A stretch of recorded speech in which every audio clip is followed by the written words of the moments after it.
Hello, and welcome to Sleepy Science. Tonight we'll loosen certainty's laces and drift across 30 gentle thresholds. You'll notice how rules blur at the edges when watched kindly, how patterns can weigh more than things, and how quiet carries messages if you listen sideways. We'll let mirrors make time. Hesitate, coax motion to slow until it turns thoughtful, and watch order gather from noise like tide-tight sand. We'll weigh emptiness and find it quietly full. Touch fields and learn matter is mostly rhythm. Then see a single twist of phase redirect a whole river of chances.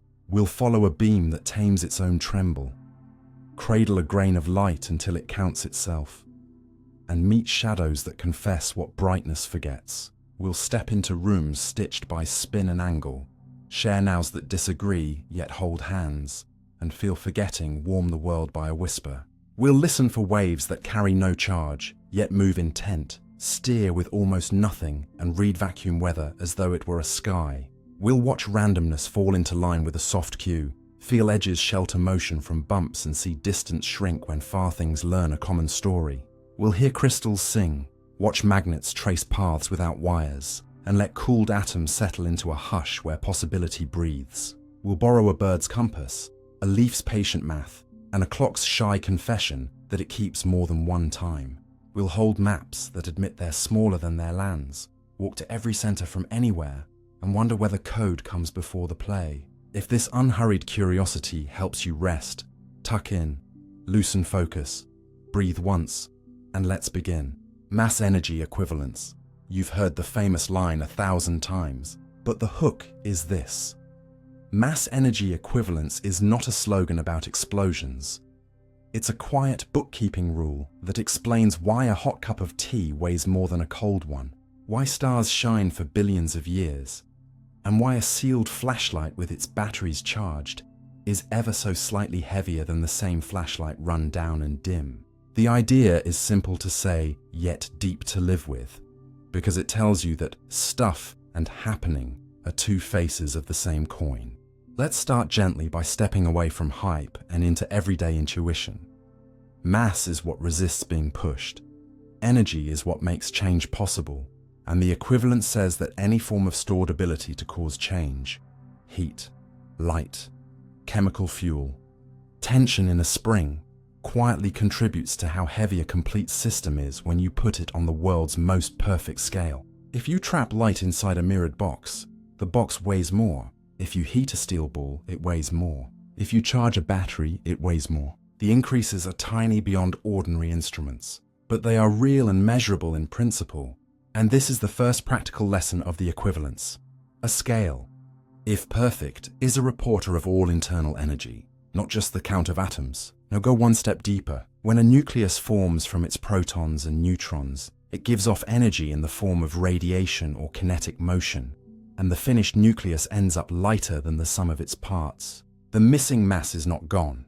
It left as energy during assembly, the same way sawdust leaves a workshop and ends up in the bag on the vacuum, still in the universe, just not in the workpiece. This is called binding energy, and it is a cornerstone of why both nuclear fission and fusion can release so much energy from such small amounts of matter. Nuclei that sit in a sweet spot of tight binding can be reached by breaking very heavy ones apart or pressing very light ones together, and the difference in binding shows up as liberated energy that was once accounted for as mass. The key is that nothing mystical is happening. A ledger is being updated. Imagine a coin jar you never empty. When you shake out a few coins, the jar is lighter by exactly the weight of those coins. In nuclear processes, the coins are energy and momentum carried away by particles and light, and the jar, the leftover nucleus, is lighter accordingly. This is why a star can turn a tiny fraction of its mass into a staggering amount of sunlight over a long, steady life. Within the furnace of the core, light nuclei combine into heavier ones, releasing binding energy that streams outward as photons. Across the star's lifetime, that energy leaving adds up to a subtle loss of mass. Bring the idea down to human scale again. A medical PET scan rides on the same principle. A positron meets an electron. They annihilate, and their combined mass becomes 2 packets of light that fly off back to back. Detectors catch those photons, and from their directions and timing, doctors reconstruct where a tracer is inside your body. There is no secret storehouse where the mass disappears to. It was always a way of speaking about energy at rest, and in annihilation, it simply changes form into light that carries the same total book value. Even chemistry whispers the same truth, just with smaller margins. When gasoline burns, the exhaust plus heat plus light together exactly match the energy and mass tallied at the start in fuel and oxygen. If you could trap every bit of heat and light and weigh the sealed system before and after, the scale would shrug. No net change. Only when energy truly leaves the system, when heat leaks out the walls or light escapes into the room, do you see the system's mass go down by an amount far too small for a kitchen scale, but entirely real. Think for a moment about inertia, the hard-to-shove quality of matter. Because energy adds to mass, energy also adds to inertia.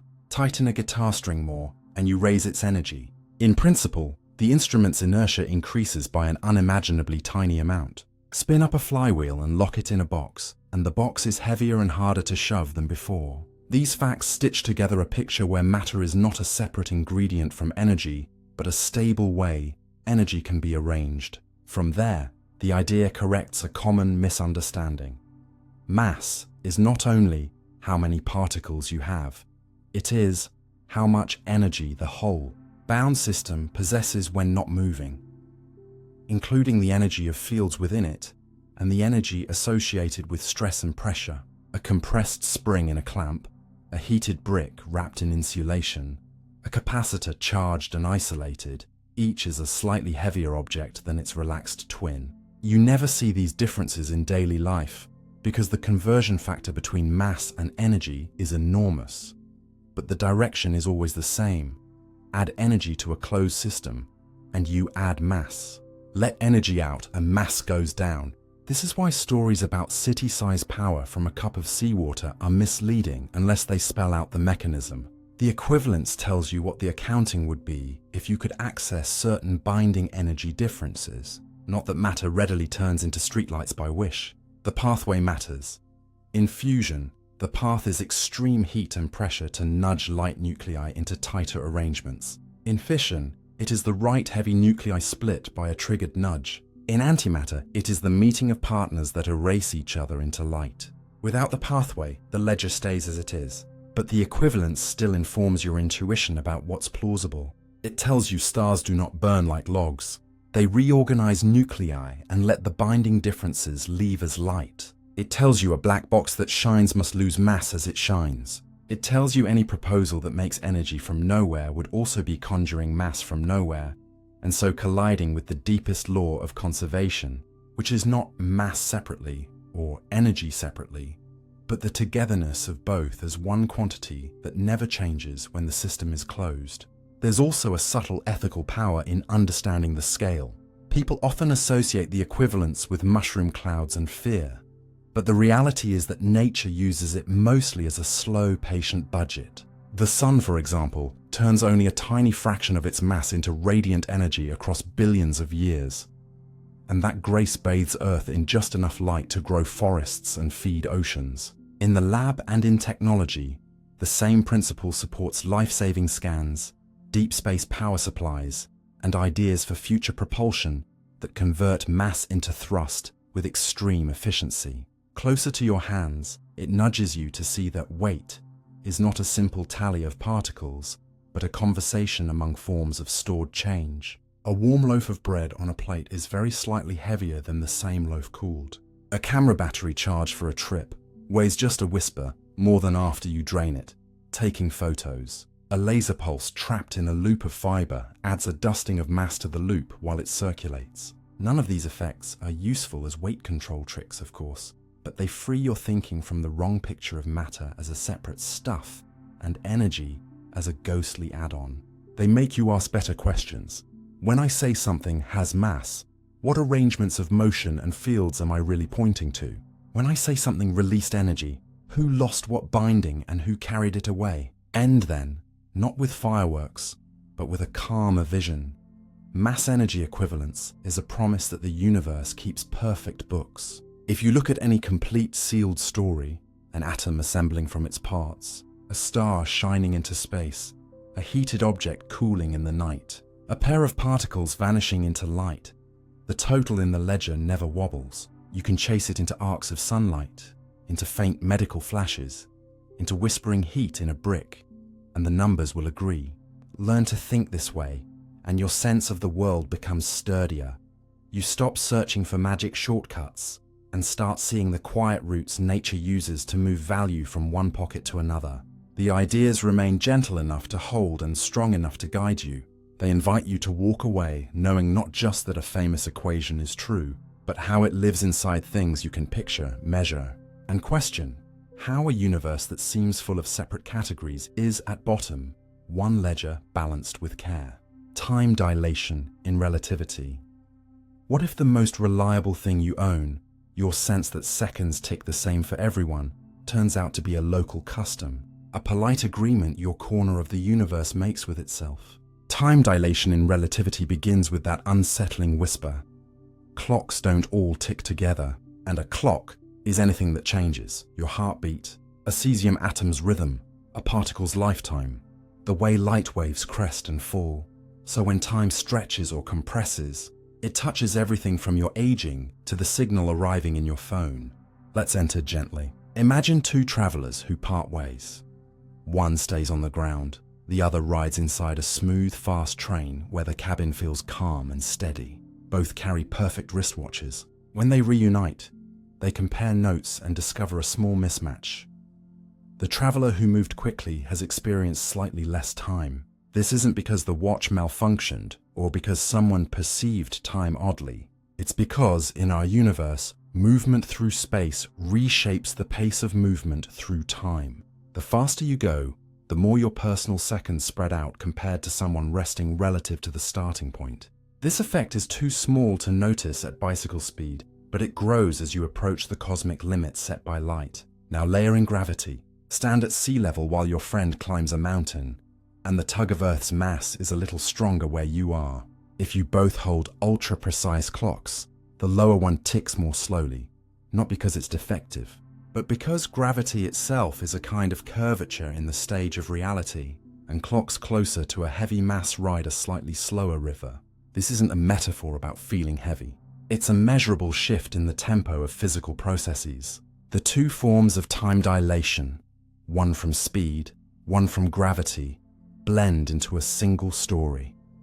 Time is woven into space, and motion and mass gently bend the weave. What does that mean in practice? Start with your phone. The satellites above you are racing around Earth, and also floating higher in a weaker pull of gravity. Both change their clock rates. The speed effect slows them down a little, while the weaker gravity speeds them up a bit more. Engineers don't just shrug at this. They correct for it continuously. Without those corrections, the navigation on your screen would drift by kilometers each day until it was useless for finding a cafe on a side street. Go bigger. In the 1970s, accurate clocks were flown around the world on commercial jets and compared to clocks left at rest on the ground. The airborne clocks returned showing shifts in agreement with relativity's predictions. In labs, particles called muons, which live only a fraction of a microsecond when at rest, are made to zip through machines at near light speeds and suddenly live much longer from our perspective. Long enough to travel distances they could never cross if their internal second hand ticked at the same rate as ours. Step outside the lab. High above you, cosmic rays strike the atmosphere and create showers of fast muons that rain toward the ground. By their natural lifetime, most should decay long before they reach your detector at sea level. Yet you can measure them at the surface because, from our vantage point, their ticking is slowed by their speed. Time dilation isn't just a clever idea. It's written into the particles that pepper the air. Here's the part that asks you to think carefully because it feels like a riddle at first. If one traveler moves fast and another stays put, each sees the other's clock as running slow. That sounds impossible until you realize there's no universal now that both share. What events line up as simultaneous for one don't line up the same for the other. When the travelers meet again and compare, the story includes details about who turned around, who changed speed, and who passed through different gravitational pulls. In plane motion at a constant speed, their experiences are balanced. Introduce acceleration or a change in gravitational height, and the balance breaks. This is why the often told twin scenario has a real resolution without paradox. The traveling twin's path through spacetime involves the turn, and thereby differs from the stay-at-home twin's path. You don't need equations to grasp the essence. You only need to accept that time is not a single global drumbeat, but a personal path-dependent rhythm. The philosophical rub is gentle but profound. What you call how long something takes depends on how you move and where you are in a gravitational landscape. Think of paths on a globe. Two planes can leave the same airport and arrive at the same destination by different arcs, logging different flight times because the Earth is curved. In relativity, space-time is a curved arena, and different routes between the same start and finish naturally accumulate different amounts of personal time. That is why a clock on a mountaintop, left there for years, will fall out of step with an identical clock kept in a valley, and why metrology institutes, those temples of measurement, care deeply about the altitude and motion of their clocks. It also hints at future technology. As atomic clocks become sensitive enough to feel the difference in gravitational pull between the floor and the shelf, we can use them as time altimeters to map the planet's mass distribution, spotting underground water shifts or volcanic swelling by watching tiny changes in tick rate rather than drilling or guessing. There's a quiet human dimension too. If all processes are clocks, then your body is a chorus of timekeepers. In a stronger gravitational field, every cell sings a slightly slower song. Moving very fast, every metabolism performs its score more leisurely relative to home. No, this won't give you a practical recipe for longevity. The effect is far too tiny at everyday speeds and heights, but it's real enough that high-precision experiments must account for it. And at the frontier near the edges of black holes, the effect leaves fingerprints we can observe from afar. Signals that climb out from close to a monstrous mass are stretched, their rhythm slowed, telling us an object is speaking from a deep well in reality's fabric. Let's clear away two myths before we land. First, time dilation does not mean you can pause time by sheer will, or that one frame of reference is secretly the correct one. Relativity is not a hierarchy. It's a truce among observers who each describe the world consistently from their vantage point. Second, it does not allow messages or travelers to outrun light's limit. In fact, the rule that binds these phenomena together is precisely what prevents contradictions. As you push closer to the cosmic speed limit, your time stretches such that cause and effect remain intact for everyone. What you gain is not a loophole but a deeper coherence. So the conclusion is quiet and empowering.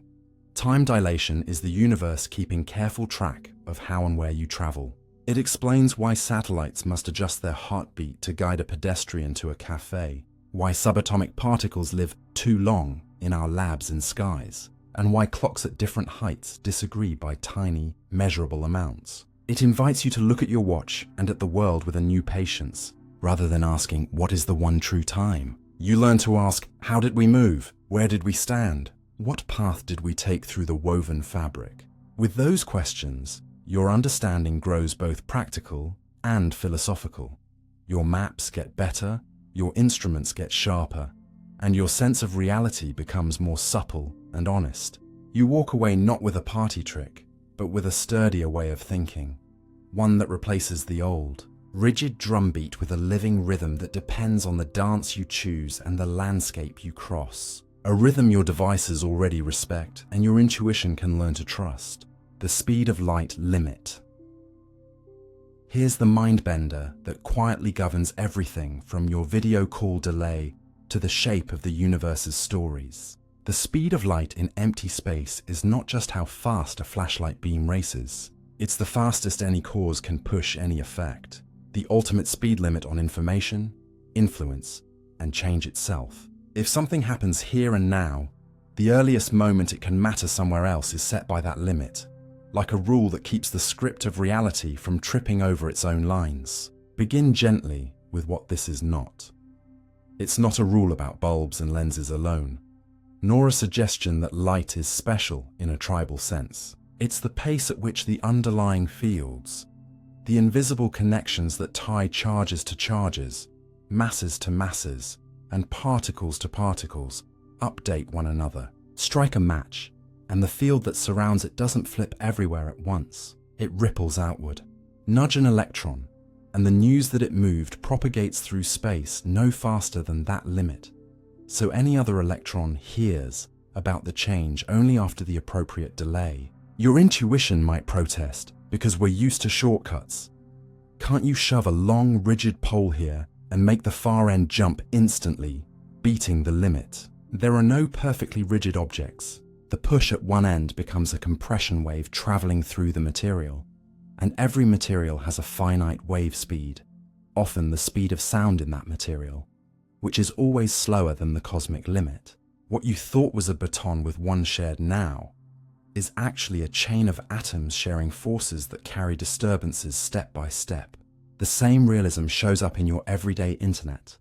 A signal in glass fiber creeps along at roughly 2/3 of the vacuum limit. So the world's data centers and trading hubs are not just fights over algorithms, but over geography and physics. Some firms even build microwave relays through the air, because waves there travel closer to the ultimate limit than in glass. It's practical and ordinary, and also deeply philosophical.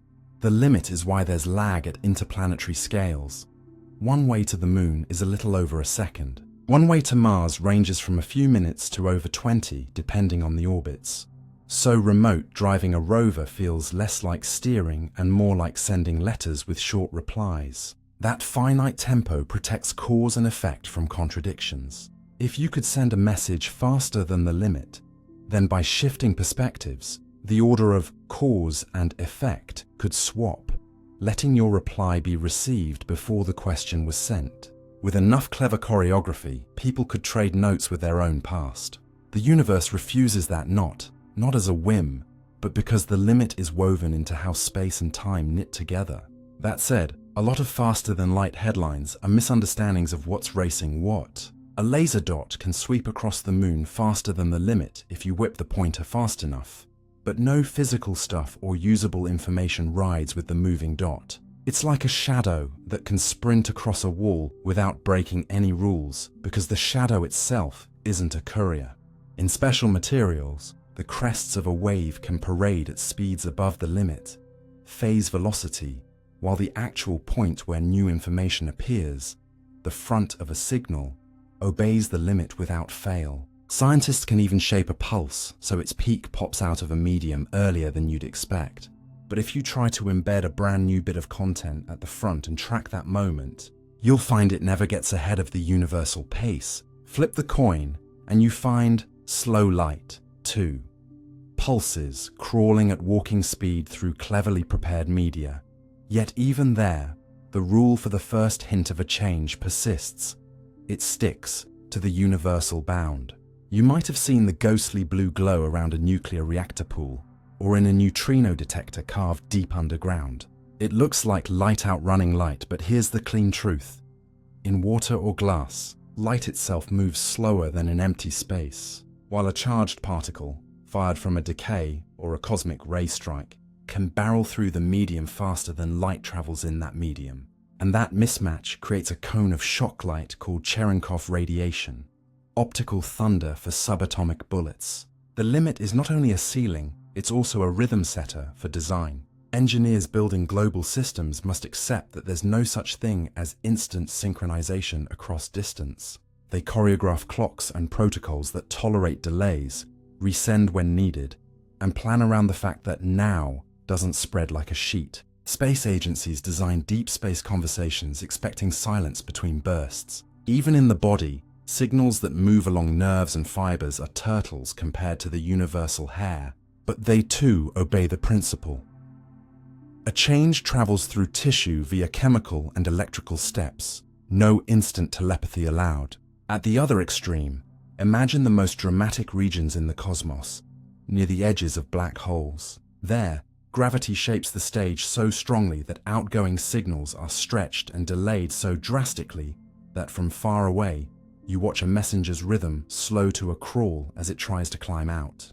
Yet even in those extremes, the top allowable speed for anything meaningful to escape or fall remains the same universal cap.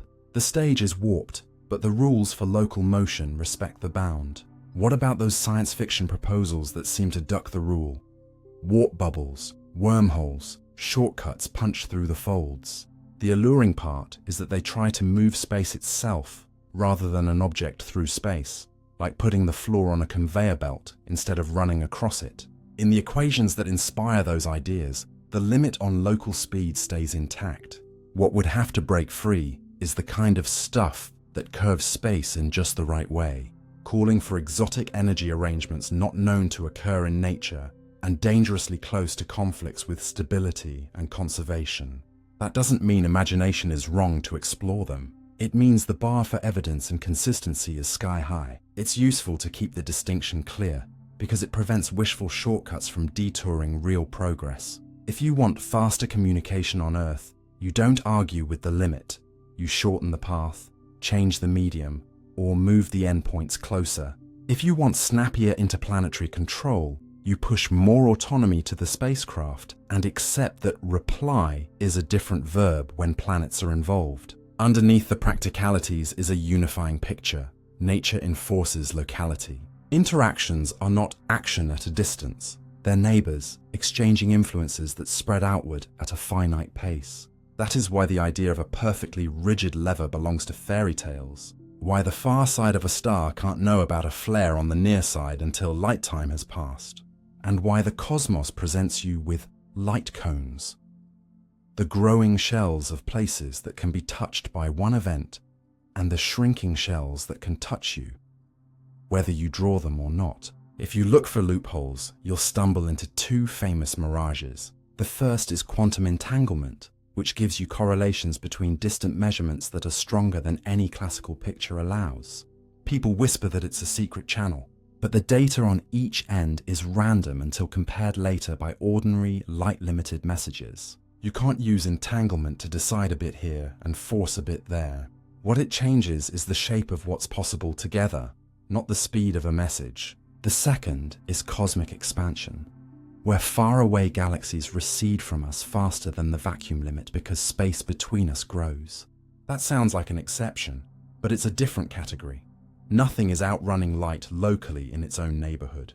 Light emitted there still outruns local matter. It's the accumulated growth of space over huge distances that outpaces any single beam's attempt to cross it. Keeping these categories straight is what makes your intuition honest. The conclusion then is neither gloomy nor narrow. A speed limit sounds like a constraint, but it's the rule that grants a clean causal order to events, the condition that makes experiments reproducible and stories non-contradictory. It shapes technology by telling you where to focus your efforts and reshapes curiosity by encouraging the right questions. It ties your daily latency on a call to the glow in a reactor pool, to the gentle drift of clocks in orbit, to the outermost architecture of cause and effect. Walk away with this felt sense. The universe is an honest messenger. It never lets a consequence get ahead of its cause. It never updates everywhere at once, and it never trades coherence for convenience. Inside that constancy is room for inventiveness as deep as you like. New media, clever encodings, subtle detectors. But the tempo remains a gift, a single maximum pace that keeps all our separate experiments stitched into one continuous, reliable world. Gravity isn't a force, it's curved space-time. Start with a picture you can feel in your bones. If gravity were a hand tugging on things, you'd expect a falling stone to feel the squeeze.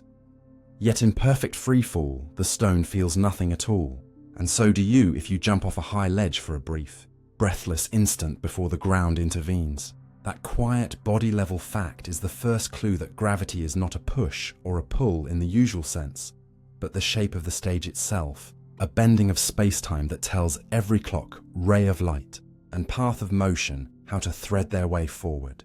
To enter gently, notice what weight really is in your daily life. Not a mysterious force you carry around, but the pressure of the floor stopping you from taking the path you'd naturally follow.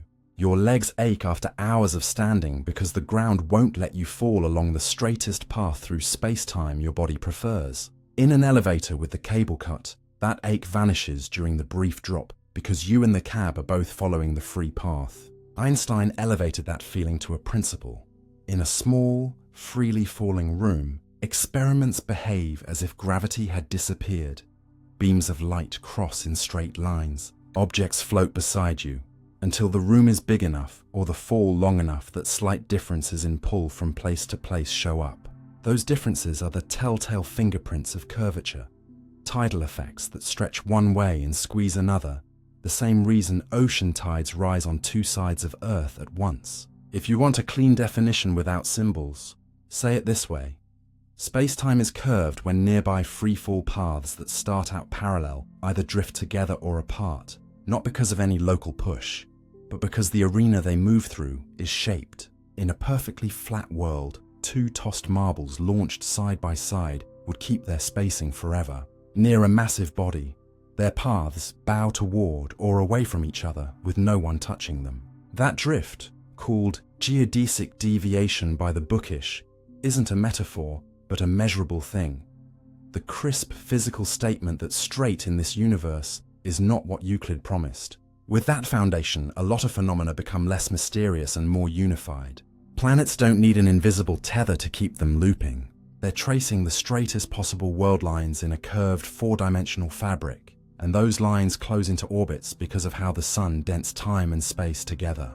The famous rubber sheet analogy earns its keep as a toy image, only if you remember it cheats in two ways. It uses Earth's own gravity to pull the marble down, and it shows space alone bending, not time. In reality, it's the union of space with time that curves, and it's the time part that does the heavy lifting. That's why the neatest tests of curvature look for changes in direction and rhythm simultaneously. Starlight gliding past the sun bends slightly, so during a total eclipse, the apparent positions of background stars shift. Early measurements during the 1919 eclipse were messy by today's standards, but pointed the right way. And modern radio and optical observations have made the effect precise. Far beyond the solar system, entire galaxies act as lenses, splitting a single quasar into multiple images or smearing background galaxies into arcs and rings. By reading those distortions, astronomers weigh clusters and map where the gravitating stuff must be, even when much of it is invisible. That's not light being attracted in a Newtonian sense. It's light following the straightest available routes in a warped stage, and we watch the routes diverge and converge the way you'd watch highways branch through rolling terrain. The same geometry explains a more subtle dance in our own neighborhood. Mercury's orbit precesses. In each loop, its closest approach point creeps forward, and while many small effects contribute, there's a stubborn extra twist that only the curvature picture nails cleanly. Even spinning bodies can feel the shape of the stage. A gyroscope pointed at a star will very slowly change its aim simply by circling Earth. A quiet nod to the fact that the planet's mass and rotation slightly reshape the surrounding spacetime. Carefully designed missions have detected both the gentle geodetic tilt and the tiny swirl from Earth's spin, a phenomenon sometimes called frame dragging, which is like spacetime being draped and tugged along by a rotating mass. If you want a practical sense of curvature's presence under your feet, consider modern geodesy. Pairs of satellites fly in tandem, their spacing tracked so precisely that a lump of mass under the oceans, or a swelling of groundwater on land, makes one satellite speed up or slow down a hair relative to its partner. From those tiny changes, we build global maps of how Earth's mass is arranged and how it changes with seasons and climate. Step closer to the edge of the extreme, and the picture sharpens into stark contrasts. Near a black hole, the valleys of space-time deepen so drastically that the straightest paths for light itself bend inward, and, past a certain boundary, all paths lead deeper still. Nothing is being yanked by a hand from the center. It's that the future available to every traveler points inward, like rivers whose every tributary flows to one sea. For a distant observer, signals climbing out of that well are stretched and delayed more and more, and the orbit of matter skimming the brink becomes a tight, furious circle where straightest path looks like whiplash. But even here, the framework stays consistent. Free-fallers feel nothing special as they pass any imaginary line. They simply run out of routes that turn back up. Switch scales again, and you find yourself back in an elevator, this time rising with a steady push. A beam of light drawn across the cabin seems to curve downward in your view, precisely matching what a beam would do near a massive body, an everyday echo of a deep truth. Acceleration and gravity are two ways of describing the same geometry locally. That's the heart of the equivalence insight, and it does more than tidy up thought experiments. It guides the design of instruments that must be exquisitely honest about motion and support forces, from atom interferometers that watch matter waves split and recombine under different gravitational potentials, to ring lasers that sense tiny rotations by how light races around a loop. Along the way, clear up a couple of persistent confusions. First, gravity pulls on light is a convenient shorthand, but it invites the wrong picture of a force acting on a weightless thing. The better statement is that light always takes the straightest available paths in spacetime, and mass and energy decide what straightest means by curving the arena. Second, space is curved doesn't mean your room is visibly bent. The curvatures near us are incredibly mild, which is why Euclid's geometry works for carpentry and surveying. Yet they are not zero, which is why precise astronomical and satellite measurements must account for them. Third, gravity is just a theory, mistakes the word theory for a guess. Here it means a tested, predictive framework that has survived every precise check we've been able to throw at it, and that links phenomena as different as falling apples, precessing orbits, lensed galaxies, and the behavior of gyroscopes into one story. If you hold all these strands at once, a new intuition blooms. You are not living under a mysterious downward pull. You are living in a textured flow where straight ahead depends on where you are and how space-time is shaped by the mass energy around you. That realization is both practical and humbling. It teaches you to look for the right measurements, the drift of nearby free-falling paths, the bending of light, the tiny changes in orientation, not for mythical forces lurking in the gaps. It gives you tools to weigh the unseen by how it curves the scene, and it invites a softer personal philosophy.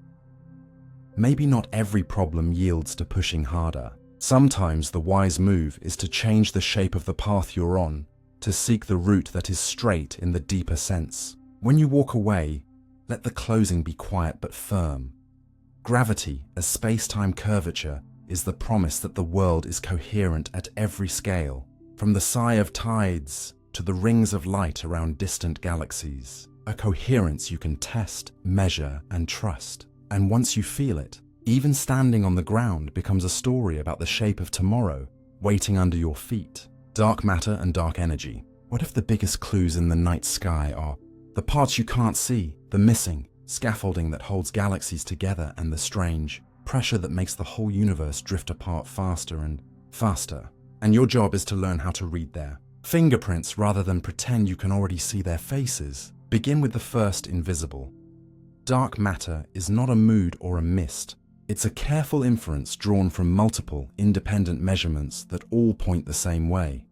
There is more gravitating stuff than stars, gas, and dust can account for. Spiral galaxies spin too quickly in their outskirts for the visible matter alone to keep them bound. If only the starlight counted, the outer stars should peel away like water from a lawn sprinkler, yet their speeds stay high and steady, far from the center.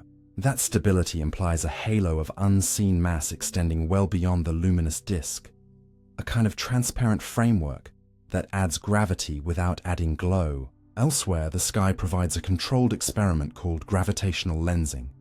Massive clusters bend and magnify background galaxies, stretching them into arcs and smears, and from the patterns of distortion you can reconstruct where the mass must be. Again, the map shows far more weight than the catalogue of galaxies suggests. Most dramatic is the bullet cluster and similar smash-ups, where two galaxy clusters have collided and passed through each other.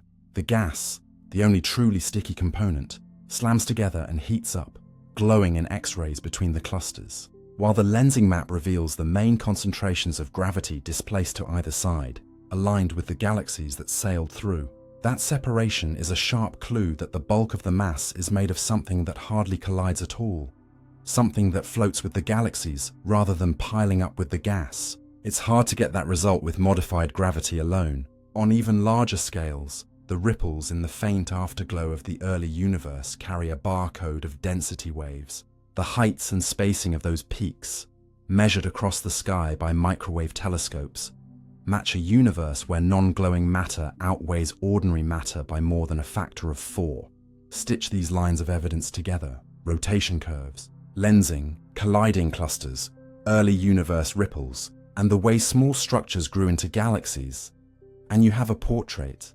Dark matter is cold, or at least slow compared to light, stable across cosmic time, and interacts with ordinary matter primarily through gravity. That portrait says nothing about identity yet, only behavior, so the hunt branches out. Could it be a population of faint objects, rogue planets, dim stars, ancient black holes? Microlensing surveys scanned millions of stars for the telltale brightening caused by compact objects drifting across our line of sight, and found too few to explain the missing mass. Meanwhile, detailed maps of light and gas say the dark component must be smoother and more extended than such clumpy culprits. Particle candidates take center stage.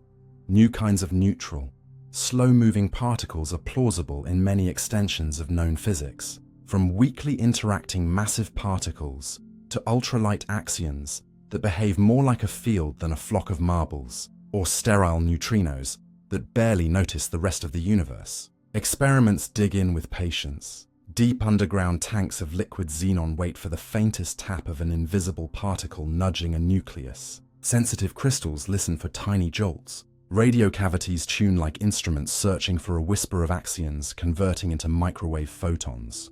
Telescopes count high-energy gamma rays from places where dark matter might annihilate or decay.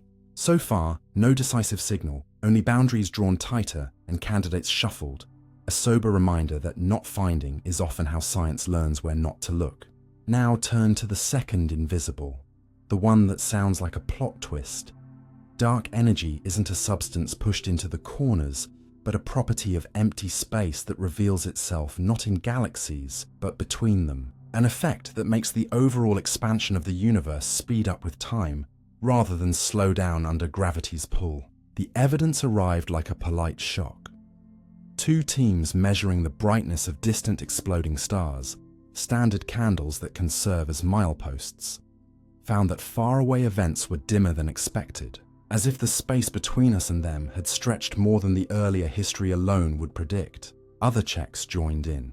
The pattern of galaxy clustering bears the imprint of ancient sound waves that set a preferred scale, and measuring that scale at different ages shows an expansion history that bends upward. The detailed map of the early afterglow demands a particular total curvature and distance to the first light that, combined with other data, leaves room for a smooth, repulsive component today. Put plainly, on the largest scales, the universe is not just coasting, it's gently pressing the accelerator. What could cause that? The simplest, though conceptually unsettling, option is that empty space carries a constant energy, density, a uniform pressure that doesn't thin out as space expands, and that effectively pushes on the cosmic fabric. In a way that counters the attraction of matter, you can think of it as a tension in the stage itself. Add more stage, and you get more of that energy, so the overall effect doesn't dilute. The numbers suggest this cosmological constant fits the data well, yet it raises a deep puzzle. Quantum theories naively predict a vacuum energy far larger than what the cosmos displays. A mismatch that has been called the worst calculation in physics. More flexible ideas exist, a slowly changing field that acts like a fluid with negative pressure, or subtle modifications to how gravity behaves on enormous scales. But they must thread a narrow path. They must mimic a cosmological constant closely, where we can test them and still offer a difference that future observations could catch. Either way, there's no anti-gravity beam to be harnessed, and no local levitation trick to be performed. Dark energy's influence is a property of the large-scale geometry, and only matters over huge distances and times. It will not pry apart a solar system, loosen a galaxy, or soften your step on the floor. Keeping categories crisp keeps imagination honest. Dark matter clumps and pulls, shaping halos and filaments where galaxies grow. Dark energy is smooth and diffuse, shaping the expansion history between those clumps. One holds structures together, The other pushes the cosmic medium to expand faster. Both are dark, not because they are sinister, but because they don't shine. Both are inferences from a web of real, repeatable measurements. Both remain open questions at the level of identity and cause. And both are targets of a coordinated search that combines Earth-bound detectors with sky mapping missions. New surveys measure the shapes and distances of billions of galaxies to watch how structures grow over time. Spectroscopic campaigns track how clusters form and how the expansion rate changes with epoch. Telescopes in orbit and on the ground sharpen lensing maps, while underground instruments listen harder for a telltale tap from the dark ocean in which our luminous islands float. The teaching is as much methodological as it is cosmic. You learn to trust patterns that appear across independent probes, spin of galaxies, bending of light, ripples in ancient radiation, motions of clusters, mileposts of supernovae, and to distinguish what is known about behavior from what is guessed about identity. You learn to separate seductive stories from the hard requirement that any proposal must explain not just one phenomenon, but all of them together. And you learn a kind of intellectual humility that is not defeat, the recognition that we can be precise about what unseen components do even before we are sure what they are.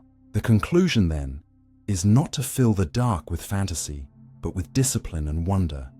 The sky tells you there is an invisible scaffolding cradling the bright parts and a gentle pressure widening the stage. Neither collapses into a single tidy explanation yet, and that is exactly where honest curiosity thrives. When you look up tonight, imagine the arcs of lensing you can't see with your eyes, the halos extending past the starlight, the smooth push across intergalactic deserts, and let that picture do what good science always does.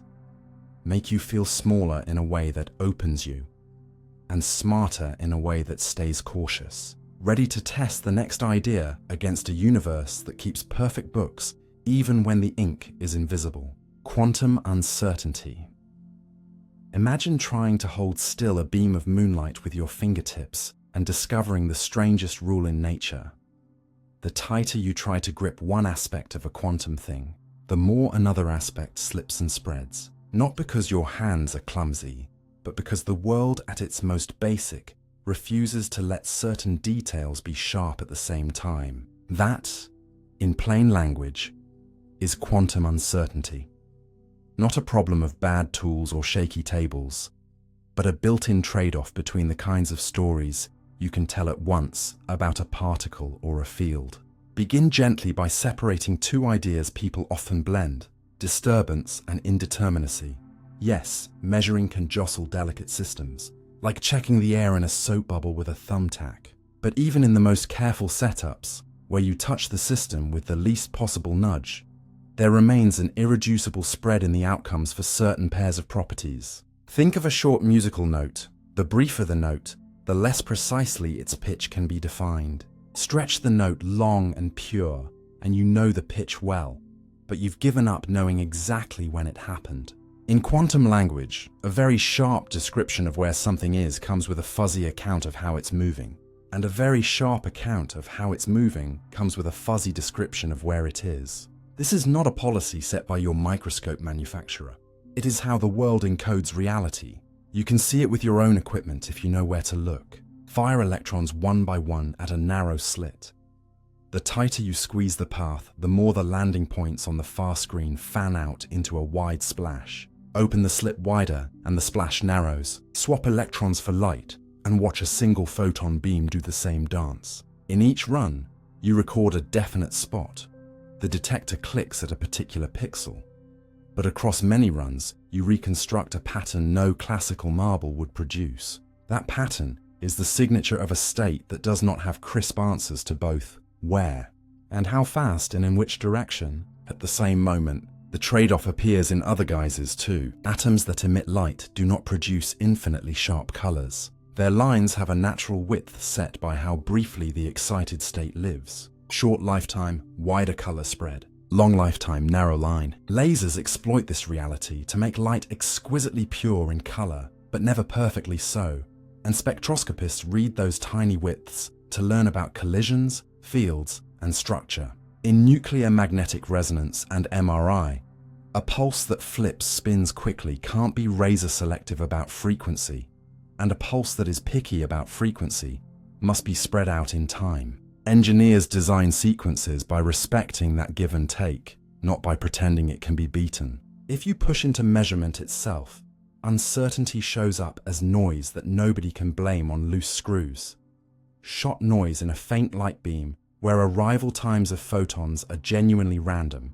Quantum projection noise in an atomic clock, where each atom's final state after a measurement is a coin flip weighted by quantum odds. And the back action that appears when you try to monitor a moving mirror so closely that the light you send to probe it kicks it around in return.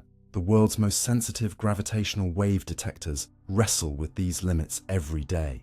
When they used ordinary light to track mirror positions, they hit a balance. Send more light to lower the randomness in counting, and you increase the jitter from radiation pressure.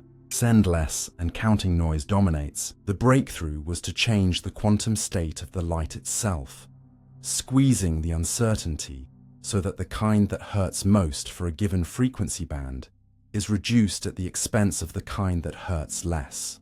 Nothing illegal happens. No rule is violated. The total uncertainty budget is merely reshaped to favor the measurement's needs, and that subtle tailoring lets humanity listen to black holes colliding billions of light years away. This already hints at a crucial lesson. Uncertainty is not your enemy if you understand it. It's the operating system, and you can write good code for it. You can decide which property you want sharply by how you prepare the system. A cloud of atoms cooled close to absolute zero can be made to have a very well-defined collective motion at the price of a broad spread in where any one atom is. Or you can pin atoms into a tidy crystal lattice for precise positions and accept that their individual momenta are smeared. You can create special minimum spread wave packets that balance the trade-off as tightly as the rules allow, like a well-tuned musical note that is short yet as pure as possible for its length. And you can use entanglement between many particles to reduce the measurement fuzz in a chosen collective quantity below what unentangled particles would permit, sharpening, for example, the tick of an atomic clock or the aim of an interferometer. None of these strategies beats the rule. They negotiate with it wisely. Another common confusion worth clearing. Uncertainty does not say everything is ambiguous. There are properties you can pin down together without a fight, like where a particle is along one axis and where it is along a perpendicular axis, or combinations of motion that commute peacefully. The rule has a map, and only certain neighborhoods are off limits to simultaneous sharpness. Even the subtle case of energy and time, which often gets quoted loosely, has a clean reading without symbols. If a system occupies a state for only a short while, the energy you can infer from that brief encounter will have a spread. If you let the system evolve for a long, patient observation, you can hone in on the energy more precisely. No stopwatch is measured in the same sense as position, but the connection between duration and definable energy is as real as the tie between note length and pitch. Historically, people tried to rescue a classical picture by blaming uncertainty on hidden details we simply hadn't learned to track. The sharp question was, are the spreads we see just ignorance about definite but unknown values? That challenge led to experiments that closed loopholes and showed that nature's correlations in certain situations cannot be reproduced by any model that hopes to keep all those definite values tucked away. You don't need to wade into the full story here to absorb the moral. Uncertainty is not a confession of ignorance. It is a description of how reality distributes possibility before a measurement, and those possibilities are not secretly waiting off stage as fixed facts. Practically, this understanding shapes technology and design in ways that are both surprising and down to earth. In microscopy, if you try to locate something more and more precisely with shorter wavelength light, you begin to deliver larger and larger kicks to fragile samples. Biologists thread a narrow path between resolution and damage by balancing illumination and by inventing clever techniques that extract position information without hammering the specimen. In electronics, quantum fluctuations set noise floors that engineers must respect when designing amplifiers for single photon detectors or qubits. Rather than deny the flaw exists, they choose architectures, quantum-limited amplifiers, matched filters, error-correcting codes that live well with it. In sensing, you can deliberately prepare squeezed states of atoms or light to sharpen the quantity you care about, and accept extra blur in the conjugate quantity you don't measure.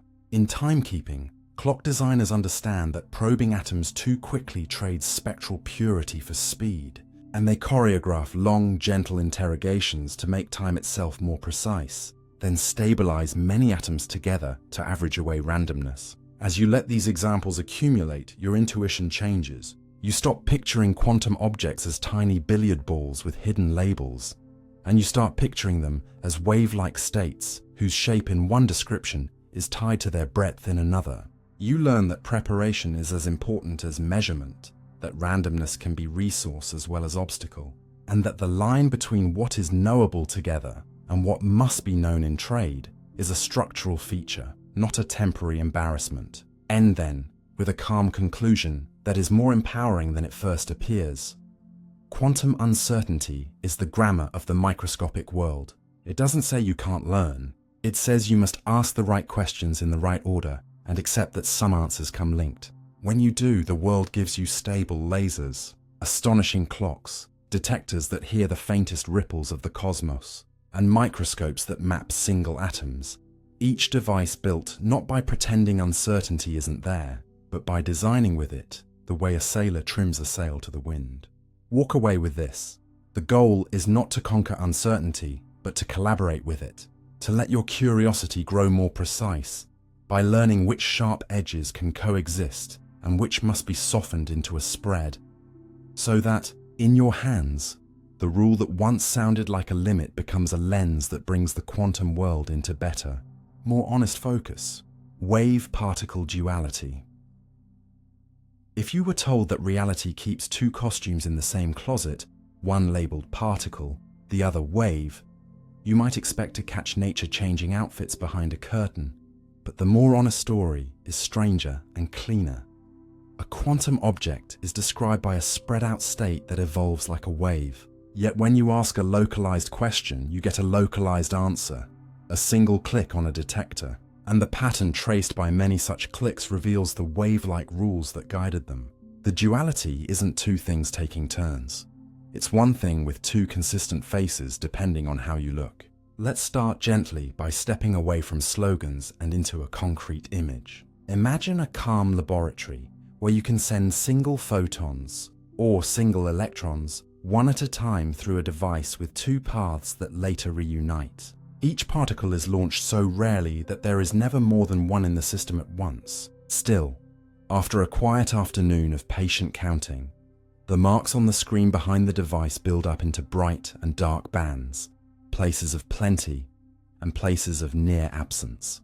Nothing collided on the way. There were no two travelers to jostle each other. Instead, the rules that evolve the quantum state assign different rhythms along the two routes. And when those roots reunite, the rhythms sometimes reinforce and sometimes cancel. Your detector never records half a particle or a smear of charge. It records a dot. But the dots know a choreography that individual marbles could never learn. Change the apparatus so it can tell which route was taken by leaving a tiny mark, even one that never reaches your eye, and the bands fade into a uniform splash, because the very possibility of path knowledge reshapes the state. This is not a moral fable about curiosity ruining the magic. It's a precise statement that the conditions allowing path knowledge are the same ones that prevent the two rhythms from meeting cleanly. You are not watching a particle decide whether to act like a wave. You are choosing which property of the same underlying thing to make sharp. With that in mind, look beyond photons. Electrons, neutrons, even whole molecules with dozens of atoms have been sent through interferometers and gratings to draw fringes. Sooty soccer ball molecules called buckyballs leave wave-like patterns when handled gently enough. And ever larger biomolecules have joined the parade as experimentalists learn to prepare them cold and quiet. This is not a photograph of waviness in the air. It is evidence that the state describing these objects spreads and superposes, even for things big enough to hold many internal vibrations and spins. Your intuition wants to rebel. How can a big, knobbly molecule go two ways at once? But you never see the molecule as a translucent ghost splitting. You see the counting statistics revealing that the alternatives were kept in coherent relation until the very end. Turn to the other side of the costume rack, and you find the particle face is just as real. Build a pair of light detectors on either side of a half-silvered mirror that splits a beam, then feed in a source that emits single photons separated in time. If light were a classical wave with no granularity, both detectors would sometimes glow together in proportion to how strong the wave was. But with single photons, you find crisp anti-coincidences. For each emission, you get a flash on one side or the other, never both at once. The randomness of which side lights up tells you there is no hidden classical tag pushed along the beam splitter that predetermines a path. The exclusivity, one click here, none there, tells you the energy came in parcels. Push further and send two indistinguishable photons into the splitter from opposite sides at the same time. Now you meet a landmark of quantum optics where the pair prefers to leave together by the same exit rather than split. A purely wave-based effect in the correlations that has no classical particle analog. This is the texture of the duality. Indivisible detection events whose statistics whisper about interference. The most useful shift in mindset is to drop the idea that an electron is really a tiny ball, sometimes wearing a wave costume. Instead, learn to talk about the quantum state of the electron, how it spreads, accumulates phase along different routes, and carries the potential for various outcomes, and about the measurement you choose to perform, what you arrange to make sharp, and what you thereby allow to blur. Do you want to know through which arm of an interferometer the state had support? Then engineer a gentle which-way tag and accept that the interference pattern will wash out. Do you want the highest contrast fringes? Then erase the tag, even retroactively, by making its record inaccessible and watch contrast return. That quantum eraser style of experiment often gets packaged as temporal trickery, but the sober take is simpler. Coherence is a relationship. If no information about the alternative paths leaks into the world, the relationship can show itself at detection. If information does leak, even to an unused device, the relationship has already been spent. With this practical understanding, technology becomes a set of smart choices about what to sharpen and what to leave soft. Electron microscopes exploit the wave nature of electrons to achieve resolutions. Light microscopes can't, because the de Broglie wavelength of fast electrons is far shorter than visible light, but the images they form are built from particle-like counts, discrete detections of electrons at the camera. Neutron interferometers use slow neutrons to probe stresses, magnetic fields, and even tiny gravitational phase shifts across a crystal. Yet the final data appear as count rates on detectors that click like Geiger counters. Atom interferometers split and recombine clouds of ultra-cold atoms to measure accelerations and rotations with exquisite sensitivity for navigation and Earth sensing. Lasers drive the splitting and the atoms fall like rain, but the signal lives in the contrast of interference fringes reconstructed from many yes or no detections. You can even see the duality shaping how we generate and test truly single photons for quantum communication. We demand anti-coincidences, but also high-visibility interference in interferometers and beam splitter tests. Clear away two sticky myths before we close. First, the particle goes through one slit or the other and interferes with itself later is a picture meant to soothe, not a law.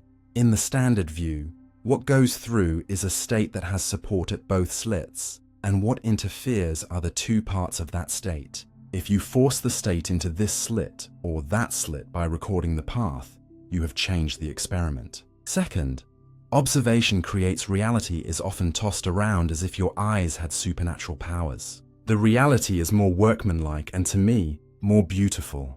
Any interaction that leaves a durable trace. Scattered light, a flipped spin, a warmed sensor counts as an observation because it ties the quantum state to the world's larger record. No human need be present, and no consciousness is summoned. The magic is in the bookkeeping of what remains coherent, and what has been entangled with its surroundings. The conclusion to carry with you is not that nature is two-faced in a deceptive way, but that our classical categories were too narrow.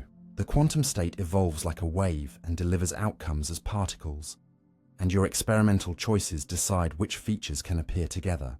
That perspective lets you design better instruments, read subtler signals, and avoid confused arguments. It explains why sharpening path knowledge softens interference, why large molecules can still show fringes when coddled, and why detectors that count single quanta are as essential to wave experiments as the slits and mirrors themselves. Leave with a steadier wonder, not at a world that can't make up its mind, but at a world that offers a single, consistent story whose different faces appear depending on the questions you ask, teaching you, gently but firmly, to become more precise with your questions, so the answers line up into patterns that are surprising at first, then reliable enough to build microscopes, sensors, and networks on, one click and one fringe at a time. Quantum entanglement. Suppose you could prepare two coins so that no matter how far apart you take them, across a lab, across a city, across the planet, the instant you flip yours and look, the other coin's result isn't merely correlated in a way a clever forger could have planned ahead of time, but coordinated in a pattern that outstrips every classical scheme of hidden instructions. That is the flavor of quantum entanglement. A relationship not between objects in the ordinary sense, but between the questions you can ask of them and the answers nature allows them to give together. Begin gently by separating what entanglement is from what it isn't. It isn't a secret wire, a spooky phone line, or a means for faster-than-light messaging. Single outcomes at each end still look random on their own. It also isn't just strong correlation, the kind you get when two envelopes each hide halves of the same torn photo. Those can be explained by shared information decided in advance. Entanglement is stranger and cleaner. It is a joint quantum state whose statistics resist any story in which each particle carries a private list of instructions for how to answer every possible measurement. When experimenters choose what to ask, say, which orientation to use for a polarized photon, or which axis to test for a spin, they find correlations that violate inequalities every classical list must obey. Crucially, modern tests separate the paired systems far enough and choose questions fast enough that no ordinary signal could coordinate the answers in time, and they collect enough data that misdetections can't fake the effect. The verdict is steady across platforms: photons, ions, superconducting circuits, defects in diamond. Whatever the mechanism, the pattern of answers is too tight to be scripted beforehand, yet too random to be used as a telegraph. That paradoxical blend, tighter than classical togetherness without message sending, sounds like riddling poetry until you track what's actually under your control in the lab. You decide how to make the pairs: down conversion crystals for photons, controlled interactions for atoms. You decide which property to ask each member about, and you compare notes later over an ordinary channel. You never see one outcome reach across space to rewrite the other. You see a global constraint revealed when local records are placed side by side. Once you accept that this is about joint questions and joint answers, not invisible strings, the practical uses multiply. In quantum key distribution, two parties share entangled pairs and measure them along randomly chosen settings. When they later compare which settings they used, the matching subsets show the stronger than classical pattern. Any eavesdropper trying to peek would inevitably disturb that pattern, and the disturbance shows up as excess noise. The security is certified by physics, not by faith in a device vendor. Push further, and you arrive at device-independent protocols, where even if the hardware is a black box, the very violation of a classical bound can certify that the randomness you harvested is genuine and private. Teleportation sounds like fiction, but is really accounting. You don't beam matter. You use a pre-shared entangled pair, plus a quick local joint measurement on the sender's side, and two ordinary bits sent over a regular channel. Those two bits tell the receiver which local adjustment to apply, so that their particle ends up in the state the sender's particle had. The original state is gone at the source. No cloning, no duplication, replaced by a record of the measurement. The receiver's system now carries the delicate pattern of amplitudes that define the original. That's not faster than light travel and not a loophole in causality. It's the disciplined use of entanglement as a resource that, together with classical communication, moves a state without moving the underlying object. Superdense coding flips the logic. A sender tweaks one half of an entangled pair with one of 4 small operations and then ships that particle to the receiver. By performing a joint measurement on both halves, the receiver learns 2 classical bits worth of information from one quantum courier, a mini demonstration that shared entanglement lets you pack more meaning into a single transmission. In the background, a structural rule called the monogamy of entanglement does quiet work. If 2 systems share the strongest kind of entanglement, they cannot be equally entangled with a third. This isn't a romantic metaphor, but a security guarantee. It limits how much an outsider can share the same quantum ties without leaving fingerprints in the correlations that the legitimate parties can spot. At larger scales, these ideas blossom into blueprints for quantum networks. Entanglement swapping lets 2 distant nodes become entangled without ever touching, by having each entangle with an intermediate node and then performing a particular joint measurement there. Quantum repeaters knit many such swaps together to extend reliable entanglement across long distances, despite loss and noise. And because entanglement is a resource, not a curiosity, laboratories learn to purify imperfect pairs. By sacrificing some noisy links, they distill fewer, cleaner ones, much like turning a bucket of muddy water into a glass of drinking water through careful processing. The technology already reaches beyond tabletop optics. Trapped ions maintain entanglement for surprisingly long times and allow gate operations that knit tens of qubits into useful patterns. Superconducting chips wire up entanglement on tiny timescales, ideal for fast logic. Solid-state defects entangle spins with emitted photons, marrying matter and light for interfaces between memory and communication. On the metrology front, entanglement turns into sharper senses.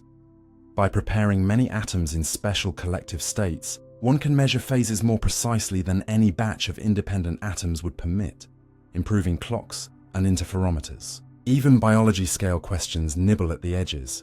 Could entanglement ever play a robust role in warm, wet environments? The honest answer is that useful entanglement is fragile and usually succumbs to decoherence as systems bump into their surroundings. But researchers have learned to protect and even exploit it with error-correcting codes. Structured entanglement that detects and repairs certain mistakes before they spread. That brings us to computation, where entanglement isn't merely present, but essential in most speed-ups. Some algorithms can be framed as interference orchestrated across huge state spaces, but without sufficient entanglement, the orchestrated patterns collapse into something classically mimicable. With it, the web of possibilities can be explored in parallel in ways a classical machine can't easily fake. This is not a promise that every problem becomes easy, nor a magic trick that replaces careful engineering. It's a statement that entanglement changes the landscape of what is feasible, the same way steam changed industry and semiconductors changed information. Before we close, clear away 2 sticky myths that often derail newcomers. First, measuring one particle instantly sets the other, invites you to imagine a signal sprinting across space. Resist that picture. What really changes at your site is your knowledge of the joint state, and what changes at the far site is only revealed when records are compared later at light-limited speeds. Second, entanglement connects minds or heals water is marketing, not physics. The phenomenon is delicate, specific, and experimentally testable, and it vanishes when abused by sloppy preparation or uncontrolled environments. The truth is quieter and more powerful. Entanglement is a rule about how answers are knit together when questions are asked on parts of a shared quantum whole, and it lets you build devices that certify their own honesty by the very patterns they produce. So the conclusion is calm and bracing at once. The world is more relational than we guessed. At small scales, reality doesn't parcel out properties to each thing independently and finally. It offers joint possibilities that only make sense together. And when we learn to ask the right paired questions, and to keep the environment from stealing the answers prematurely, we uncover correlations that no classical plan can counterfeit. That realization doesn't license magical thinking. It licenses disciplined creativity, the kind that already secures messages, times clocks, weighs tiny forces, and sketches the first outlines of networks where the currency is not just bits, but shared quantum ties. Walk away with that lens and the word entanglement stops sounding like mysticism and starts sounding like an engineering resource, subtle, demanding, and exquisitely real. Observer effect versus measurement disturbance. Here's a quiet riddle that clears a lot of fog if you solve it carefully. When people say, the observer changes the system, do they mean a mystical gaze that bends reality, or the very practical fact that learning something always requires a physical interaction? And different kinds of interaction change a system in different ways. Begin gently by drawing a bright line between two ideas that often get blended into a slogan. Measurement disturbance is the straightforward, engineers' truth that instruments have to touch what they read. A thermometer steals or gives a whisper of heat. A bathroom scale pushes back on you. A voltmeter with imperfect input resistance sips current and nudges the circuit. A camera's flash alters the scene it photographs. Even in biology, the brighter you illuminate a fragile cell to see it better, the more you risk bleaching dyes or triggering chemistry. These are design problems and trade-offs, solvable by better isolation, smarter circuitry, gentler probes. The observer effect, properly used in quantum contexts, is different and deeper, even in the idealized limit where you've made the probe arbitrarily gentle. No heat dumped, no atoms knocked out of place.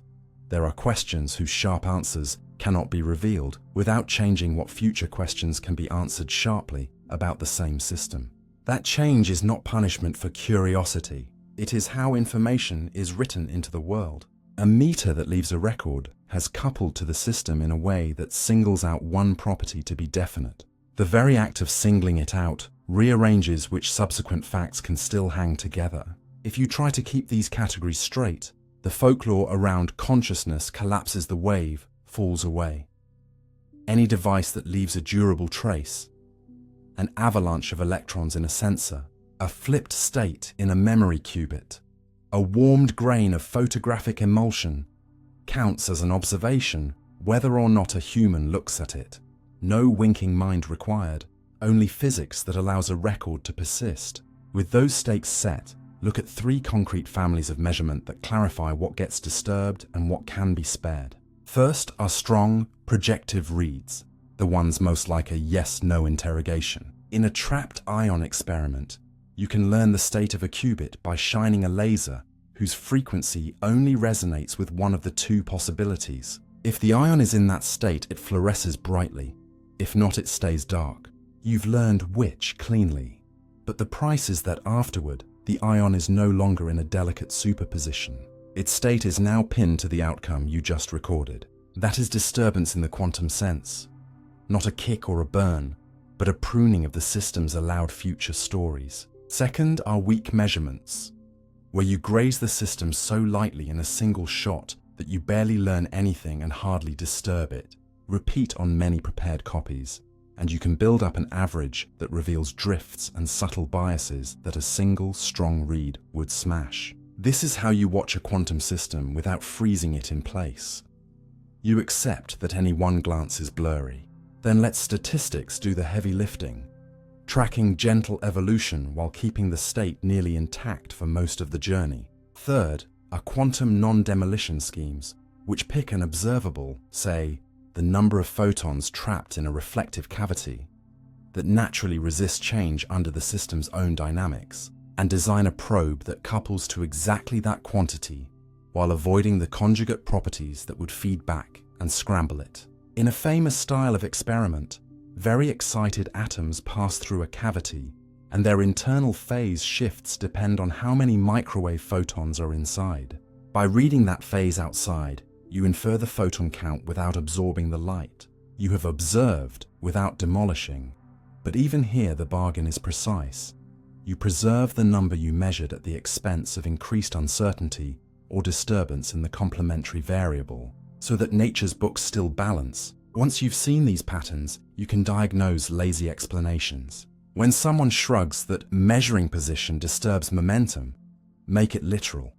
A perfect position read means you arranged an interaction that tied your meter's record to the particle's location. That tie consumes the coherence that would otherwise have let you keep a sharp story about the particle's motion. Flip the choice and you can read motion in a way that leaves position more indefinite. The point isn't that you knocked the particle with a clumsy probe, though in real labs you also try not to. It's that information has structure. Sharpening one kind of fact blurs the facts that don't commute with it. That distinction matters beyond philosophy.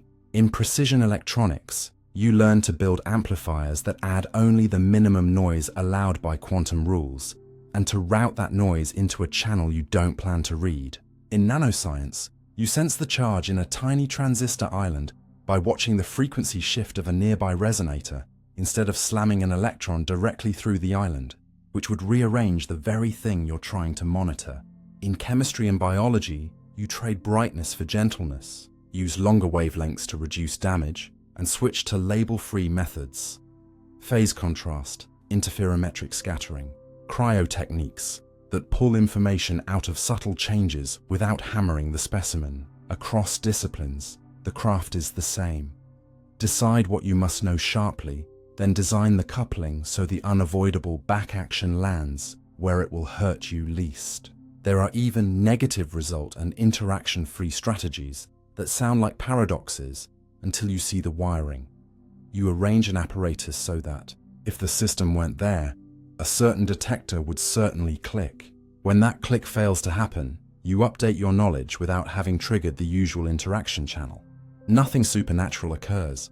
You still built a device that could have left a mark, and you still changed the set of coherent possibilities by allowing or disallowing records to be written. The lesson is that disturbance sometimes looks like an absence in your logbook, but it is always about how the web of possibilities was pared down by the measurement context you created. Just as important is what the observer effect is not. It is not carte blanche for claims that thought sculpt crystals, or that staring at a device from across the room changes its output. It is not an excuse for sloppy experiments whose probes heat, strain, contaminate, or short-circuit their targets. And it is not identical to the spreads you encounter in quantum uncertainty, the trade-offs in what can be known together. Even though both show up when you try to pin down delicate systems, uncertainty tells you about the shapes of allowed states. Measurement disturbance tells you what your chosen act of acquiring knowledge will carve or smear in those shapes. Keep them separate and you stop blaming one for the other. Now let the conclusion land softly, but with a toolmaker's weight. Observers are not magical beings. They are physical systems coupled to other physical systems. An observation is the practice of arranging those couplings so that the facts you care about are copied into records you can keep. Because copying is never neutral, honesty in measurement means understanding and shaping the back action you inevitably introduce. Sometimes you embrace it, sometimes you sidestep it, and sometimes you redirect it. When you carry that map in your head, headlines about observation creating reality lose their fog, and what remains is more interesting. A disciplined art of questioning where the very way you ask becomes part of the answer, not as a flaw, but as the cost of writing truth into the world without tearing the page you're writing on. Temperature versus heat. Here's a small but life-changing switch in your mental wiring. Temperature is a state, heat is a story. Temperature tells you how energetic the jostling of particles is inside something right now, while heat is energy on the move because two things at different temperatures came into contact and decided to trade. One is a reading, the other is a transfer. Begin gently with a kitchen thought experiment. Touch a metal spoon and a wooden spoon that have sat side by side on the counter. The metal feels colder, even though both have the same temperature as the room. Why? Because metal hustles energy away from your warmer fingers faster than wood does. You sense the rate of flow, not just the state either object happens to be in. That single moment exposes a common confusion. We say, "This feels colder," but what you really mean is, "This conducts heat away from me more quickly." Flip the script with a match versus a bathtub. A match flame is much hotter than bath water. yet it cannot warm you, while a bathtub can soak into you and raise your whole body temperature. The flame has high temperature but tiny total energy. The tub has modest temperature but a huge inventory of thermal energy. This is the difference between an intensive property that does not depend on how much you have and an extensive quantity that scales with amount. Temperature is a crowd's average excitement. Heat is the tickets being passed when two crowds mingle. Once you feel that distinction, everyday puzzles solve themselves. Why does a dark car hood in the sun feel scorching while the air above it is only warm? The hood absorbs and holds energy efficiently, reaching a high temperature. The air has a lot of mass to share the energy with and flows constantly, so the same sunlight is diluted. Why does coastal weather swing less than inland weather? Water has a high capacity to store thermal energy per degree of temperature change, so the ocean buffers swings. That capacity is why a cup of boiling water cools quickly, but a roasting pan with the same temperature stays dangerous longer. The pan holds more energy because of its mass and makeup, and it can deliver that energy into your skin even as its temperature falls. Step into the freezer aisle and pick up a bag of ice and a bag of frozen peas. They start at the same temperature, yet the peas sting more because they conform to your skin, increasing the rate of heat flow. Again, your nerves report the transfer, not the abstract number on a thermometer. Now travel inward to what temperature actually measures. In a gas, it tracks the average kinetic agitation of the molecules. In a solid, it captures how vigorously atoms vibrate in their lattice. In more complicated materials, it includes wiggling, spinning, and other internal motions. Because it is an average, some particles are slower and some are faster at any moment. Temperature is the crowd's mean mood, not each person's buzz. Heat, by contrast, only makes sense when there is a before and an after, a boundary crossed, a ledger entry. If two objects at the same temperature touch and nothing else changes, no heat flows between them. You can still give or take energy from one by doing work. Compressing a gas quickly can raise its temperature without heat crossing the boundary at that moment. But that is not heat. It is energy transfer by a different route. This is why a bicycle pump warms in your hand as you squeeze. You are doing mechanical work that shakes the air's molecules harder. Later, that extra energy can leak away as heat into the room. Cooking is a playground for these ideas. Searing a steak in a ripping hot pan relies on temperature to trigger browning reactions at the surface. Slowly braising the same cut in a low oven relies on gently delivering a large amount of energy over time to break down connective tissue. Put a hand near a grill and you feel radiant energy streaming from glowing coals even across a gap. Put a hand on the metal grate and you feel direct conduction, but notice something subtle. Even when radiant energy does the delivery, what changes the meat is not temperature, traveling through space, but heat arriving and raising the meat's temperature on contact. Open a pressure cooker and experience a different trick. Because boiling is not just about temperature, but about pushing against the surrounding pressure. The water inside can be hotter than the boiling point you learn at sea level. When you release the pressure, boiling resumes at a lower temperature. This is a reminder that the number your thermometer shows is part of a larger context that includes the environment and the material's phase. Phase changes are where the distinction becomes dramatic. As ice melts, you can keep pouring heat into it, and the temperature barely budges until the last crystals surrender. All that incoming energy buys you a change of state rather than a rise in temperature. The same pause happens when water boils. This hidden bookkeeping is why steam burns are so nasty. Condensing steam dumps a great deal of energy into your skin in an instant without needing to be any hotter than boiling water. It is also why frost forms on a humid night even if the air temperature hovers just above freezing. As water vapor condenses and then freezes on a surface that radiates heat to the open sky, it releases energy that alters local temperatures at the surface. Language often misleads us here. We say cold came in when we open a window in winter, but there is no substance called cold flowing. Heat leaves the room and the temperature falls. We say heat rises, but it is buoyant warm air that rises because it expands and becomes less dense. Heat itself can be transferred downward by radiation or sideways by conduction just as easily. We say this object holds heat, but more precisely it holds internal energy at a given temperature. Heat is the process that changes that internal energy when there is a temperature difference. Even the way we compare numbers can trick us, saying one oven is twice as hot as another because one reads 200 and the other reads 400 depends on the scale you choose. Temperature scales are anchored to physical reference points, but only the spacing that reflects proportional energy changes gives you meaningful ratios. In practice, what should you do with these distinctions? If you want to be comfortable at home, you care about the rate at which your body loses heat to its surroundings, not only the air temperature. A room with cooler air but warm radiant surfaces, a heated floor, a sunlit wall, can feel cozier than a room with warmer air and cold walls because radiative exchange dominates how you feel. If you want to keep a beverage cold, you pick a container that slows heat flow, not one that merely feels cold to the touch at the store. If you want to cool electronics, you must move heat away from tiny hotspots efficiently. The number that matters is how fast you can carry energy off the chips, not just how hot they are at a glance. If you want to survive a desert night, you learn that low humidity lets surfaces radiate heat freely into a sky that acts like a cold sink, so the ground can chill even when the air at sunset felt warm. In industry, the difference between temperature and heat becomes profit and safety.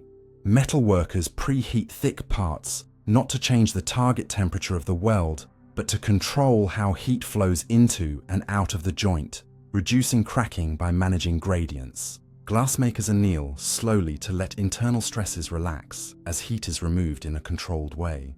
Battery engineers obsess over heat removal because chemical reactions and internal resistance create hotspots that, if not drained away, can push local temperatures into dangerous regimes. And in medicine, a fever is not just a higher number. It is a shift in the body's set point that changes how heat production and loss are balanced, which is why sweating and shivering can occur at the same measured temperature, depending on which side of that set point you are on. Let the conclusion be simple and sturdy. When you reach for words about warmth and cold in your life, picture two dials. One dial reads the state of a thing, its temperature, the average agitation inside. The other dial measures a story unfolding between things. Heat flow, energy crossing a boundary because of a difference. Confusing the dials invites bad decisions, choosing materials by how they feel rather than how they conduct, misreading a weather map, or mismanaging processes where phase changes hide mountains of energy. Keeping them straight gives you leverage. You can judge comfort more honestly, design cooking and cooling more intelligently, and understand phenomena from frost to steam, from safe tool use to efficient buildings. Above all, it sharpens your questions. Instead of asking, how hot is it? You learn to ask, how fast is energy moving, by what route, and into what capacity? That habit turns vague sensations into clear thinking and lets you see the hidden currents that shape your day. Because once you distinguish the state from the story, the world starts to explain itself. Entropy and the second law. Open a window into time's favorite trick, and you'll notice it isn't speed or gravity. It's the quiet bias that pushes the world from tightly arranged possibilities into looser, more numerous ones, a drift we call the second law, and the scorekeeper we call entropy. The hook is simple but deep. Entropy doesn't measure messiness in a moral sense. It measures how many detailed ways the hidden parts of a system can be arranged, while still looking the same from far away. And the second law says that, left to themselves, systems almost always wander toward the options with more room. Begin gently with a picture you can test without a lab. Sprinkle a pinch of salt into a glass of water and stir. At first, you can point to exactly where the crystals sit, but give it a minute, and the same salt is everywhere. A state that doesn't require you to say which molecule is where to describe it well. The uniform mixture corresponds to vastly more microscopic arrangements than the neat pile did. So it's not that the water likes disorder.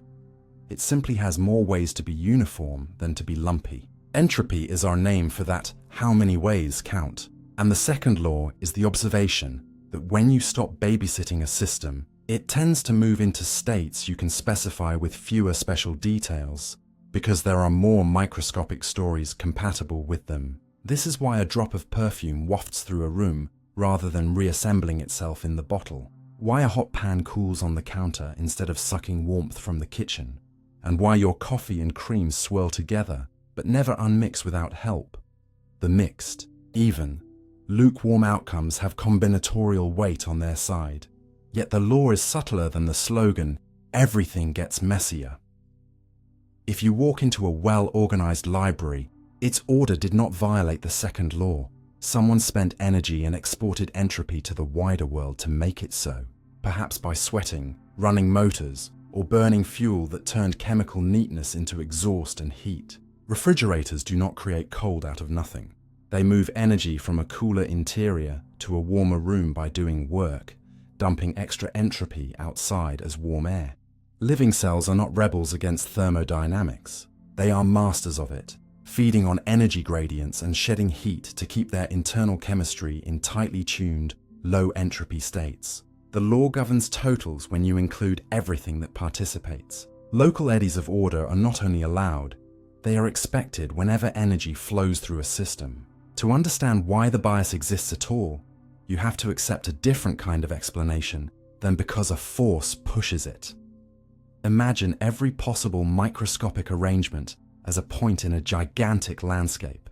The points that look mixed to you occupy almost all the volume of that landscape, while the points that look special, all the gas in one corner, all the energy concentrated in one small region, occupy tiny regions. If you shuffle blindly, you're almost certain to land in the big regions and vanishingly unlikely to land repeatedly in the tiny ones. This statistical view does not weaken the law, it explains its strength. On human scales, the chance that a broken cup reassembles itself by random molecular jostling is so absurdly small that you can live 1 trillion lifetimes and never see it. On microscopic scales over short times, though, the dice are not as loaded, and modern experiments do see tiny, fleeting violations, where a speck of material spontaneously draws a breath of heat from its surroundings and cools a hair. The second law survives these surprises by speaking in the language of odds over time, a language sharpened into fluctuation theorems that quantify just how rare such blips are and how they balance against the average forward flow.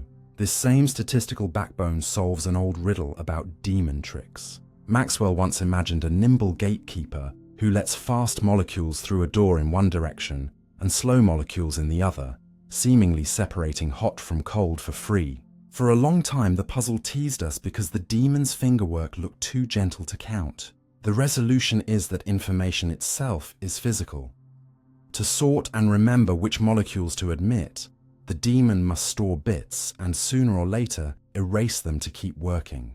That erasure drags heat into the environment and restores the overall balance. Measurement can be gentle, but memory management has a thermodynamic price. That bridge between information and entropy isn't just philosophy. It runs data centers and underlies the design of algorithms and compressors. If a file is highly predictable, you can shrink it because its patterns carry fewer surprises. The more random the stream, the less you can compress. That is a Shannon echo of the same idea. Entropy is a measure of surprise. How many distinct messages, how many microstates hide under the smooth summary you keep. Good encoders and good engines both win by learning structure and exporting the rest as heat. When engineers design power plants or heat pumps, they stare at temperature differences, not as mere numbers, but as opportunities. Power comes from letting energy fall from hot to cold in a controlled way. And the second law sets an upper bound on how much useful work can be skimmed before the flow equilibrates. No clever gears can beat that ceiling, though smarter cycles can get closer by reducing wasted gradients and friction. The same honesty guides everything from chip cooling to spacecraft thermal control. You cannot make heat vanish. You can only route it to a sink or spread it across more degrees of freedom. Even the weather is a monument to gradients relaxing. Sunlight pours unevenly onto a spinning, bumpy planet, making equator to pole differences and day-night contrasts that winds and currents work to level. Storms are not violations of the second law, they are the law in action. Tapping those differences to move energy and momentum around while mixing and radiating until a new balance is reached. Step back still further and ask a question that feels almost philosophical. If the second law is statistical, why does the whole observable universe share the same arrow of time, with broken eggs but not unbroken, with smoke that spreads but never returns? The sober answer points to initial conditions. The early universe, as revealed by the afterglow of the Big Bang, was smooth in a special way, not high-energy chaos but low entropy with respect to gravity, a uniform soup that left enormous room for entropy to grow, as matter later clumped into stars and galaxies, and as radiation streamed into the vastness between them. That low entropy beginning is not explained by the second law. It is what makes the second law useful to us, giving the world a slope to roll down. From that slope flows every arrow you know. Your memory points from past to future because processes that record traces do so while dissipating energy. Your body ages because its chemistry runs one way on average, feeding on gradients that can only be used once. Clearing up myths helps keep the story honest. Entropy isn't a universal synonym for disorder. Crystals can have low entropy because there are few ways to arrange them at a given energy, while a well-mixed gas has high entropy because there are astronomically many ways to shuffle its molecules without changing what you see macroscopically. Entropy isn't always about heat either. It permeates any situation where you summarize a system with a few macroscopic numbers and ask how many fine-grained arrangements hide underneath. And the second law isn't a scold that forbids order. It's a budget rule that tells you the bill you must pay elsewhere to create and maintain pockets of structure. And with a practical, quiet conviction.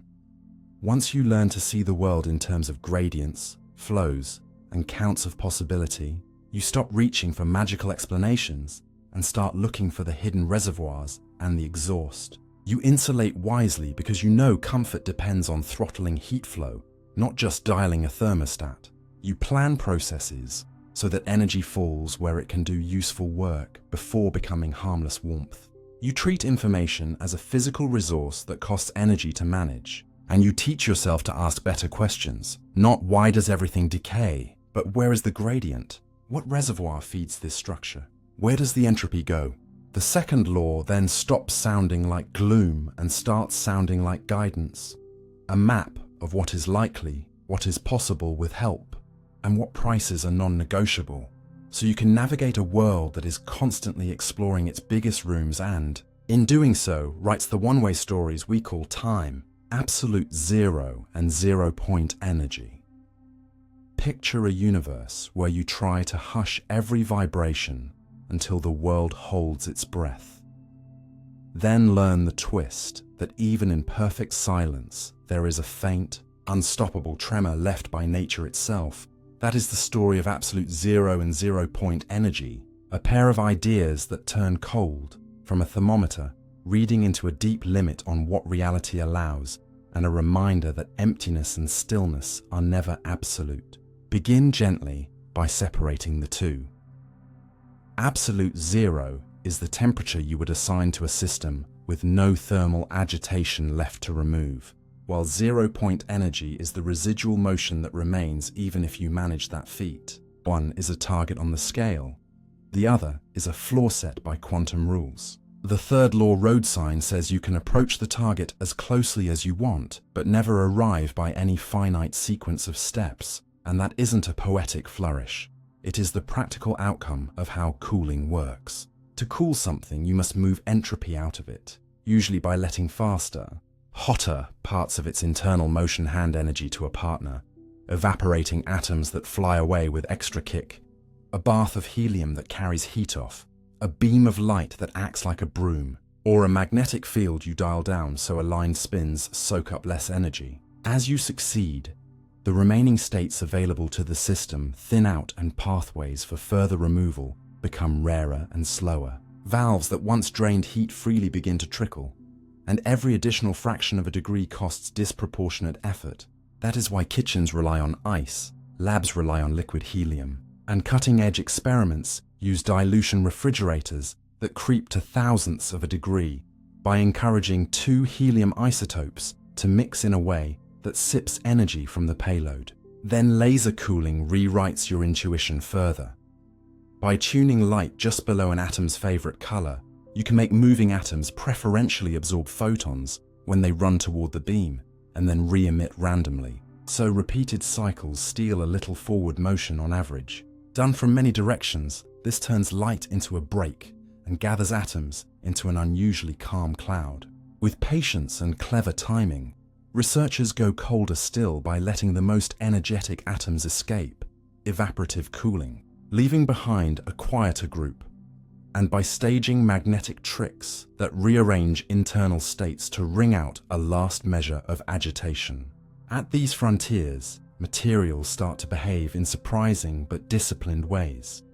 Bosonic atoms, given the right conditions, collapse into a single shared quantum state that behaves like a matter wave puddle, while fermionic atoms fill up allowed motion states in a way that creates a rigid sea where not every bump is permitted. None of this is magic, and none of it violates the limit. It shows that cold is a landscape you can engineer through routes more diverse than a freezer, but governed by the same bookkeeping of energy and available states. Now come back to that faint tremor you cannot erase, the zero-point motion. Even if you stripped away every droplet of thermal energy, the quantum description of a bound system refuses to let all coordinates and momenta be sharp simultaneously.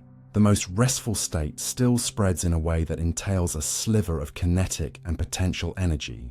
You don't need to lean on abstract math to see its fingerprints. Solid helium, with atoms so light and springy that their zero-point jitter is large, refuses to freeze at ordinary pressure, even at temperatures near absolute zero. Only by squeezing it hard enough do you corral the atoms into a lattice. In ordinary crystals, the atoms never sit perfectly still either. At zero temperature, they still vibrate with a tiny amplitude set by the stiffness of their bonds and their mass. This residual motion gently shifts measurable properties like the spacing of spectral lines and the heat capacity as you approach the coldest regimes. In electronics and optics, the story becomes a hard limit on quietness. Even when you block all classical noise, faint fluctuations remain. The vacuum itself has a texture, and they set the ultimate floor for how steadily a mirror can sit, or how precisely you can read a field.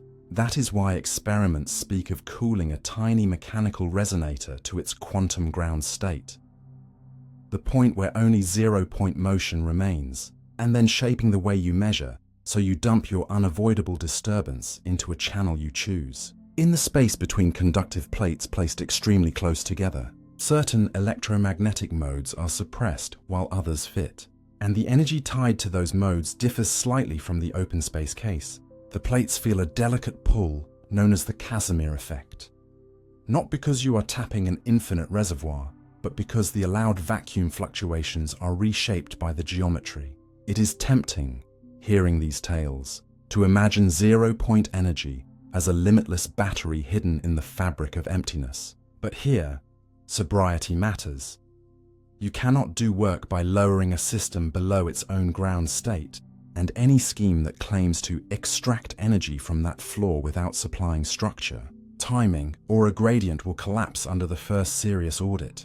What you can do is change boundaries and materials so that the distribution of vacuum fluctuations changes in space, producing forces or frequency shifts you can measure. Engineering those differences is science and technology, not alchemy. The unattainability of absolute zero has equally practical consequences. In space, far from sunlight, objects do not become perfectly cold.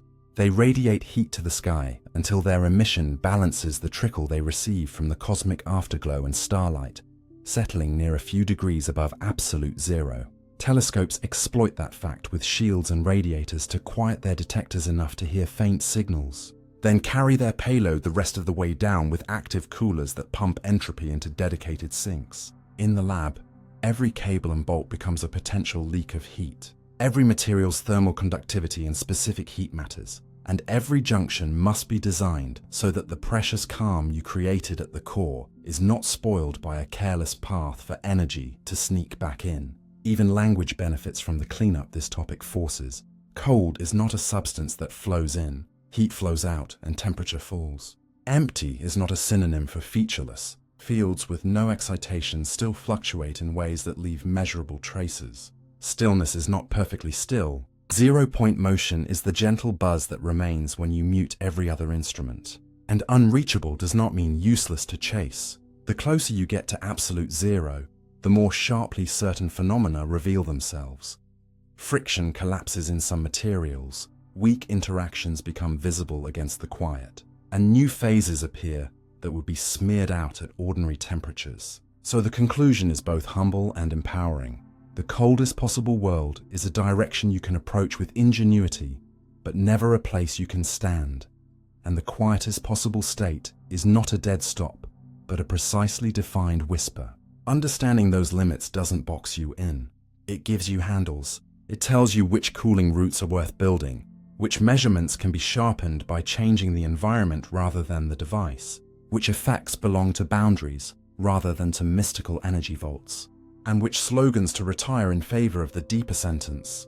The universe keeps a small motion in reserve even when you do everything right. If you let that sink in, your questions get better. Not, how do I reach zero? But, how do I design the path so the remaining motion works for me rather than against me? And that, in the end, is the kind of careful curiosity that turns the cold and the quiet into tools for discovery, not just numbers on a scale. Mass versus weight. Here's a distinction that cleans up a lifetime of small confusions in a single sweep. Mass is what you bring with you. Weight is what the place you're in does to you.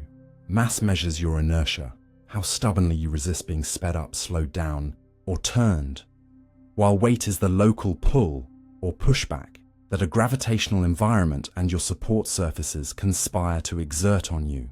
A force that can swell, shrink, or vanish without your mass changing by a crumb. Start gently by noticing how your body already knows this, but your language sometimes forgets. Step onto a bathroom scale.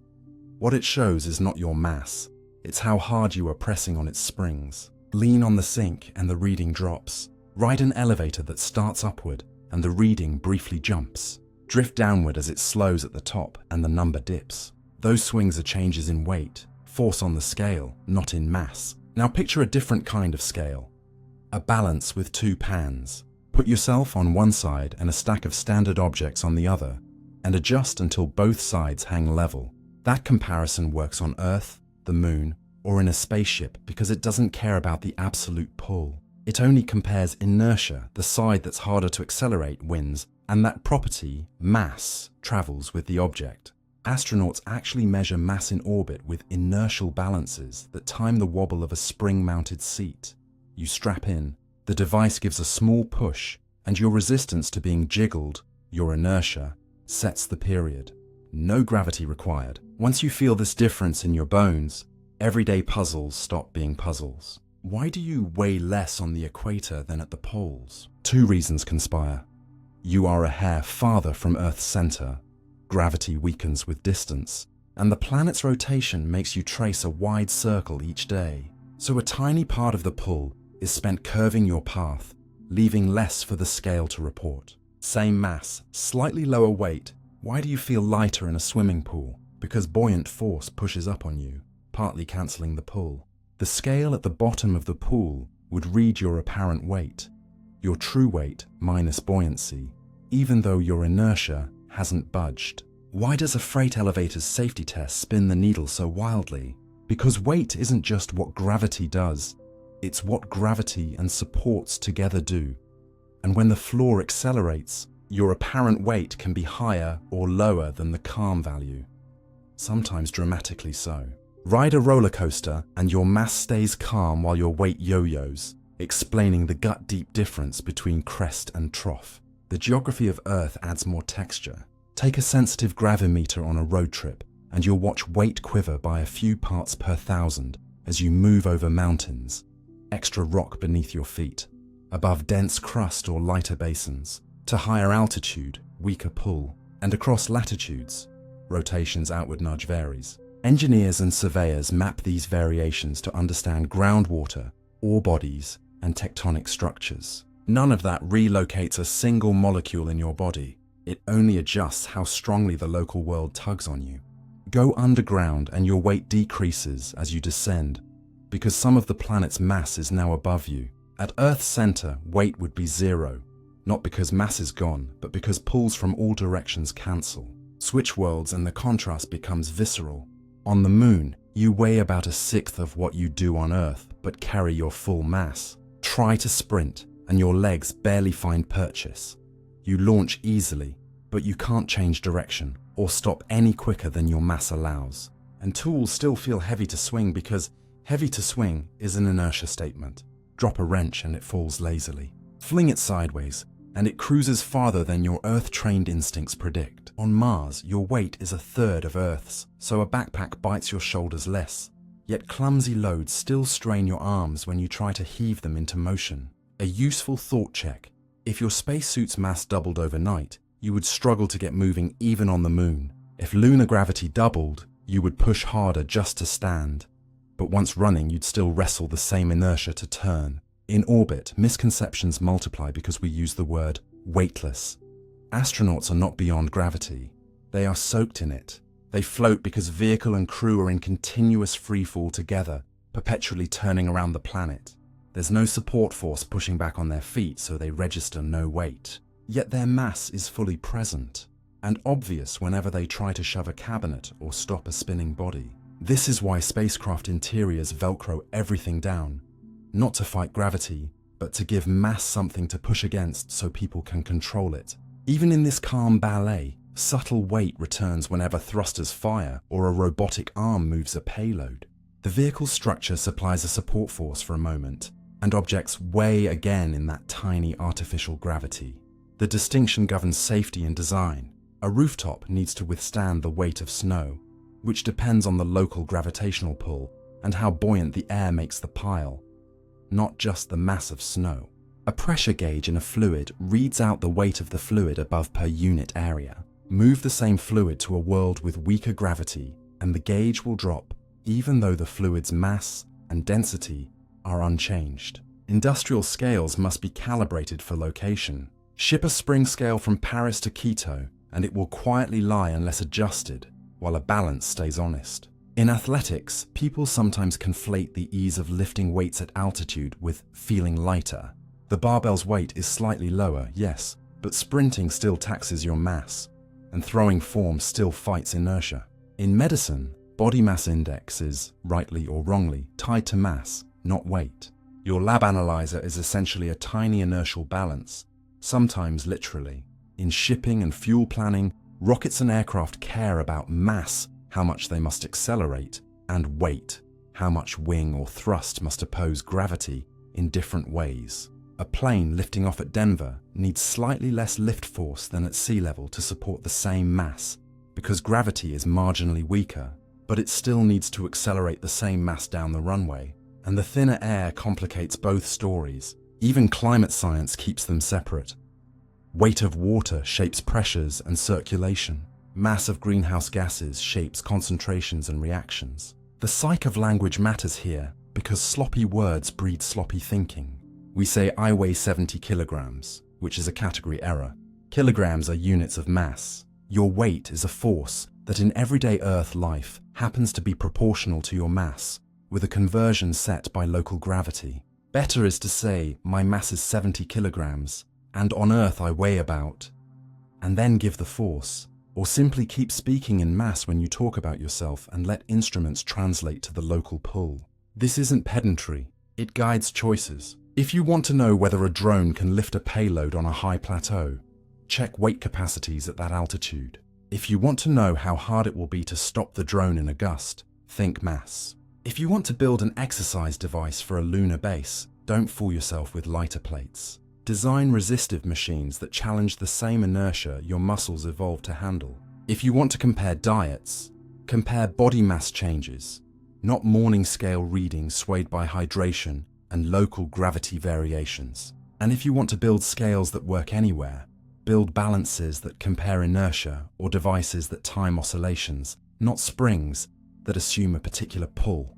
Let the conclusion land with quiet clarity. Mass is the universal measure of how hard it is to change this thing's motion. Weight is the local reading of how strongly something is pressing on its supports right now. One is a property of the object. The other is a relationship with a place and circumstance. Keep those dials separate in your mind, and the world stops contradicting itself. Elevators stop changing your body. Oceans stop making things lighter. Space stops turning off gravity. And numbers on travel scales stop shifting your fitness. Instead, you start asking sharper, more useful questions. What's the mass I have to accelerate? What's the weight the structure must hold here? What will buoyancy give back? What will rotation or altitude take away? With those questions, your intuition becomes reliable across planets, elevators, oceans, and orbit. And the habits you build in a classroom turn into tools you can carry anywhere in the universe, because your mass will follow you, while your weight will always be the handshake you have with wherever you stand. The empty atom misconception. You've probably heard the catchy line that atoms are mostly empty space, but the useful correction is this. They are mostly non-material in the way marbles are material, yet they are not empty in any practical sense. What fills an atom is a dense central core surrounded by a continuous, actively present cloud of electric charge whose quantum rules and mutual exclusions make your desk solid, your lungs breathable, and chemistry possible. Empty only sounds right if you imagine matter as tiny billiard balls, which it is not. Begin gently by replacing the marble picture with a map of presence. At an atom's heart sits a nucleus, tiny on the length scale of the atom but holding nearly all its mass, while the region you might hastily call the rest is occupied by electrons not as specks circling like planets but as spread out probability clouds. These clouds are not ghost stories. They are where an electron is likely to be found if you look, and where its negative charge is continuously felt. Put a sharp needle above a metal surface, and you can literally measure a current that depends on how close the needle tip is to that cloud. A technique that draws images of individual atoms as rounded hills. Fire X-rays or electrons through a crystal, and the pattern they make on a screen is a fingerprint of how charge is distributed in space. The resulting maps are nothing like hollow spheres. They are textured regions with knots and lobes, denser between certain nuclei where bonds live and thinner elsewhere. If you insist on empty, you will miss that the table under your hand resists your push. Not because tiny pellets inside it butt against your skin, but because the electric fields of many atoms overlap and repel. And because identical electrons refuse to pile into the same quantum states, a quiet rule that gives matter its stiffness. That refusal, often called an exclusion principle, is not poetry. It is why two atoms cannot be squeezed into the same place without a surge of energy. Why white dwarfs don't collapse under their own weight until they run out of room in the menu of quantum states, and why the tip of your finger stops at the surface of a window pane even though no hard shells ever collide. Your sense of touch, then, is a conversation with electric fields and stacked quantum options, not with miniature pebbles. Now make the misconception answer questions you actually care about. Why does a thin aluminum foil stop most air molecules but let a billion photons pass? Because the electron clouds in the foil are arranged to scatter light in complex ways while presenting a dense, repulsive landscape to approaching molecules. Transparency or opacity is not decided by hollowness, but by how waves of light and waves of electrons talk to each other. Why does steel feel so much more solid than aerogel, even though both are made of atoms with huge gaps between nuclei? Because solidity is set by how strongly neighboring electron clouds bind and resist distortion, by how the lattice lets vibrations travel, and by how tightly electrons are shared or localized. The positions of nuclei matter, but the character of the electrons C matters more. Why do gases compress easily while liquids and solids do not? In gases, the average spacing between atoms is large compared with the size of their electron clouds, so you can push them closer until the clouds start to overlap forcefully. In liquids and solids, those overlaps are already strong, and further squeezing demands you stuff electrons into states they stubbornly won't share. Even the drama of radioactivity resists the empty trope. When a nucleus spits out a particle, it tunnels through a barrier set by strong and electric forces and emerges into a surrounding region that's already governed by the atom's electron cloud and by the fields of its neighbors. The particle isn't sneaking through a vacuum hallway, it's navigating a crowd whose presence is written in probabilities and forces. The idea of vacuum itself needs care. Between distant atoms, there can be a low density of matter. Yes, but fields extend through those regions. And at the quantum level, the lowest energy state of a field still fluctuates. You can place two uncharged plates very close together and measure a tiny force pulling them together, because the allowed restless modes of the field between the plates are different from those outside. That force isn't a pump you can run as a battery, but it's proof empty is not featureless. On scales far smaller than atoms, the nucleus concentrates charge and mass into a volume so compact that our everyday sense of density fails. Pack a mountain's worth of mass into a thimble and you're still not close. And yet that concentration does not make most atoms unstable, because the surrounding electrons, in their cloud-like occupancy, are arranged to keep the whole structure in a tight balance of attraction and repulsion. Chemistry is the choreography of those clouds. In a simple salt crystal, electron density shifts from sodium to chlorine, creating ions whose fields lock into a sturdy pattern. In a water molecule, electron clouds are drawn toward oxygen, bending the molecule and endowing it with a lopsided charge that lets it dissolve salts, bead on wax, and climb plant stems. None of those acts require little balls touching. They require fields and quantum statistics filling space with influence. If you could shrink yourself to the scale of orbitals and swim between carbon atoms in diamond, you would not drift through a cathedral of emptiness. You would feel a textured, resistive medium defined by electron density and by the energy cost of deformation, more like moving through a finely woven mesh than through a vacant hall. The science that proves all this is not hand-waving.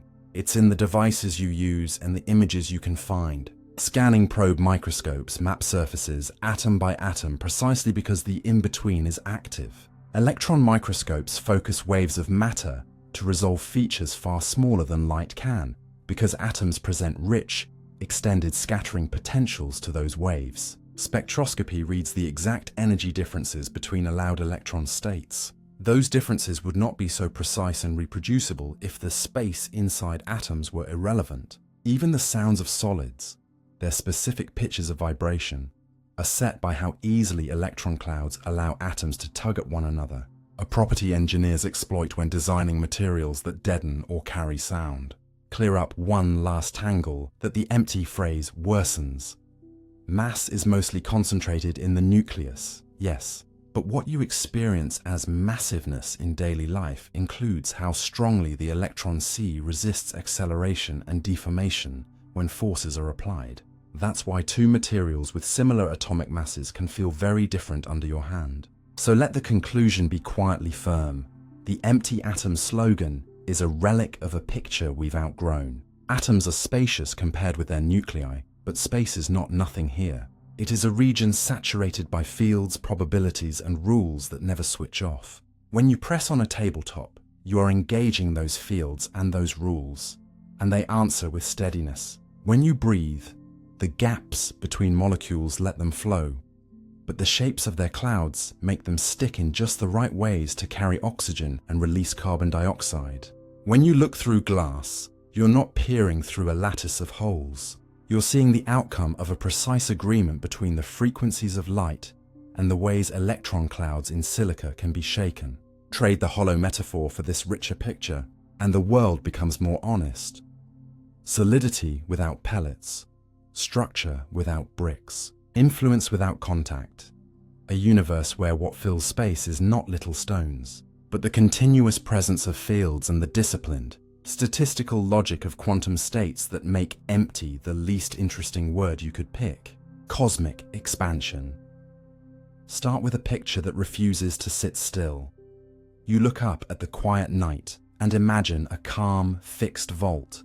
Yet the truer story is that the distances between far-flung galaxies are stretching like a slow tide you cannot feel under your feet. And the hook is that this isn't an explosion-flinging shrapnel from a center, but a steady widening of the stage itself, space growing between the actors so that, over long enough time, the same constellations become roomier without any star needing to fire its engines. Move in gently.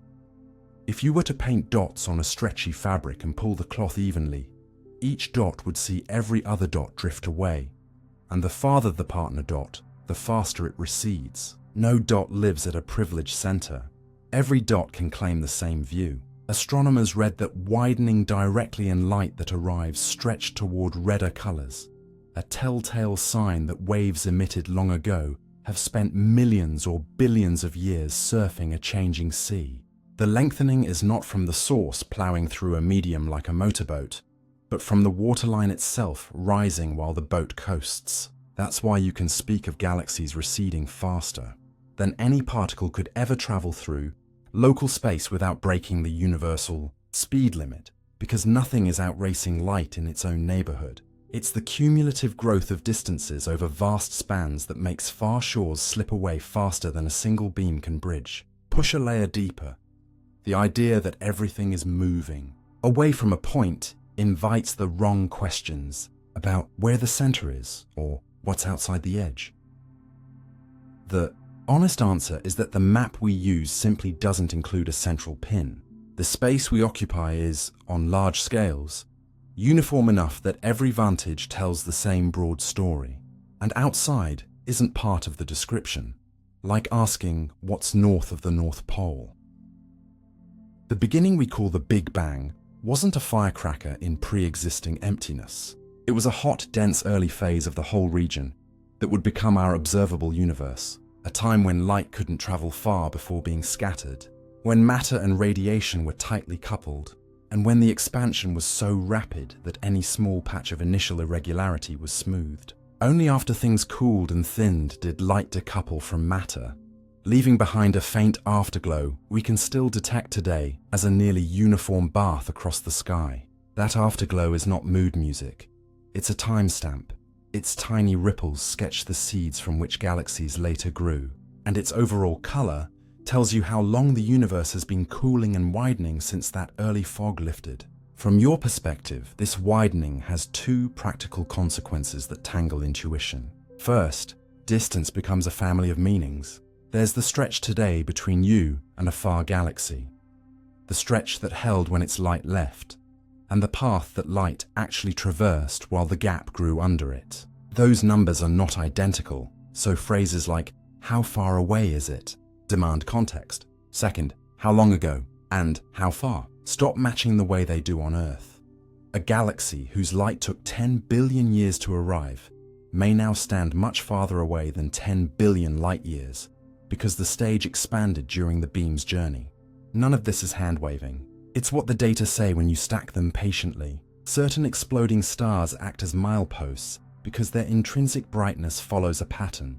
When such a star flares in a distant galaxy, you can compare how bright it looks to how bright it should be and infer distance. Other features, subtle ripples in the distribution of galaxies born from ancient sound waves in the early plasma, serve as standard rulers etched into the cosmic web.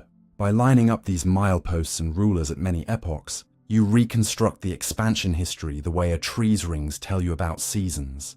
Early rapid growth, later structure forming as gravity knits matter together, and, at still later times, a gentle speeding up on very large scales that shows up as farther mileposts, dimmer than they'd otherwise be. That acceleration is its own story with its own hypotheses.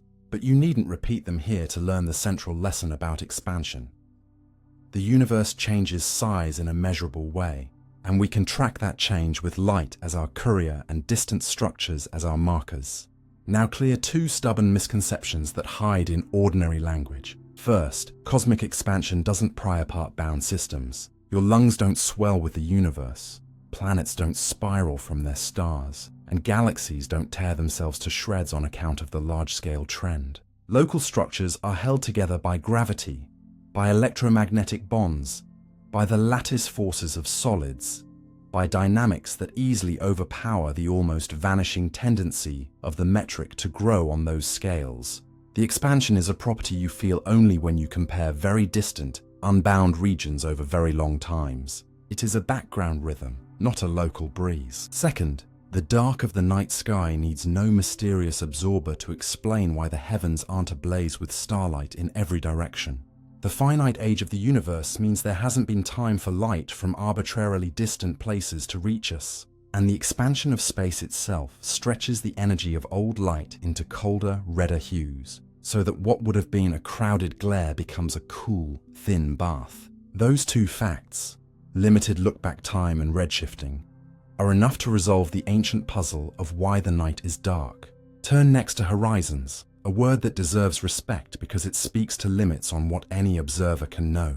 You live inside an observable universe, defined not by walls, but by time. Only those regions whose light has had time to arrive can paint your sky with their news. Beyond that limit may lie more of the same or something different. We cannot say yet. There is also a more subtle horizon in a universe whose expansion eventually outruns even the most heroic photon's ability to close the gap. Beyond a certain distance, signals emitted today will never reach you, no matter how patiently you wait, because the intervening sea grows too fast to cross. Faraway galaxies will dim and slip from view one by one, not because their bulbs go out, but because their light can no longer keep up with the widening. That isn't cause for melancholy. It's a recognition that causal contact is a local privilege governed by the tempo of expansion, and it invites you to savor the portion of the sky we can still converse with. Let the explanation settle into practical instincts. If a headline says a galaxy is receding faster than light, you know not to panic about broken rules. You ask whether the claim refers to the accumulated stretching at great distance, rather than to motion through local space. If someone talks about a center, you ask center in what geometry? And recall that any observer of a uniform expansion sees the same pattern. If you wonder whether the expansion affects a lab experiment, you estimate the binding forces and realize you'll wait longer than Earth has existed to notice anything. If you want to measure the expansion in your backyard, you can't directly, but you can join a species-wide project that does. Time the flicker of a distant standard candle with a backyard telescope contributing to a global network. Or sift public survey data that charts galaxy positions by the million to read the faint fossil of early sound waves. The final turn is philosophical, but grounded. Cosmic expansion isn't a story about everything flying apart so much as a story about relationships changing scale. You are woven into a universe where distance is not a fixed backdrop, but a dynamic field, where light acts as both messenger and ruler, and where history is written in wavelengths and patterns that anyone with patience and a modest instrument can learn to read. Ending softly, carry this sensibility the next time you step outside at night. The stars are not lamps hung on a dome. They are lanterns on rafts drifting with you on a widening ocean whose swell is too broad to notice in an evening, yet steady enough to have turned a hot fog into a transparent sky, spread a faint afterglow across the firmament, and stretch the ladder of distances into a readable story, one that replaces the illusion of a fixed vault with a quieter, truer vision of a world still unfolding, where your curiosity is the small boat that lets you keep pace with the tide. Centripetal versus centrifugal forces. Grab the nearest coffee cup, set it on your car's dashboard, and take a smooth, steady turn. The cup seems to lurch outward toward the door. Yet if you watch from above and trace its natural path, you'll see the honest story. Left to itself, the cup was gliding straight ahead, and it was the car that turned underneath it. The outward push you feel is your body's inertia resisting the change in direction, while the real physical force in the car's frame is the inward one. The seat and door provide to bend your path into a curve. That is centripetal, the center-seeking force every circular motion requires. The centrifugal force you talk about is the name we give to your felt tendency to fly straight when we insist on describing the scene from the turning seat's perspective. Begin gently by separating language from physics. In an outside, non-rotating viewpoint, nothing mysterious is pushing outward. Every object, from a bead on a hoop to a car on a bend, would sail straight if not guided inward. A string whirling a stone provides that inward guidance with tension. A turntable provides it with friction. An airplane in a bank provides it with a tilted lift. A highway curve can be built so the road itself leans and delivers part of the needed inward force through the normal reaction. Switch into the rotating viewpoint, the passenger's honest point of view, and you must account for why untouched objects appear to slide outward. To keep Newton's familiar bookkeeping, You introduce a force in your equations that points away from the center, with a size that grows rapidly with spin rate and with how far you sit from the axis. That centrifugal entry isn't magic, and it isn't lying. It's a tool that makes dynamics in a turning frame resemble the rules you know from straight frames, and it matches your bodily experience that during a curve, the seat seems to press you inward, while something seems to press you outward. Once you've drawn that line, everyday puzzles stop tripping you. The water in a bucket trick is not centrifugal force gluing water to the bucket. It's the bucket supplying the inward squeeze that keeps the water's path curved. If the inward squeeze is big enough at the top of the swing, the surface of the water stays in the bucket because the water's natural straight-ahead tendency would carry it on a circular arc only if guided, and the guide is present. A washing machine's spin cycle doesn't throw water outward. The perforated drum insists the cloth follow a circle while the water, no longer held by the weave once pressure squeezes it out, continues straight through the holes, which the spinning wall is constantly moving away from, so the water exits. A salad spinner is the same story. The leaves are corralled into a turning path by the basket. The droplets are not, so they fly straight into the screen and beyond. In laboratories and hospitals, centrifuges exploit this geometry to sort mixtures. Heavier components need stronger inward guidance to curve as sharply as lighter ones, so in the rotating frame they feel a larger outward tendency and settle differently in the tube. Technicians tune speed and radius to get the right separation without tearing cells apart. And the calculation they do is exactly the trade between the real inward forces provided by the tube and the outward term that appears in the tube's co-rotating view. Spinning fluids tell the tale with elegant shapes. Pour mercury or any reflective liquid into a slowly spinning bowl. The surface becomes a perfect parabola because each ring of fluid finds a balance in the rotating frame between the outward term and gravity's downward pull. Engineers have used this to build liquid mirror telescopes that quietly hold the exact shape needed to focus starlight. No grinding required. Spin sets the curve. Nature does the polishing. Even a simple record player will nudge a drop of oil to creep outward if friction keeps it moving. Again, from the outside, the drop keeps trying to go straight as the plate turns beneath.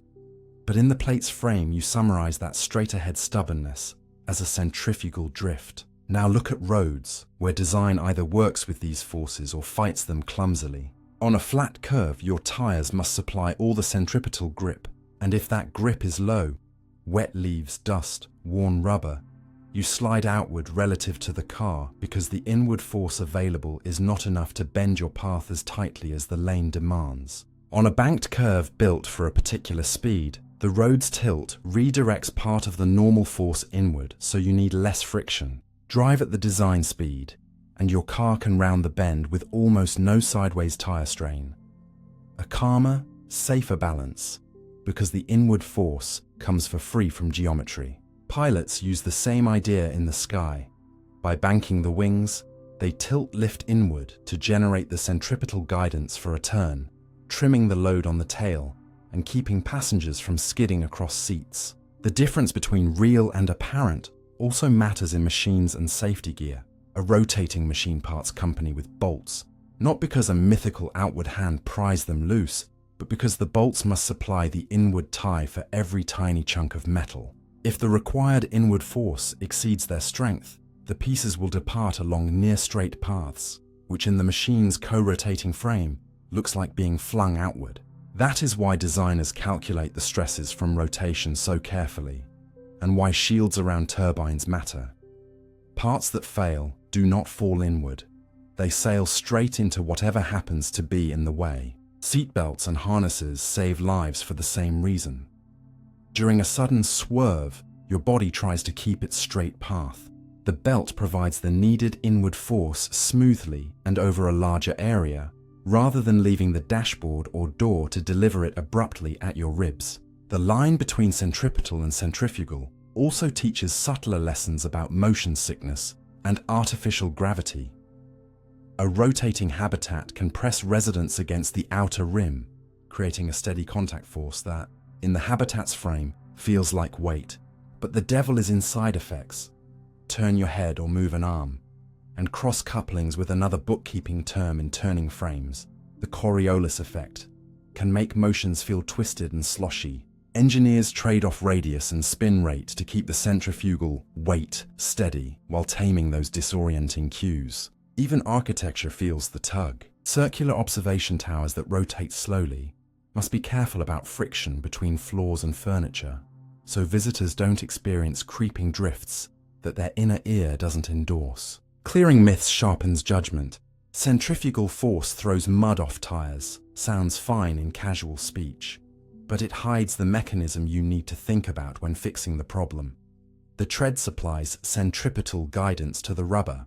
The mud loses its adhesion and travels straight, so designers add grooves and block shapes that encourage the mud to detach. Centripetal force is a separate engine inside objects is backward. It is always provided by familiar interactions. Tension, friction, pressure, gravity, aerodynamic lift that redirect motion. The wise way to talk is this: identify what supplies the inward guidance, then decide whether it's strong enough for the curve demanded. And only if you choose to analyze from the rotating vantage, add the outward and sideways bookkeeping terms that make your equations line up with your sensations. End with a soft but practical summary. Centripetal is the need. Every curved path asks, who is pulling me inward, and are they strong enough? Centrifugal is the feeling you narrate inside a turning frame. It seems as if something pushes me outward, a faithful translation of inertia into the language of the rotating observer. Learn to swap views without getting tangled. From the ground, look for the inward agents. From the spinning seat, include the outward terms so the math and your gut agree. Do that and dashboards stop betraying cups. Roads stop surprising tires. Machines stop being mysterious when they shed parts. And dreams about spinning habitats turn from cartoons into checklists, where curves are tamed not by slogans, but by knowing exactly which forces are real, which are apparent, and how to use both stories to keep motion smooth and people safe. Conventional current versus electron flow. You've probably wired a battery to a small motor and watched the blades spin, never suspecting that two different stories of which way the charge goes can both be correct and useful depending on what you want to understand. The hook is this: conventional current is a bookkeeping arrow telling you the direction positive charge would move through a circuit, while electron flow describes what the mobile negative charges actually do in a typical metal. And they point opposite ways, not because nature is confused, but because we chose our arrow long before we learned what was moving. Step in gently through history, because the origin matters. When early experimenters needed a standard, they picked a direction for current from the terminal they called positive toward the one they called negative. They didn't know the mobile charges in copper are electrons drifting the other way, but by the time that was discovered, the sign convention had already seeped into textbooks, rules of thumb and design habits, and, crucially, it worked. In a metal, electrons are the carriers, and their net drift is from the lower electric potential toward the higher against the conventional arrow. In many semiconductors, holes, places where an electron is missing, behave as if positive charges move with the conventional arrow. In saltwater or battery acid, positive and negative ions trek in opposite directions simultaneously. In a vacuum tube, electrons fly through empty space from the hot cathode toward the anode.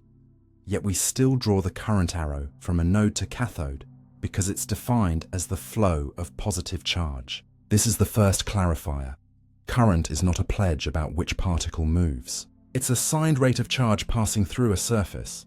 If the charges are negative, the same physical flow corresponds to a conventional current arrow, pointing opposite to their actual motion. If the charges are positive, the arrow and the motion line up. Now sink into what that means for the stories you tell with circuits. When you analyze a network on paper, writing loop equations, checking power balance, predicting node voltages, you don't need to track tiny swarms of electrons like ants on a sidewalk. You need consistent arrows so that signs add up and polarities make sense. Ohm's law, Kirchhoff's laws, and the standard orientation of diodes and transistors all assume conventional current. The little triangle in a transistor symbol, for instance, points in the direction the conventional current wants to go. The arrow on a diode indicates the direction it will easily conduct in that bookkeeping system. This isn't a trick, it's a shared language. If you choose the wrong language halfway through, swapping to electron flow for a step or two, you'll flip signs and confuse yourself about power. Is the element absorbing or delivering? And about field directions. Which way does the magnetic field loop according to your right-hand rule? Engineers avoid that tangle by being loyal to one convention for analysis and translating only when they talk about microscopic mechanisms like recombination in a junction or emission in a tube. Your hands-on intuitions benefit from a second clarifier. The charges creep while the message sprints. In a copper wire carrying steady direct current, individual electrons drift astonishingly, slowly, millimeters per second in many cases, while the electromagnetic disturbance that starts them moving propagates along the line at a significant fraction of the speed of light, guided by the geometry of the wire and the surrounding material. Flip a switch and the lamp does not wait for a single electron to complete a heroic relay from the battery's negative end to the filament. Instead, local electrons everywhere in the circuit begin to shuffle almost simultaneously as the field fills the circuit, like water in a hose that everywhere rises together when you open the tap. With alternating current, the story bends again. Electrons mostly jiggle back and forth about tiny home positions, moving hardly anywhere on average over a full cycle. Yet the conventional current arrow alternates direction and power flows. That power isn't a parcel carried inside the metal by electrons like coal in a cart. It is delivered by the electromagnetic fields in and around the conductors into the component where it is turned into light, sound, motion, or heat. This field-centered picture is why insulation, spacing, and the shape of traces on a circuit board matter so much for high-speed signals. You are routing energy in space, not just shuttling charges in a pipe. Knowing when to speak electron and when to speak conventional saves you from common misconceptions that break projects and exams. If a beginner insists current must go from negative to positive because electrons do, they will draw diode arrows backward and bias transistors the wrong way. Use conventional current for symbols and power flow, and reserve electron torque for microscopic explanations, like why a p-n junction conducts one way. Electrons and holes meet and recombine across a barrier whose shape is set by doping and fields. If someone says, the arrow on a current source shows electron flow, they are half a sign-off. The arrow is the direction positive charge would flow, full stop. If a person claims salt water carries current by electrons, you can set them straight. In electrolytes, ions carry current, sodium and calcium shuffle one way, chloride and sulfate the other. So some parts of the circuit have no electron carriers at all. Yet the conventional arrow goes right on making sense. This split in language is not a headache when you learn to translate. Want to visualize what happens in a metal resistor? Picture electrons drifting opposite the conventional arrow and losing orderly energy to jostling with the lattice, which we record as heat. Want to compute the resistor's effect on a network? Keep conventional arrows and voltages, and the math sails smoothly. Want to predict the magnetic field wrapping a wire? The right-hand rule is formulated for conventional current. If you insist on using electron motion, use your left hand or remind yourself to flip the direction. Want to think about lightning? In a typical cloud-to-ground flash, electrons travel downward in steps, while conventional current flows upward in the return stroke. Two descriptions of the same event that must agree on measurable outcomes like field direction and delivered energy. Even measurement tools quietly pick a side. A clamp meter senses the magnetic field produced by conventional current. A Hall sensor reports assigned flow according to its pinout. A current probe in a scope draws its arrow for positive current as engineers define it. There is also an important humane lesson in this tidy mess. A convention can be arbitrary at birth and still wise in practice if everyone sticks to it, because shared language makes complex cooperation possible. Benjamin Franklin could have chosen his signs the other way, and textbooks would bear different plus and minus labels today, but circuits would still work, and the world would still be lit. What matters is consistency, not the metaphysical rightness of the arrow. End with a calm rule you can carry into any lab or classroom. Pick conventional current for analysis, design, and communication. Translate to electron flow when you want a microscopic story about carriers and collisions. Remember that current is about charge per time across a surface, not about a single kind of particle. And never forget that the signals you use move at field speeds while the charges that respond shuffle like a slow crowd. With that clarity, you stop tripping over arrows and start asking better questions about what really sets behavior. Materials, geometry, fields, and interfaces. And your circuits become not just correct on paper, but coherent in intuition too. Weightlessness in orbit. If you want the cleanest answer to why astronauts float, begin with this honest sentence. In orbit, you are not beyond gravity. You are inside it so completely that you and your spacecraft are falling together all the time, leaving nothing solid to push back on you. No floor to press your feet, no chair to press your spine, so your body reports no weight, even though your mass, your inertia, and Earth's pull are still fully in play. From that gentle starting point, a whole world of strange, practical consequences unfolds. None of them mystical, and all of them measurable. In everyday life, a scale reads your weight, because the ground stops your natural motion and pushes upward on you. In orbit, there is no such stop, only continuous free fall around the planet. So the support force vanishes, and with it, the sensation of weight. Engineers call this microgravity, not because gravity is tiny at the altitude of a station, it's only modestly weaker than at sea level, but because the leftover accelerations are tiny compared to what you feel on the ground. Faint tugs from the station's rotation, small shoves from air drag at the thin breath edge of the atmosphere, murmurs from onboard machinery, and subtle differences in pull between one end of a module and the other. Those leftovers matter because in a world with no down, the smallest nudge is king. A release tool won't drop to the floor.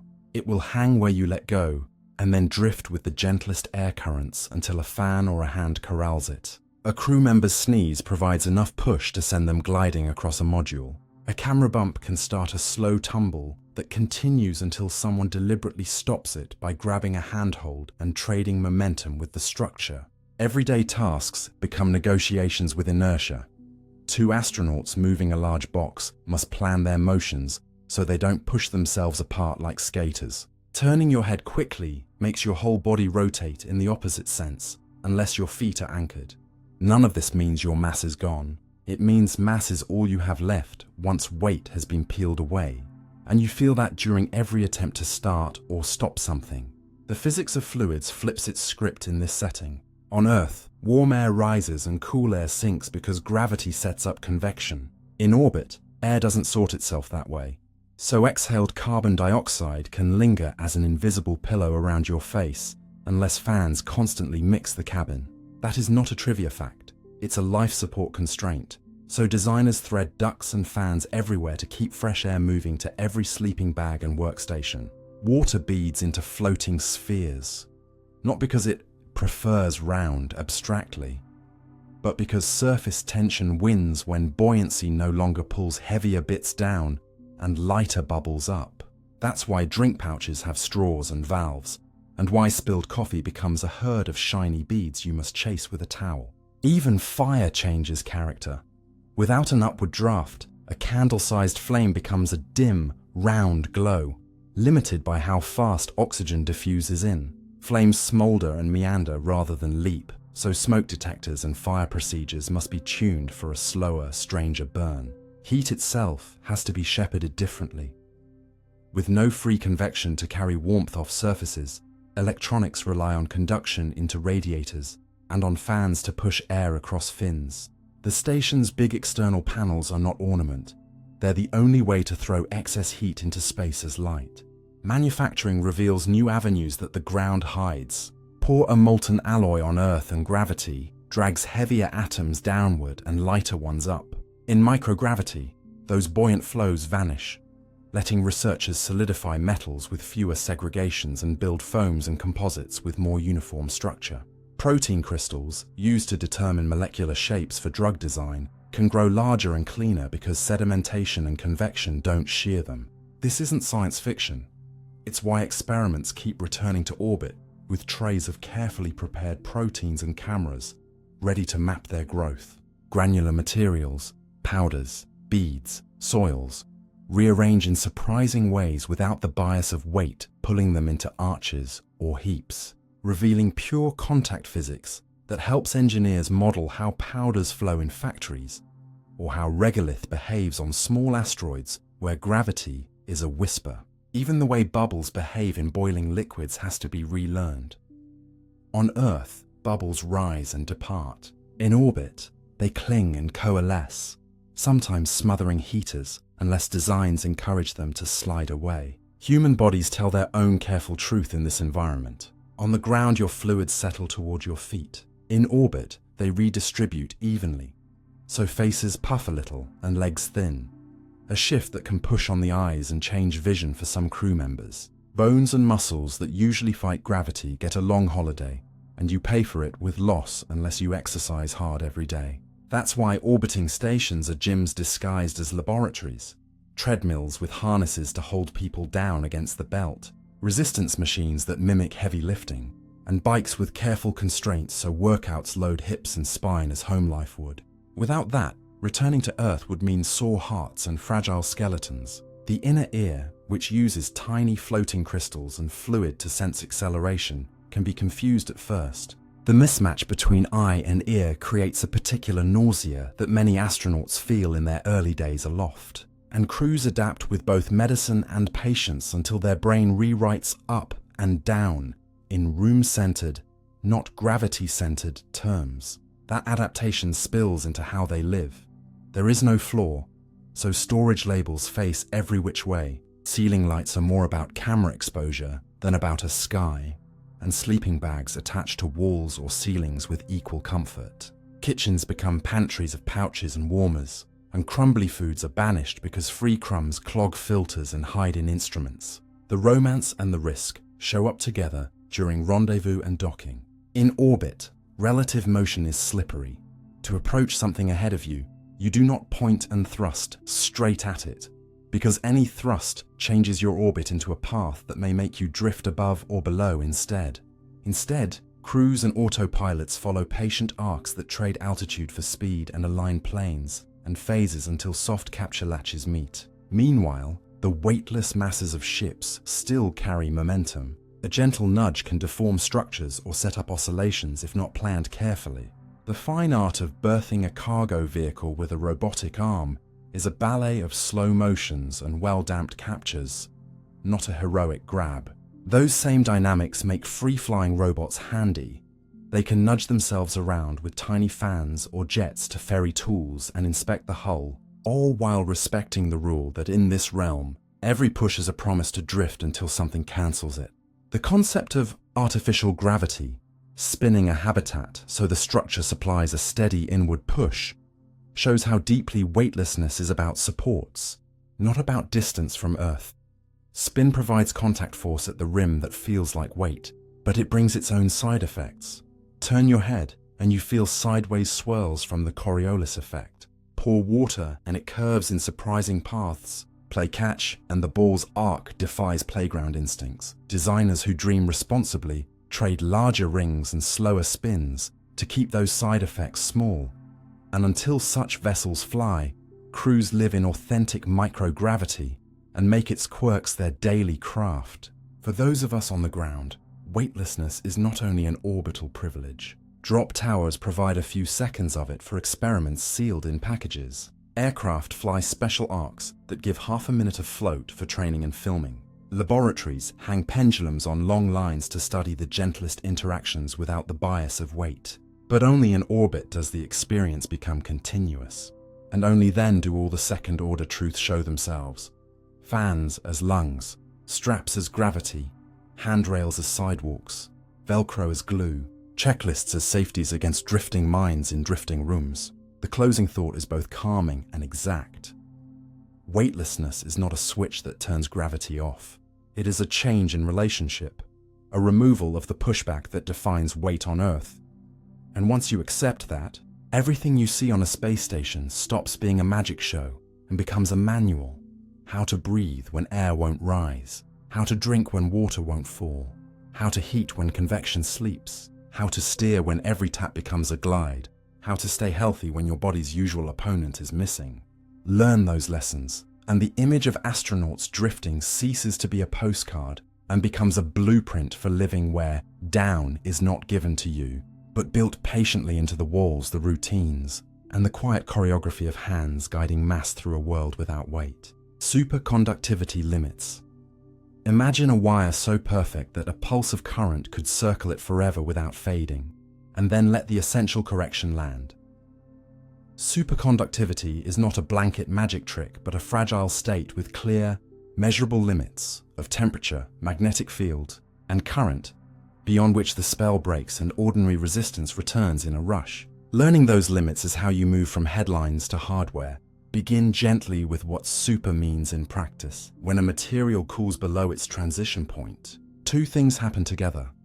Electrical resistance drops to effectively zero, and magnetic fields are expelled from the interior, a combination that makes levitating magnets and lossless coils possible. But the transition temperature is a cliff, not a slope you can ignore. A few degrees too warm, and the paired motion of electrons that carries current without friction unravels. For classic metallic superconductors, that cliff sits so cold you need liquid helium. For high-temperature ceramics, it rises to the friendlier realm of liquid nitrogen, still a winter far below ice. The first limit, then, is simple. You must keep the material cold enough that random jostling does not smash the delicate correlations that make the state work.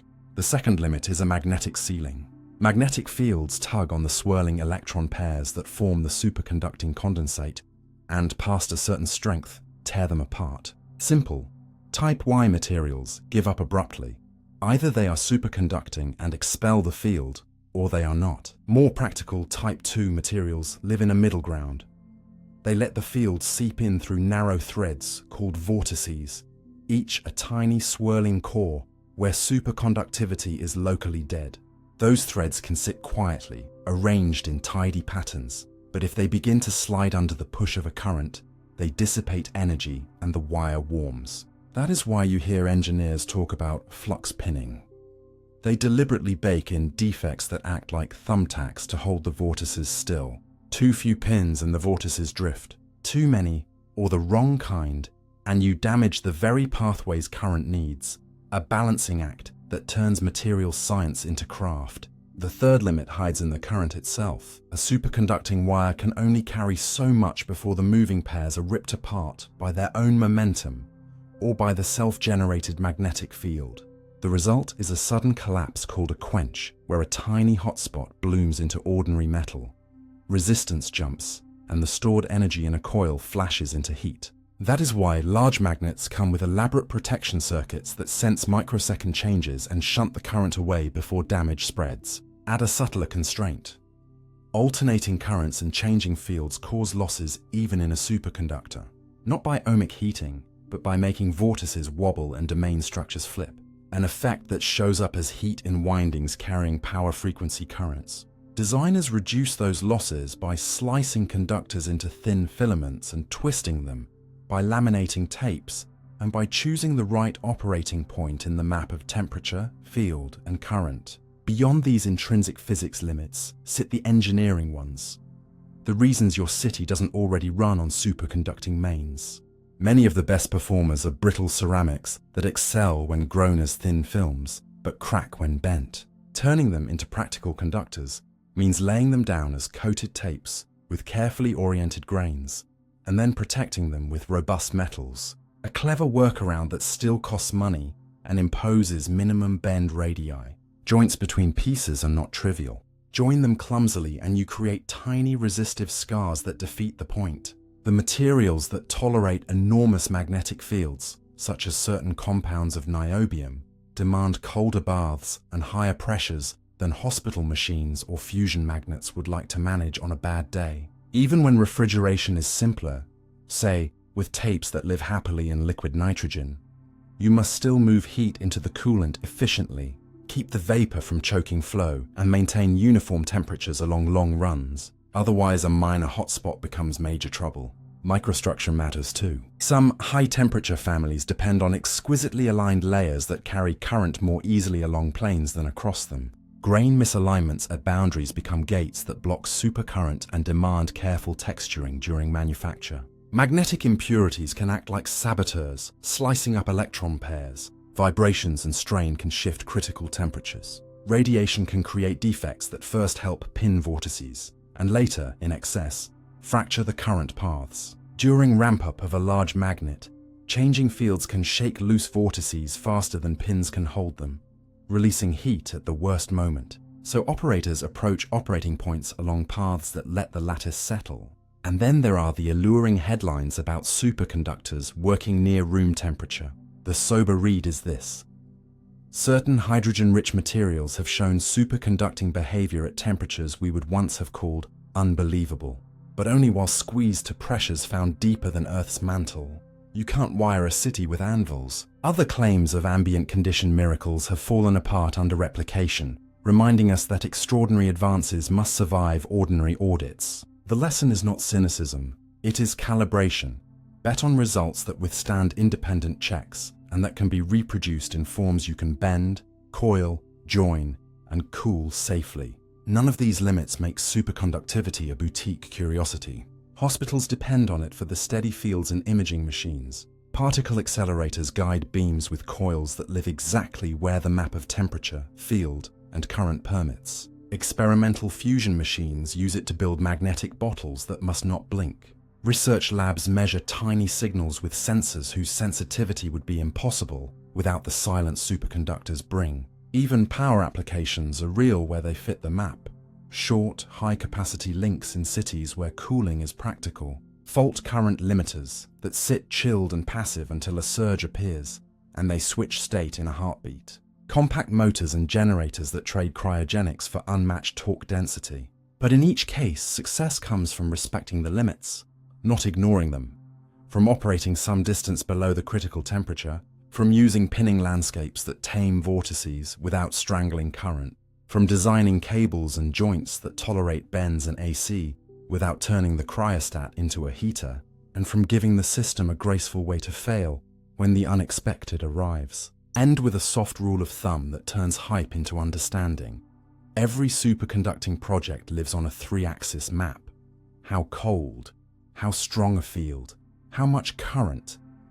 And the art is not to stand at the cliff's edge, but to pick a plateau wide enough that bumps in temperature, noise in the field, or small surges in demand don't throw you off. Learn to ask where a device sits on that map, and how it handles vortices, joints, cooling, and quenches, and the technology ceases to be a magic show and becomes a set of disciplined choices. Within those choices, the promise is real. Guided trains that glide, magnets that hold their breath for years, sensors that hear whispers from distant galaxies. All built not by pretending limits aren't there, but by treating them as the rails that keep the train on track. Relativistic mass versus energy. Here's a cleanup that will make the rest of relativity fall into place. Stop saying mass increases with speed, and start saying energy and momentum grow while an object's own mass stays the same. And together they behave as a single physical package that explains inertia, gravity's bookkeeping, and what collisions can create. Begin gently by untangling two ideas that classroom folklore knotted together. The mass that belongs to a particle, its invariant identity, doesn't change because you floor the accelerator. That mass is what every observer, no matter how they're moving, would agree on if they could ride along and weigh the thing at rest. What does change with speed is the energy you must pour in to push the object harder and the momentum it carries once moving. Both scale steeply as you chase the light limit, and this is why it gets brutally difficult to add one more notch of speed, because you're feeding a growing energy and momentum ledger, not because some mysterious extra mass is accumulating. Early authors tried to fold these effects into a single number and called it relativistic mass, but that shortcut hides more than it reveals. It makes newcomers think there is one kind of mass when physics actually needs two ideas: unchanging mass and frame-dependent energy, and it tempts people to blame time dilation and length contraction on a shifting mass when those are really statements about how space and time are knitted together. Shift your language and the fog lifts. In modern practice, mass is an invariant label. Energy and momentum are what change with motion, and the deepest relations tie all three together. That picture handles everything from a photon's influence. It has no mass yet carries energy and momentum and so can push and be bent by gravity, to the way colliding beams at a collider can conjure new particles from what once looked like mere motion. Now see what this buys you in concrete terms. Take a fast particle in a ring. As you keep nudging it, its speed creeps closer to the cosmic limit but never crosses. The reason is not that its mass grew, but that each push mostly fattens the energy budget rather than the speed. That distinction matters because the same energy, redirected, can become the mass of new stuff in a collision.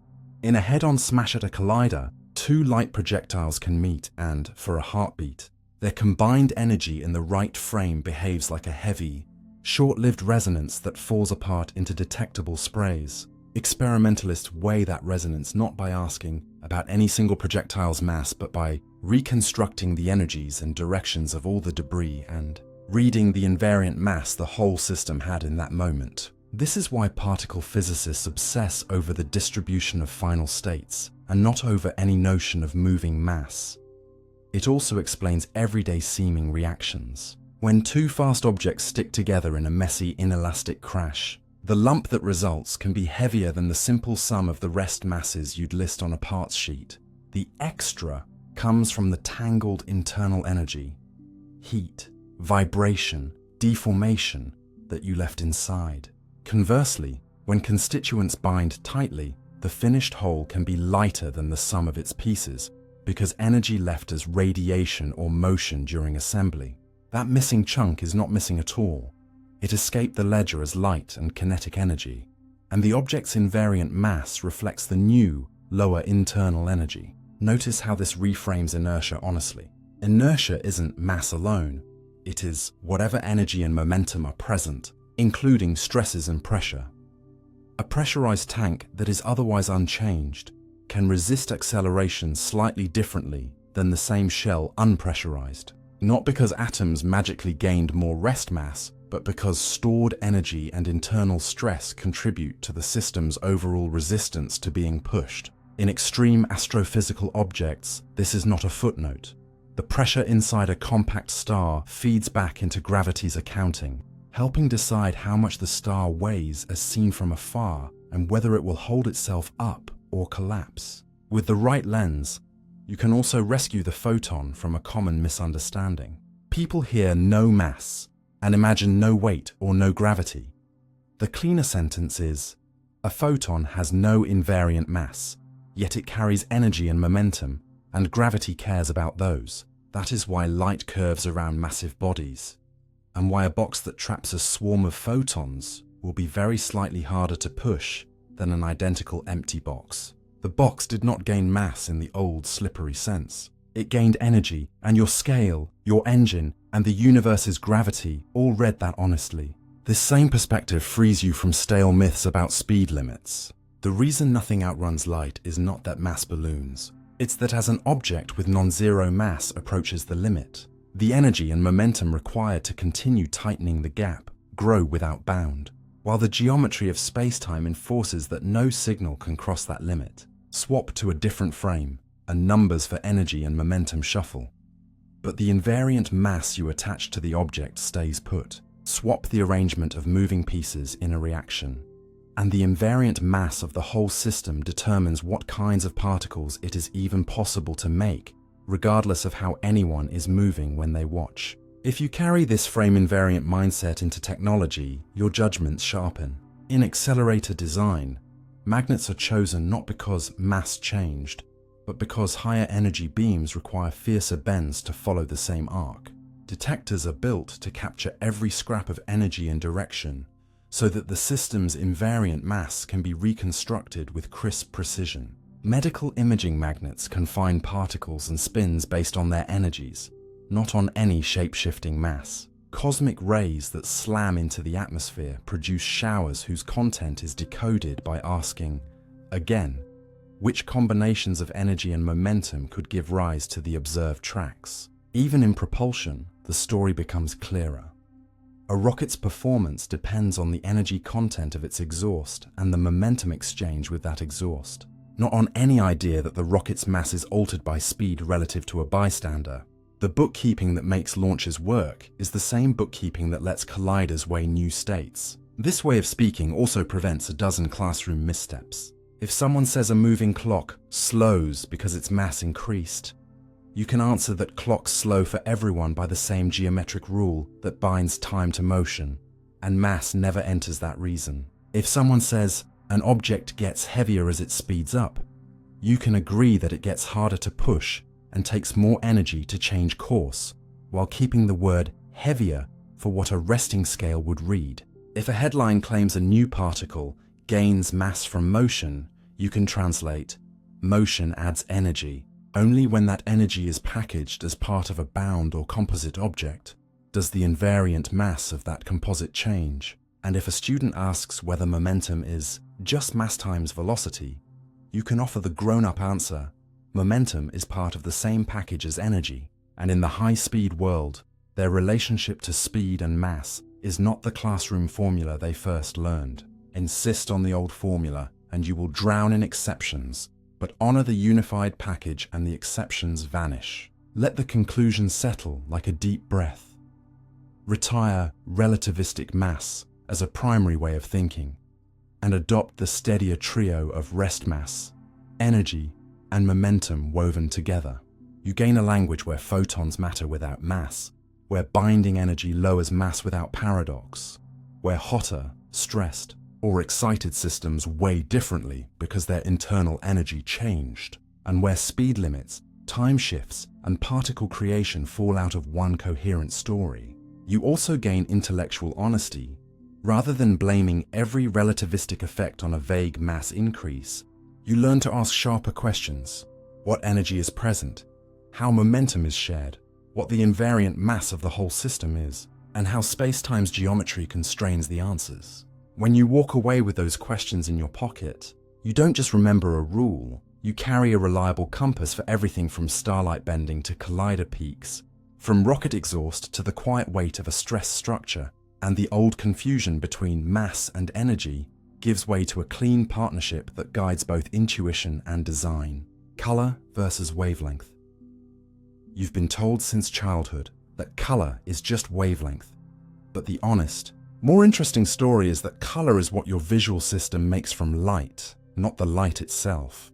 And that simple sentence quietly explains why a lemon still looks yellow under the kitchen LEDs, why a t-shirt bought under a store's amber lamps turns a different shade in daylight, why a computer can fake any hue with only 3 primaries, and why 2 lights with completely different physical spectra can look exactly the same to you.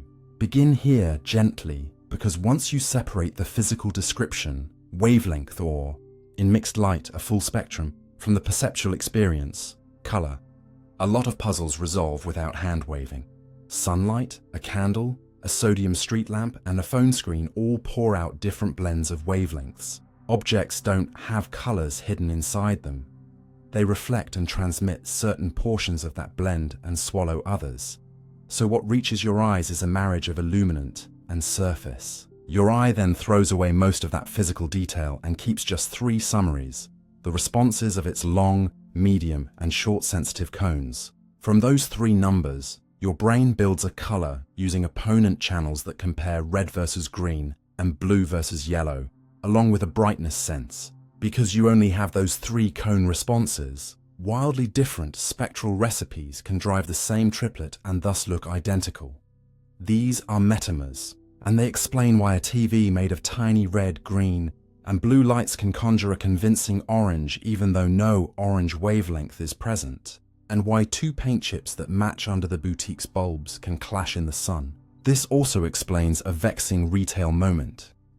You carry a grey shirt outside and discover it's actually olive. Inside, the store's warm lamps gave the cones a blend that mimicked grey, while daylight shifted the balance and revealed the fabric's true reflectance.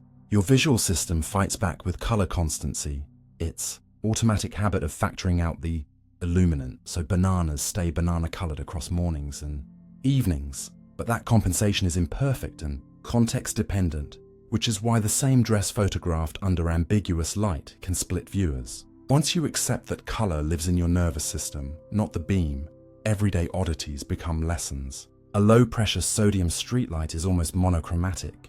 Its light barely stimulates the short, sensitive cones at all. So many surfaces collapse toward the same yellowish tone, and reds and greens become hard to tell apart.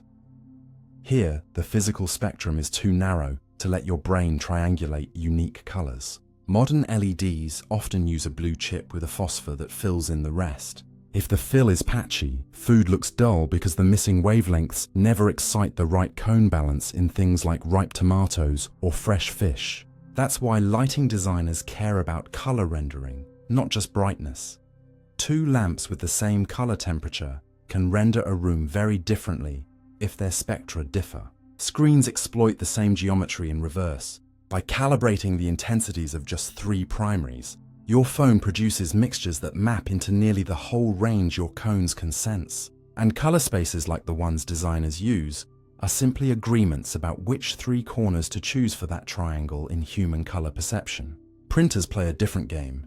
Pigments subtract parts of the incoming light, so mixing inks is not like mixing beams. Pile cyan, magenta, and yellow, and you cut more and more of the spectrum out. Which is why print workflows think in how much are we taking away, rather than how much are we adding. Structural colors add another twist. A morpho butterfly looks intensely blue. Not because it carries blue dye, but because tiny ridges on its wings interfere with light and reflect a narrow band. Move your head and the hue shimmers as the structure changes which wavelengths are favored. A physical spectrum engineered by architecture, not chemistry. Fluorescence is more radical still. The material absorbs invisible ultraviolet and re-emits visible light. Under a blacklight, the spectrum at your eyes contains wavelengths that weren't in the lamp to begin with. So perception is not just subtractive filtering, but new light being minted. Even the sky teaches you.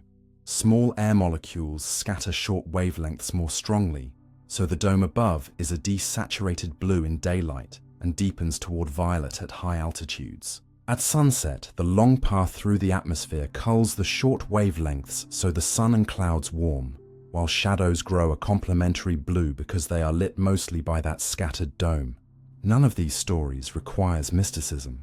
Only the insight that wavelength is a physical axis and color is a constructed experience built from 3 channels plus context. That context is powerful. Surround a neutral gray with saturated red and it will drift toward green in your perception. Stare at a bright patch of blue, then glance at a white wall and you'll conjure a yellow afterimage as your channels rebound. Paint a shadowed checkerboard carefully.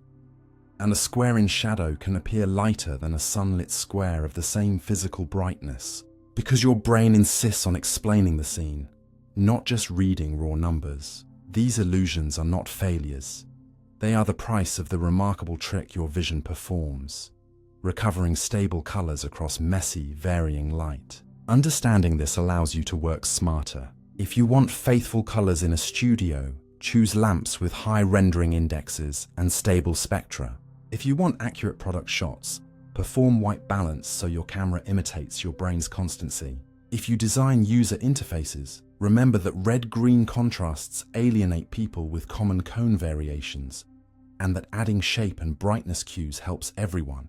If you're a scientist, you calibrate instruments to measure full spectra when you care about physical truth, because tristimulus numbers compress away detail that matters for chemical identification or plant health. If you're a naturalist, you remember humans are one species among many. Bees see into ultraviolet and find bullseye landing patterns on petals we call plain. Birds often have a 4th cone and see hues we can only code with false colors. And some fish and mantis shrimps use polarization. So color, as you live it, is a provincial slice of possible sensation, not a universal code. Clear 2 common myths before we close. First, magenta isn't a real color because it's not in the rainbow. Flips a truth on its head. Magenta is what your opponent's system reports when it sees strong red and blue with weak green. A perfectly real experience even if no single wavelength triggers it alone. Your brain makes a hue that sits between red and blue on its own circle rather than on a line. Second, the redshift of galaxies means they look red to us, muddles 2 meanings. Astronomers use redshift as a measure of how much spectra are stretched by expansion.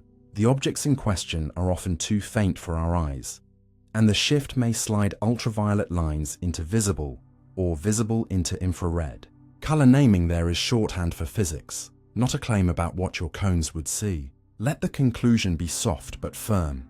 Wavelength is the world's way of organizing light, while color is your mind's way of organizing sensation. When you need to build devices, make art, diagnose illness with imaging, or simply choose a bulb for your kitchen, you gain leverage by keeping the two straight. You ask, what spectrum does this source produce? What reflectance does this surface have? What do my cones and their comparisons do with the result? And how will context nudge the final experience? Do that, and the everyday enchantments of sunsets, screens, fabrics, and flowers become legible, not less beautiful, just more intelligible, evidence that the world offers a rich physical palette, and your nervous system paints with it, sometimes faithfully, sometimes inventively, always within the disciplined grammar that lets color be both a science problem and a human story. Pressure and depth. Picture yourself lowering a hand into a still lake at dusk and feel the quiet lesson begin. With every centimeter you descend, an extra weight of water settles above that spot, and the surrounding fluid passes that load along evenly in all directions. So pressure climbs not because the bottom is near or far, but because the stack of water above is taller. That simple idea, pressure as how hard per area the surrounding medium is pushing, deepens into almost everything you've wondered about. Depth, from why your ears plead for a swallow. A few meters down to why dams are built thick at their base, why bubbles swell as they rise, and why deep-sea creatures wear the ocean's hand like a second skin. Start gently by cleaning up two common confusions. Pressure at a point in a calm fluid doesn't point down. It presses inward from all sides, and it depends only on how far below the free surface you are, not on the shape of the container or your distance from the bottom. Put 3 oddly shaped vats on a lab bench, fill them so their water lines match, and a tiny port at the same depth on each would feel the same squeeze. This is the old hydrostatic paradox, and it's not a trick so much as a reminder that fluids are tireless accountants. They transmit the burden of the water above sideways and downward until every point at the same level balances. That sideways sharing makes hydraulics possible. Press on a small piston connected by fluid to a larger one, and your modest push becomes a husky lift on the far side. Nothing is created from nothing. The larger piston moves less, but the uniform pressure lets forces be traded for distances in ways that raise bridges and crimp steel. Your body reads the same law in miniature. Walk into a pool and the water climbs your chest. The squeeze on your eardrums increases with depth because the canal behind them is filled with air at near surface pressure.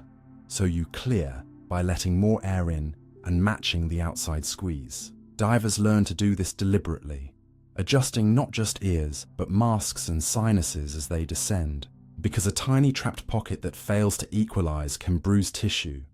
Barotrauma is the blunt name for what happens when one side of a membrane negotiates pressure and the other refuses. Keep descending, and another thread appears. Because liquids are much harder to compress than gases, water's density grows only a little with depth, so pressure rises nearly linearly through a pool. The air above us, by contrast, is eager to compress, so pressure falls quickly with altitude at first, and then more slowly. A curve your chest recognizes when breathing at a mountain lodge feels thinner before your blood chemistry adapts. That contrast explains everyday oddities. A sealed bag of chips puffs on a mountain drive because the outside push falls while the inside stays the same, and a sealed plastic bottle crumples when you scuba down because the outside wins until you let the inside equalize. Bubbles dramatize the same rule in reverse. They swell and speed up as they rise because the surrounding squeeze relaxes, so their contents inflate, cutting their density and increasing buoyancy. That feedback is why froth in a glass of soda races upward, why gas in boiling liquid tears free violently near the surface, and why divers must exhale gently on ascent to avoid turning a lungful at depth into something dangerously overfull near the top. If pressure grows with depth, You might ask why waves don't batter fish with alternating crush and relief. The calm answer is that wave motion near the surface is mostly a circular dance with only small pressure swings, compared with the enormous steady background set by depth, and those swings die off rapidly below the surface. The enduring squeeze has other consequences. The boiling point of water rises under great pressure, so fluids at hydrothermal vents can be far hotter than any kettle without flashing into steam, until they jet into lower pressure surroundings. Glaciers, with ice that is not perfectly rigid, can deform under their own weight, and at contact patches may briefly ease melting, a tiny lubrication story that helps them creep. Engineers turn the same physics into shapes. Dams flare thick where the pressure is highest. Submarine hulls favor rounded profiles, so the omnidirectional squeeze distributes without weak spots. Deep diving vehicles minimize windows, because every port is a break in that smooth stress flow. Even the why of a drinking straw becomes clear. You don't suck water up so much as expand your mouth and lungs, dropping the pressure inside. The higher outside air presses on the drink's surface and lifts the liquid into the lower pressure column. Stop at the top of a very tall mountain, and the trick fails with ordinary straws because the outside push is too small to hoist a long column. Inside pumps and propellers, a different hazard appears. If the local pressure dips below the fluid's vapor point, tiny vapor pockets form and then collapse violently downstream. A process called cavitation that chews at metal like sandblasting from within. Designers avoid sharp turns and sudden speed-ups where the squeeze would fall too low, and they choose blade shapes that keep pressure above the line. The deep ocean is a severe classroom for all these principles. At hundreds or thousands of meters, the squeeze is immense. Yet many creatures thrive by not presenting pockets that must be kept at surface conditions. They replace air spaces with oils, strengthen proteins so they don't unfold under stress, and adjust their cell chemistry so membranes stay flexible. Bring such a creature up too fast, and the outside relief becomes its own threat. Dissolved gases come out of solution, bubbles form in tissues, and damage follows. A biological echo of the diver's decompression sickness. The remedy in both cases is patience. Ascend slowly, let gases leave safely, and use stage stops or pressure chambers if needed. On land, weather ties pressure to depth in a grander way. A high-pressure system is a region where more air sits above each patch of ground. That extra weight tends to suppress rising motions and clouds, clearing skies, while a low-pressure system is thinner above and invites air to rise and cool, condensing moisture into storms. Yet the link is still the same. How much stuff is stacked above, and how the fluid redistributes that load. Step back and collect the quiet corrections this topic offers. Pressure is not a mysterious downward force. It is the local squeeze of a medium, rising with depth in that medium because there is simply more of it above you. It pushes equally in all directions and cares more about vertical distance to the free surface than about any other geometry.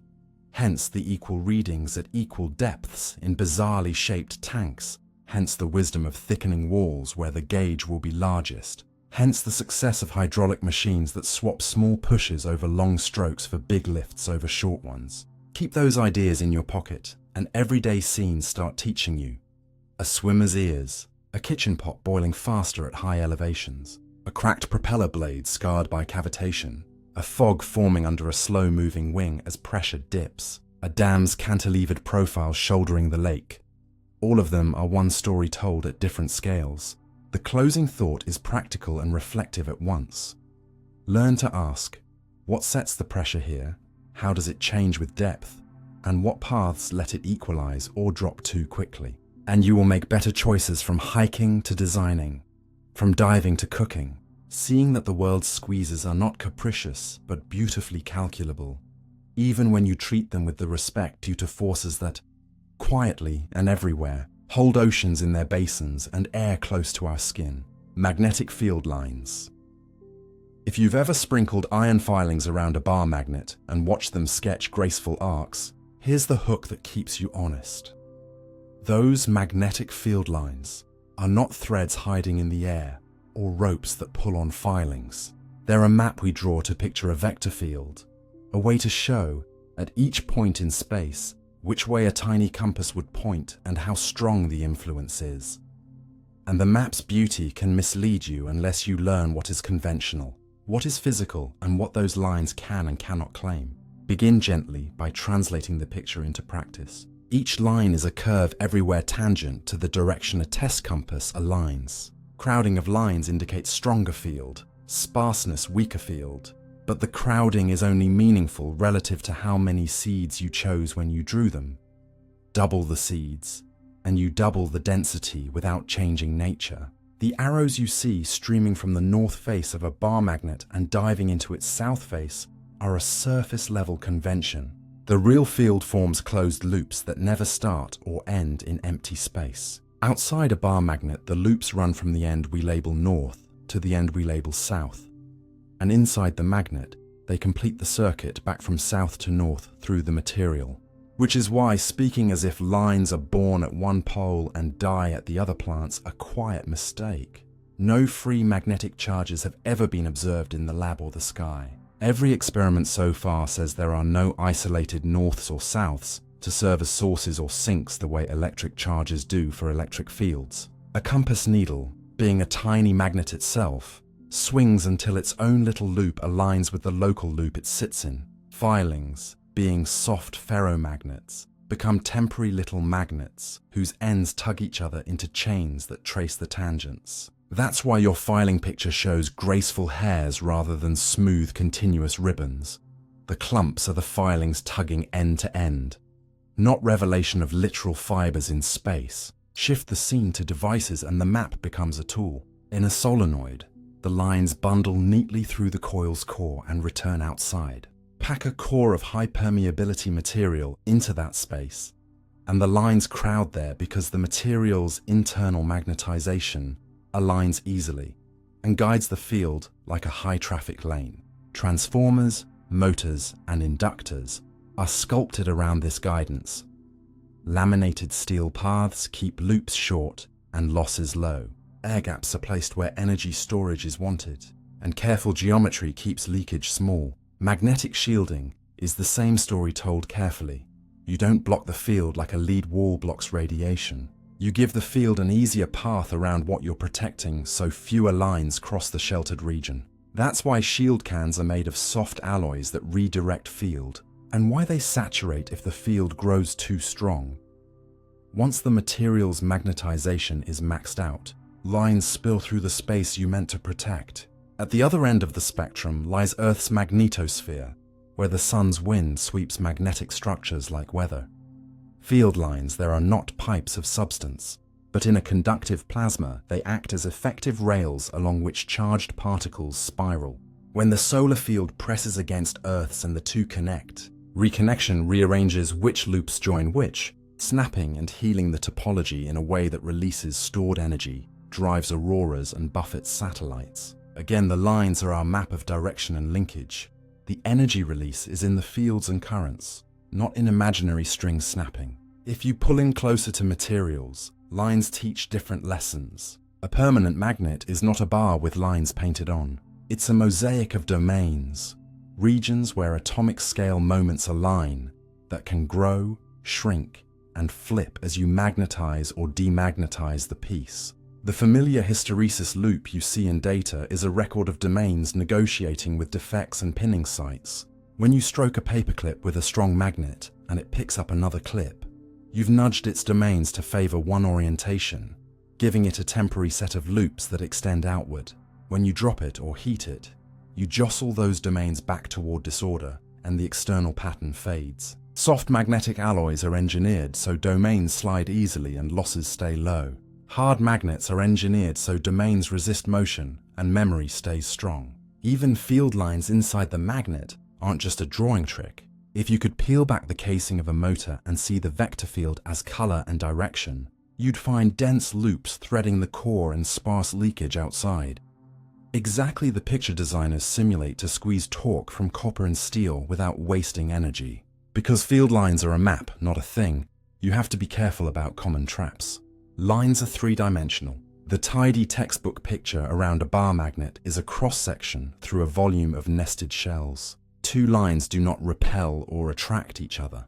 We simply do not draw them crossing because at any point, the field has one direction, and your curves must stay tangent to it. Where drawings show lines pinching or splaying near the ends of magnets, or in the narrow throats of machines, the real statement is, direction changes quickly here, or magnitude changes quickly here, not lines squeeze themselves. When you see more lines through a loop, what's meant is more flux, a measure of how much field pierces the area. Change that number in time and you induce an electric field that drives currents, motors, generators, guitar pickups, and induction cooktops all live on that rule. But the agency is in changing fields, not in lines sliding past a coil like threads through a ring.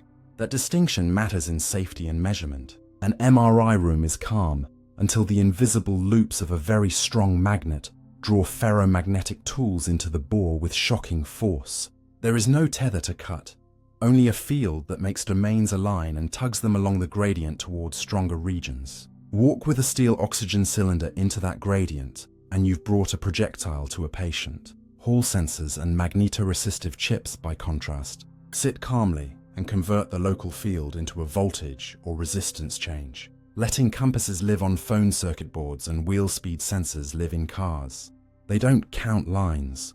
They respond to the field's direction and strength where they sit. Under changing fields, conductors fight back. Swirling eddy currents spring up to oppose the change, producing drag and heat. Designers laminate transformer cores to choke those swirls and choose rotor shapes that harness or tame them.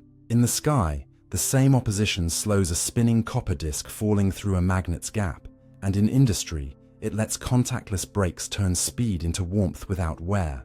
The household compass remains the simplest, truest teacher. It settles along the tangent to the local loop, not toward a geographic destination. And it tips because Earth's field isn't flat. Its loops dive into the ground at high latitudes and flatten near the equator. That tilt complicates navigation and reminds you that the lines are not painted on a map. They're directions in space set by a geodynamo in constant motion, which is why magnetic north wanders and occasionally reverses outright. Clear away two stubborn myths before we land. First, the saying, magnetic field lines begin at north and end at south, is a shorthand that must be followed immediately with outside the magnet. The complete loops always close, and speaking of starts and ends without that caveat teaches the wrong ontology. Second, magnets attract iron by pulling on its field lines personifies the map.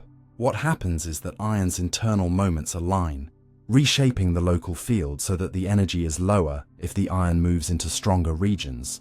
No strings yanked, just a system seeking a configuration that reduces stored energy. Let the conclusion be soft but disciplined. Use field lines to see direction and linkage, to design paths for flux in machines, to reason about where forces act and where energy is stored, but never mistake the sketch for substance. Ask, whenever you're tempted to talk about lines doing something, what is the field here? How does it change in space and time? What material is guiding it? And what charges or currents respond? With that habit, the filing patterns, the auroral curtains, the hum of a transformer, and the whisper of a compass all fall into a single, coherent story. One where lines are a faithful language for a real field, not invisible spaghetti threading the world. And where learning to read that language turns magnets from mysteries into instruments you can design with, measure with, and trust. Gravitational waves. Imagine the universe sending you news, not as light to be seen, but as a faint, rhythmic stretching and squeezing of space itself, tidal murmurs that pass through you, your room and the Earth, altering every ruler and clock by less than the width of a proton over kilometers, yet carrying messages from places no telescope can reach. Those are gravitational waves. And to understand them, you need to let go of the idea that gravity is only a static pull and accept that when massive objects change their motion in certain coordinated ways, they launch ripples in the geometry that then travel outward at light speed. Start gently with the source. A lone mass moving steadily does not radiate, just as a boat gliding straight on a mirror-calm lake leaves little behind, but a pair of dense bodies locked in a tightening dance. black holes spiraling together, neutron stars orbiting in milliseconds, a white dwarf skimming a larger companion, churn the medium and send wavefronts in all directions. Those waves do not carry dust or gas. They carry energy and angular momentum away, draining the orbit so the partners sweep faster and closer until they merge. The imprint each passing wave leaves is specific. Distances along one axis are stretched while those along the perpendicular axis are squeezed, and half a beat later, the pattern swaps, a quadrupolar rhythm that separates this phenomenon from the push-pull of sound. Because the effect is unbelievably small by the time it crosses cosmic gulfs, the detectors that listen for it must be both simple in principle and extreme in execution. Take too long, perpendicular tunnels, send laser beams down and back, and compare their travel times so precisely that the slightest change in arm length shows up as a whisper in the interference pattern. Then make the tunnels vacuum clean, isolate the mirrors from seismic wobbles with elaborate suspensions, quiet the lasers and electronics to the edge of quantum noise, and run 2 or more facilities far apart so that local glitches, trucks rumbling, storms, tiny ground motions can be vetoed when 2 instruments hear the same chirp with the right delay, and the shape matches the family of curves predicted for inspiraling masses. You have caught a wave. When 3 or more hear it, you can triangulate the patch of sky it came from. The first detections revealed pairs of black holes heavier than many had expected, and the waveforms were not just bings, but whole sentences, a slow, rising tone as the orbit shrank, a sharp crescendo at merger, and a ring down as the newly merged whole settled into a stable state. Each phase encodes the masses and spins of the partners and the distance to the event. A different kind of event, 2 neutron stars colliding, had a longer, higher-pitched chirp, and because neutron stars are made of nuclear density matter, their tidal squishiness left subtle fingerprints on the signal, a chance to measure how matter behaves at densities unreachable on Earth. That same collision lit up telescopes across the spectrum as radioactive debris forged heavy elements, tying gravitational waves to the origin of gold and platinum, and proving that these mergers are factories for the periodic table's richer corners. This is more than a new messenger, it is a new sense organ. Light can be blocked, scattered, or not emitted at all, especially by black holes whose defining feature is that nothing radiative escapes their immediate proximity, but waves from their motion cross space almost untouched. They allow us to see dark systems by how they shake spacetime rather than by how they shine. The detectors themselves have become classrooms for subtle physics. Quantum fluctuations in the light were squeezing the sensitivity, so teams now prepare the laser in special states that reduce the kind of quantum noise that matters most for a given frequency band. Thermal motion in mirror coatings used to be a stubborn background, so materials and layer stacks were re-engineered to hush them. Even the way Earth hums with ocean microseisms and atmosphere-borne rumbles had to be mapped and subtracted. With every upgrade, the listening range grows, and with it, the volume of space-surveyed balloons. The rate of detections rises from rare surprises to routine harvests. Turning, we saw one merger into catalogues of dozens and soon hundreds, each an entry in a cosmic demographic study of how stars live and die in pairs. The frontier stretches in both directions. On the high-frequency side, terrestrial detectors chase lighter systems whose last seconds fall within their band. In the sweet mid-band, future space-based interferometers will fly millions of kilometers apart to catch year-long murmurs from massive black holes in galactic centers and from compact binaries in our own galaxy, signals too slow for ground instruments to track. At the very low frequencies, astronomers already use pulsars, rapidly flashing neutron stars, as a galaxy-sized detector, watching for tiny drifts in the arrival times across the sky that a passing wave would induce, a method sensitive to the collective rumble of supermassive black hole pairs still too far apart to merge.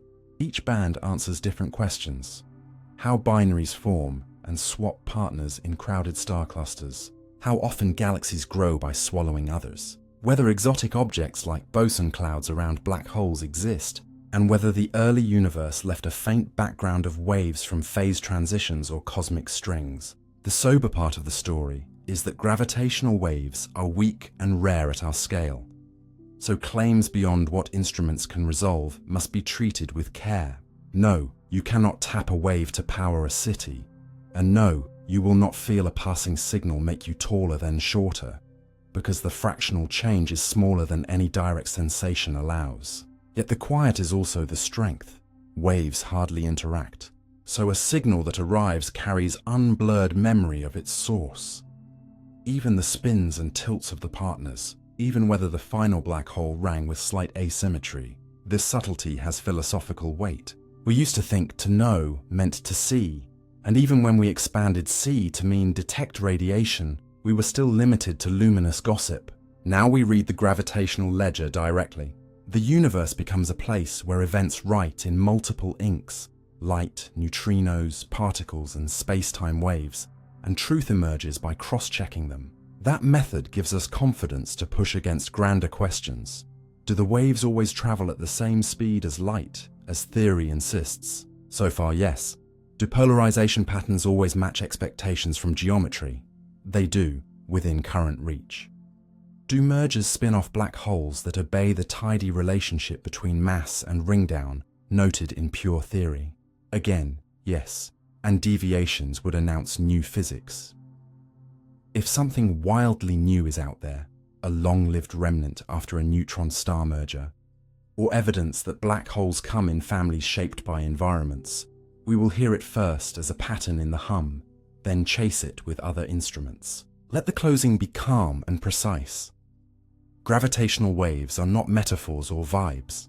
They are measurable, predictive ripples launched by accelerating mass distributions, and their detection stitched a century-old prediction to solid steel and glass. They give us a way to timestamp cataclysms, to weigh dark partners, to test gravity where it is fiercest, and to trace the cosmic family tree of compact objects.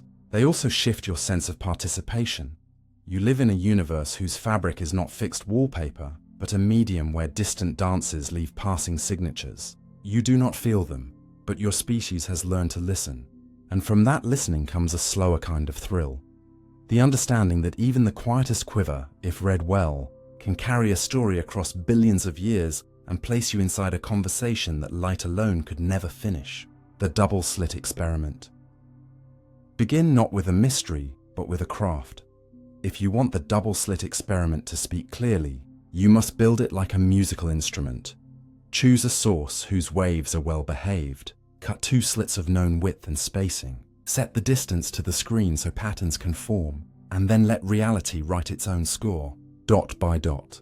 And what appears is the unsettling, disciplined fact that when 2 alternative paths remain genuinely indistinguishable, a single quantum cent at a time produces a pattern that no classical stream of pellets could ever draw.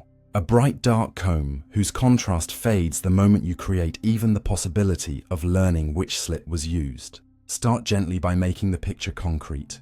If your source is sunlight or a warm bulb, the light from different atoms is a jumble of short, mismatched wave trains, and the slits will not sing together for long. You get a blur. Swap in a laser or any source with long, steady ripples and the stripes sharpen. Narrow each slit and the waves spread more.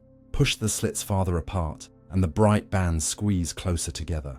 Make the slits wider and a broad envelope appears that dims the outer fringes. These are practical rules, not math class curiosities.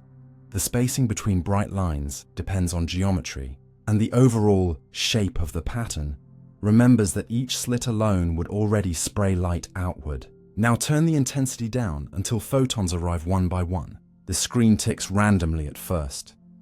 Yet after minutes or hours, the ghostly comb emerges from the accumulated specks, the same contrast you saw with a flood of light, showing that no 2 photons need to talk.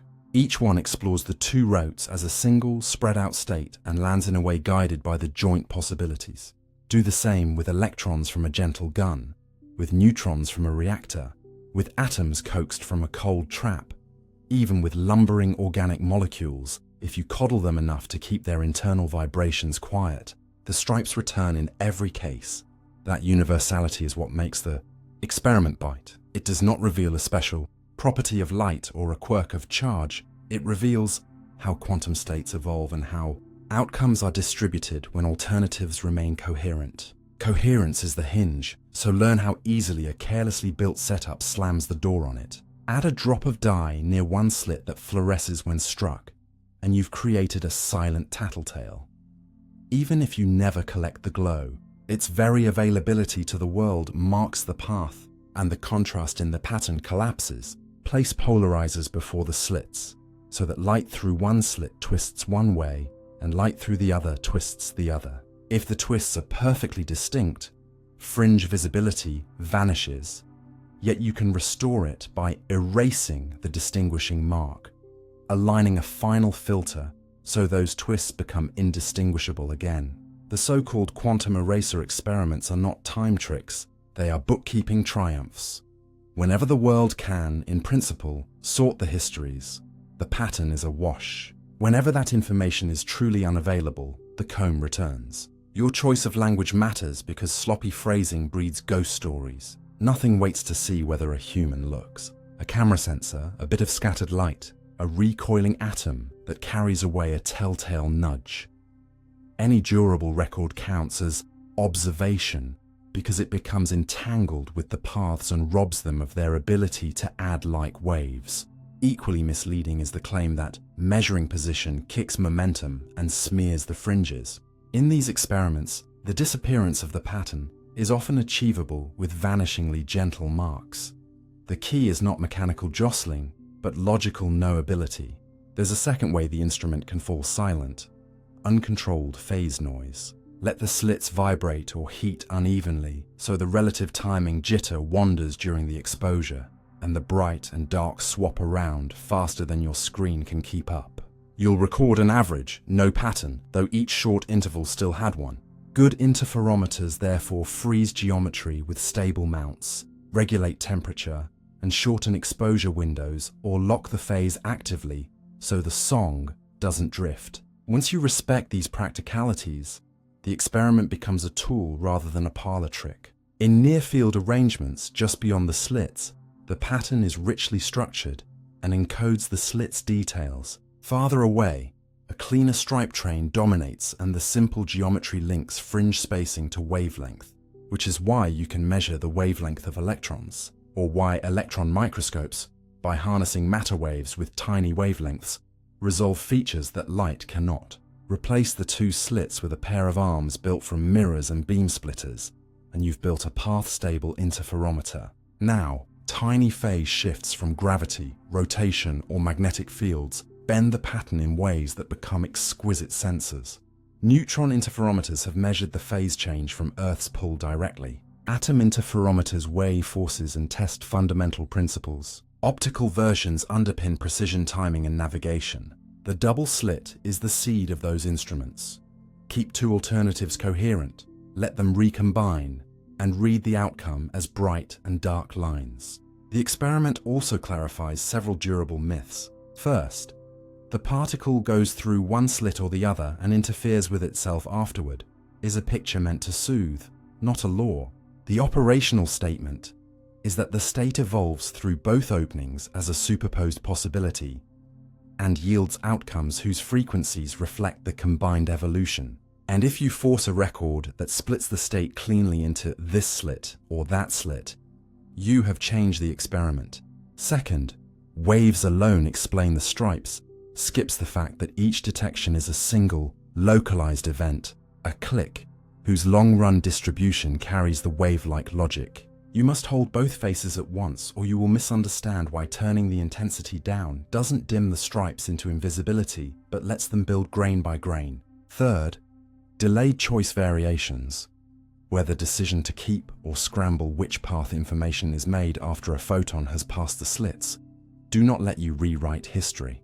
They test whether the final, global arrangement of apparatus preserves or destroys the conditions for interference, and the statistics line up with the arrangement you actually used. Nothing more occult. With these confusions cleared, you can read the experiment as a design guide. Want the sharpest stripes? Maximize coherence length by narrowing the source's bandwidth, stabilize the slit separation, and block all stray marks. Want to quantify how which path knowledge eats contrast? Introduce a tunable tag. such as weakly differing polarizations or a faint, controllable scatterer. And watch visibility fade smoothly from crisp to flat as distinguishability rises. Want to witness decoherence? The way the environment steals phase for good? Let warm air, residual gas, or blackbody photons bathe a massive molecule in flight and watch the pattern wash out with temperature or pressure. Then cool, isolate, and see it return. Stretch farther, and you're flirting with tests of the quantum to classical boundary. How big a thing can still show stripes when sheltered from telling the world which route it took? Each success demands better vacuum, colder temperatures, quieter mounts, cleaner sources. Each failure becomes an audit of where information leaked. End with the quiet, practical moral. The double-slit experiment is not a koan about reality wavering under a human stare. It is a precise, repeatable demonstration that the world keeps track of alternatives in two incompatible ways.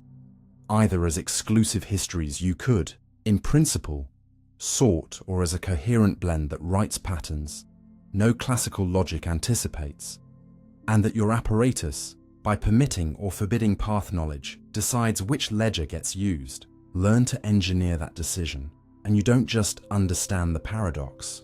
You inherit a toolbox, microscopes that beat old limits, sensors that weigh whispers of force, timing standards that ride stable fringes, and a scientific temperament that prefers tight control and clear audits over metaphors. The thrill is not that the experiment is strange. It is that its strangeness is disciplined enough to build with. One slit, one click, one bright line at a time. Antimatter. Begin with a jolt of honesty that clears the fog before the wonder. Antimatter isn't science fiction's evil twin, or a volatile goo in glowing vials. It's ordinary matter's mirror partner, built from particles identical in mass and spin, but carrying opposite charges and magnetic orientations. And the reason it fascinates physicists is not because it breaks the rules, but because it obeys them so precisely that any tiny deviation in its behavior could rewrite our understanding of the universe's beginnings. Ease in through a concrete picture you can hold. The electron's antiparticle, the positron, is the same lightweight traveler with a positive charge instead of negative. Combine an antiproton with a positron and you get antihydrogen, a neutral anti-atom that should, according to the deepest symmetries we know, have the same spectral fingerprints as hydrogen. That prediction didn't arise from a novelist's whim, but from a chain of sober insights. Equations that describe electrons also allow solutions with flipped charges, and the cosmos itself supplies positrons in radioactive decays and cosmic ray collisions. We didn't stumble on them in a lab first. We found their tracks in cloud chambers and later learned to bottle them. The crucial difference, and the source of so much drama, is how matter and antimatter meet. Bring an electron and a positron together and you don't get a messy thud. You get near total conversion of their mass into radiation. Tiny bursts of light at precise energies. Bring protons and antiprotons together and the encounter is wilder, turning their mass and motion into a spray of short-lived particles that decay into photons. That annihilation is not an explosion in the cinematic sense. It's bookkeeping so strict you can audit it with detectors. Energy goes out as light and other quanta in exact accord with conservation rules. This precision makes antimatter practical in ways that surprise outsiders. In hospitals, positrons born from certain tracers slip into the body, meet electrons, and announce their end in back-to-back flashes that scanners catch to map metabolism with startling sensitivity. That's positron emission tomography, a mainstream medical tool, not a fringe curiosity. In labs, antiprotons made in high-energy collisions are slowed, cooled, and corralled by electric and magnetic fields into traps where they can live long enough for careful tests. Add positrons, and you assemble antihydrogen and shine lasers on it, checking whether its spectral lines match hydrogens to parts in trillions. So far, nature's answer is a steady yes, and that stubborn agreement has consequences. If antimatter obeys all the same local rules, why did the early universe, born, so far as we can tell, with every reason to make matter and antimatter in equal amounts, end up dominated by matter? That puzzle has a name, baryogenesis, and a method. Look for subtle violations in the symmetries that treat matter and antimatter as interchangeable, measure where they occur in the decays of heavy particles, and ask whether the amount is enough to tilt the cosmic balance. The answer to date is not yet, which is science's way of saying keep digging.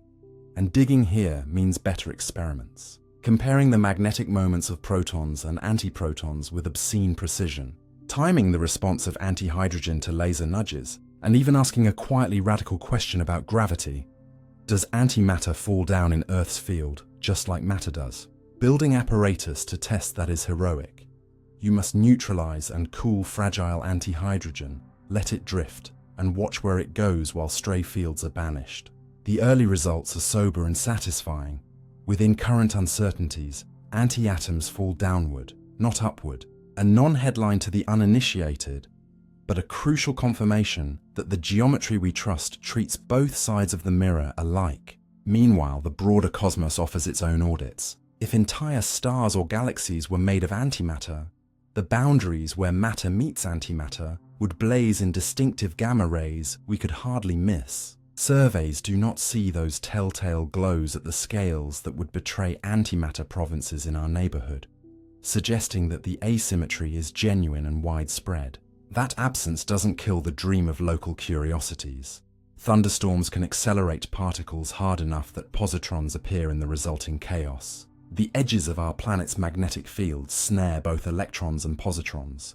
The galaxy's central regions spit out emissions that include lines at energies typical of electron-positron annihilation, though the detailed sources remain a tangle of stellar populations and milder exotic ideas. It is worth puncturing two intoxicating myths here because they obscure the real marvel. First, the antimatter bomb trope makes for tidy plot devices, but collides with logistics. Producing even micrograms of antimatter demands gargantuan energy and time in accelerators. Storing it safely requires electromagnetic bottles that fail if power does, and the energy you get back upon annihilation is exactly the energy you paid, plus inefficiencies you cannot dodge. The density of releasable energy is high, yes, but capture and control are brutally hard. Antimatter is an exquisite probe, not a near-term power source. Second, the idea that antimatter is opposite in every way curdles into nonsense when applied to chemistry. An anti-atom would form anti-molecules with the same shapes and spectra as their matter counterparts, and an anti-life built from anti-carbon and anti-oxygen would find our world fatal for the same reason we would find theirs.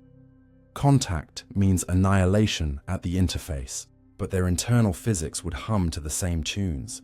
Move back to the lab bench and the craftsmanship returns. Trapping techniques, penning and Paul traps, cryogenic environments, stacks of electrodes. Let physicists quiet antiprotons until their temperature is small enough that they no longer smash into the walls. Advances in laser cooling push antihydrogen toward colder regimes where its faint responses can be read more sharply. Magnetic bottles with tailored geometries confine neutral antiatoms by their tiny magnetic moments, trading brute force for finesse. These honed tools answer distinctly unromantic questions with deep payoff. Is the charge of the antiproton exactly equal and opposite to the protons, as theory insists? Within punishing error bars, yes. Is the ratio of charge to mass identical in magnitude? Again, yes. Does antihydrogen's spectral color match hydrogen's in the lines we can measure? So far, yes. Every yes is both a triumph and a frustration. We crave a small no that would explain how the universe picked a side, but we respect the data that say our symmetry principles are astonishingly tight, and so the frontier bends in two directions at once. One arm sharpens the comparisons, better traps, colder atoms, quieter environments, to push the tests a decimal place further. The other arm looks for faint imbalances in the decays of fleeting, heavy particles where matter-antimatter differences have already been seen, asking whether those differences can be amplified by conditions we have not yet recreated. Along the way, practical spin-offs accrue, not from vaporous daydreams, but from the demands of precision. detectors capable of timing light to better than a billionth of a second, vacuum systems that keep stray gas from spoiling fragile states, and algorithms that can tease a rare annihilation signal from a hail of background noise. Let the closing be calm and exact.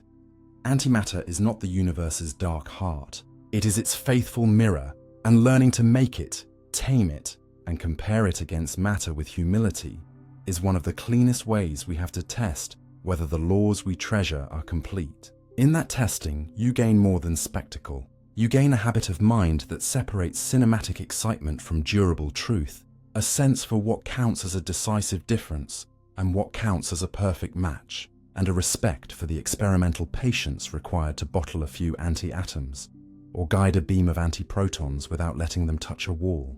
When you carry that habit out of the lab and into your way of seeing, the world grows more, not less. Interesting. Annihilation becomes a precise audit rather than a boom. The medical scan becomes a symphony of paired flashes rather than a blur. And the universe's choice of matter over antimatter becomes not a shrug, but an open case. One that will be solved, if at all. Not by a single clever idea, but by the quiet accumulation of tests that teach us where the mirror holds, and where, if anywhere, it very gently fails. Quantum tunneling. Picture standing before a wall that, by every classical instinct, should stop you. No door, no crack, no ladder. And then learning the more honest rule of the microscopic world. If you are a quantum object, your presence is not a pinpoint but a spread, and the part of you that leans against the barrier can leak through, leaving a real chance that you appear on the other side without ever cresting the top.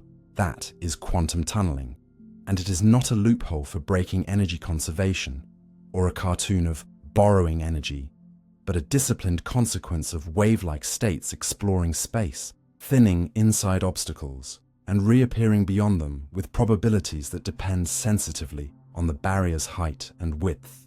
Begin gently by trading the image of a marble for the image of a wave packet. In regions where the landscape is easy, your state rolls along, accumulating phase like a ripple on a pond.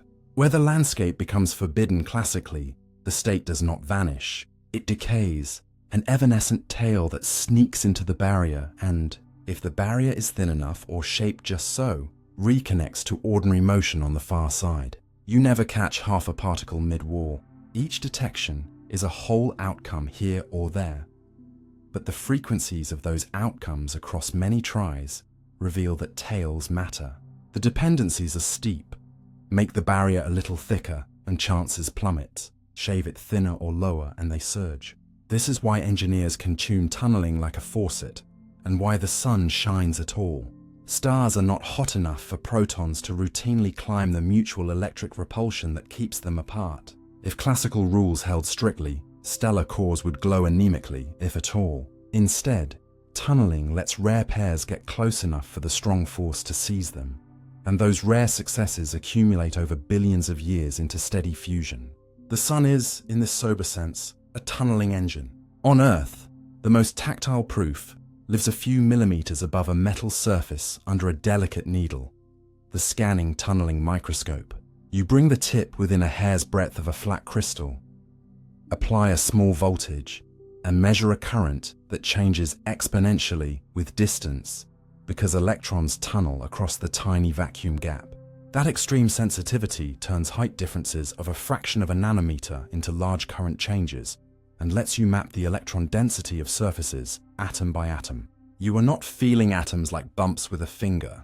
You are reading the joint wave function's willingness to leak. If you sharpen your taste for this phenomenon, you start spotting it in places that look mundane. A tunnel diode is intentionally built so electrons can slip through a slender energy barrier in a semiconductor. As you raise the voltage, current can first rise, then fall. A counterintuitive negative slope that circuit designers exploit for ultra-fast switches and oscillators. In flash memory, programming and erasing rely on electrons either tunneling onto a floating gate through a thin insulator or tunneling back off. Make the oxide too thick and devices refuse to program, too thin and they forget.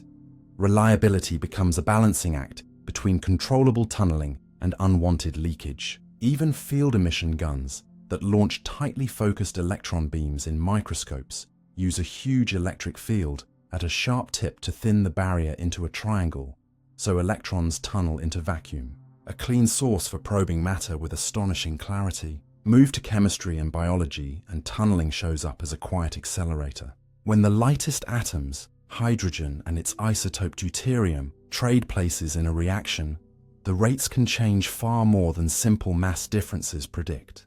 The extra gap is tunneling. Enzymes often arrange their interiors to shorten and line up distances, so an electron or proton can tunnel from donor to acceptor with high probability. When researchers substitute heavier isotopes or chill the system, the rate changes flag the quantum route. These are not fables. They are measured in careful kinetics and isotope effects that only make sense if particles can cheat the classical climb. In nuclei, tunneling writes a different story. In certain heavy elements, an alpha particle, the compact pair of protons and pair of neutrons that acts like a tiny nucleus, can escape not by blasting its way out but by tunneling through the barrier set by the attraction of the strong force inside and the repulsion of charge outside. That escape is random on the level of any single atom. You cannot predict which will go next. Yet across many atoms, the probabilities per unit time are constant enough to define half-lives used in dating, rocks and tracing flows in the Earth. The exponential decay curves you see in textbooks are not ideology. They are the statistical signature of a constant tunneling chance. The devices that push tunneling hardest ask for more nuance. Stack two barriers with a thin well between, and you can get resonant tunneling. Only particles with just the right energy cross with high probability. A quantum sieve that produces sharp peaks in conductance. In superconducting junctions, paired electrons tunnel as units between two superconductors separated by an insulator. The resulting supercurrent flows with no voltage across the gap until a threshold is reached. And the relationship between the current and the phase of the superconducting state is so robust that it underpins standards of voltage, ultra-sensitive magnetometers, and the basic elements of certain quantum computers. Here you glimpse a different face of tunneling. Not occasional leakage, but coherent transfer that locks macroscopic circuits into quantum relationships strong enough to engineer. With this power comes constraint, and it matters to clear away three sticky myths. First, tunneling does not violate energy conservation. The particle does not materialize on the far side with more energy than budgeted. It emerges with whatever energy it had, though a device can be biased so that the energy landscape differs from side to side, and the particle falls into available states, just as rolling over a hill into a valley changes potential to kinetic without breaking any rules. The misconception arises because we picture a hard wall with no interior where nothing should pass. The quantum reality is a decaying interior where the state simply becomes very small, but not zero. So passing through is rare, not impossible. Second, tunneling is not teleportation. The state spreads. It never needs to decide which path to take between 2 points. And there is no single travel time you can assign that works across all thought experiments. People have tried to define a tunneling time in many clever ways. By weakly probing, by tracking how a wave packet's peak responds, by invoking internal clocks.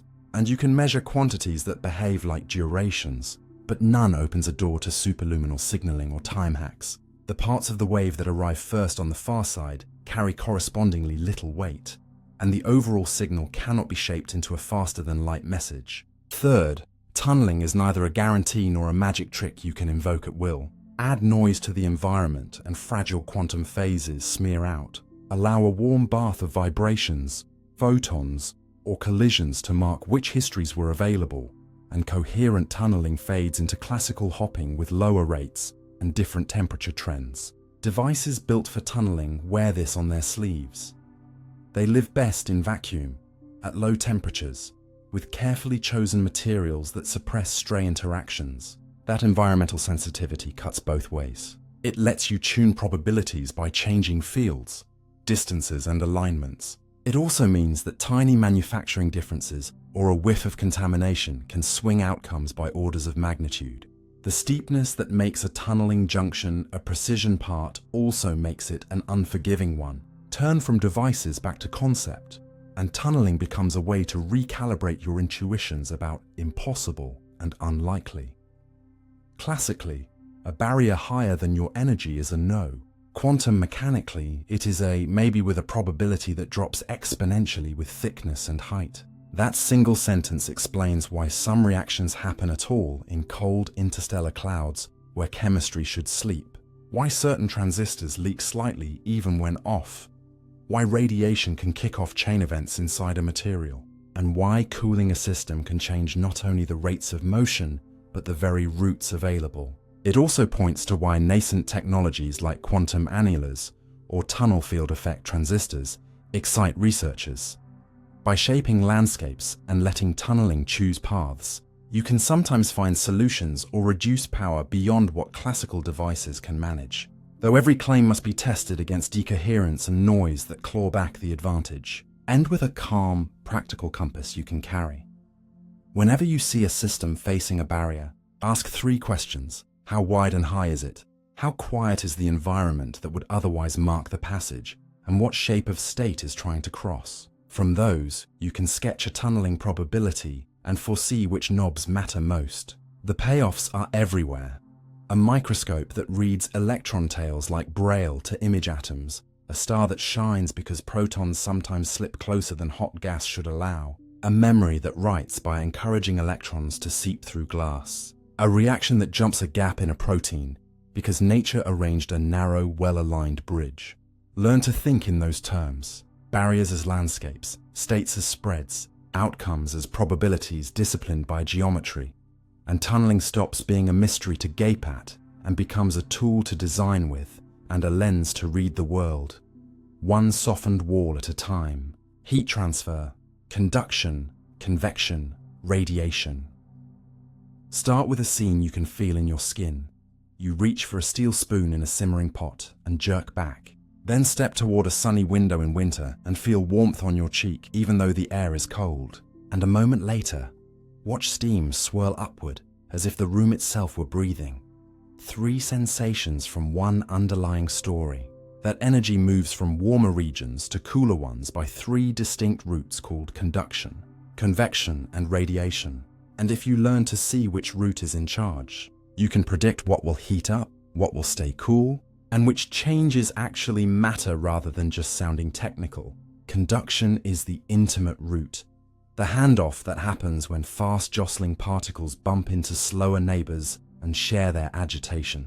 In metals, electrons carry much of that handoff, which is why a thin steel spoon can feel scalding while the stew's wooden ladle is fine.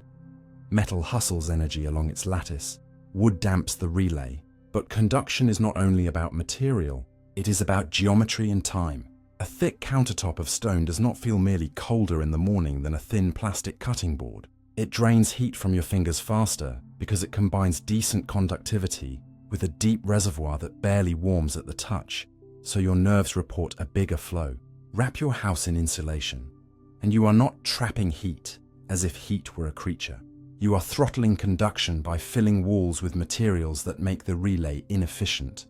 Lots of tiny pockets, tortuous paths, poor carriers, so the temperature difference takes longer to level. Even in electronics, the quiet heroes are conductive pathways, heat spreaders and pads that sip warmth away from chips, so their temperatures stay inside a band where performance and lifetime are reliable. Convection is less intimate and more alive. The fluid itself gets moving, carrying energy with it and trading parcels of warm and cool in motion. When you see past a water roll, you're watching hot fluid near the bottom expand, grow less dense, rise, and be replaced by cooler water that sinks to be warmed, a self-organized circulation that speeds the equalization.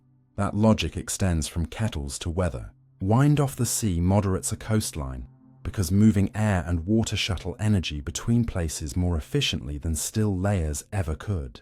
But convection is tunable, not fated. A fan in a room doesn't add or remove energy by itself. It exposes more surface to fresh air and scrubs away warm boundary layers, increasing the rate at which you lose heat by both convection and, indirectly, evaporation, which is why a breeze makes a humid day tolerable and a cold day bite. In engineering, Convective control is the difference between a power supply that lives and one that cooks. Heat sinks with fins enlarge the area exposed to moving air, ducts steer flow through hot zones, and pumps move coolants across engine jackets to spare metals from stress. When fluids change phase, convection gets teeth. Bubbles form at a heater, rise, and explode the contact area they pass, which is why boiling is so effective at hauling energy out, and why it can also become unstable if bubbles cling, a hazard designers prevent by shaping surfaces, so vapor departs rather than smothering the hotspot.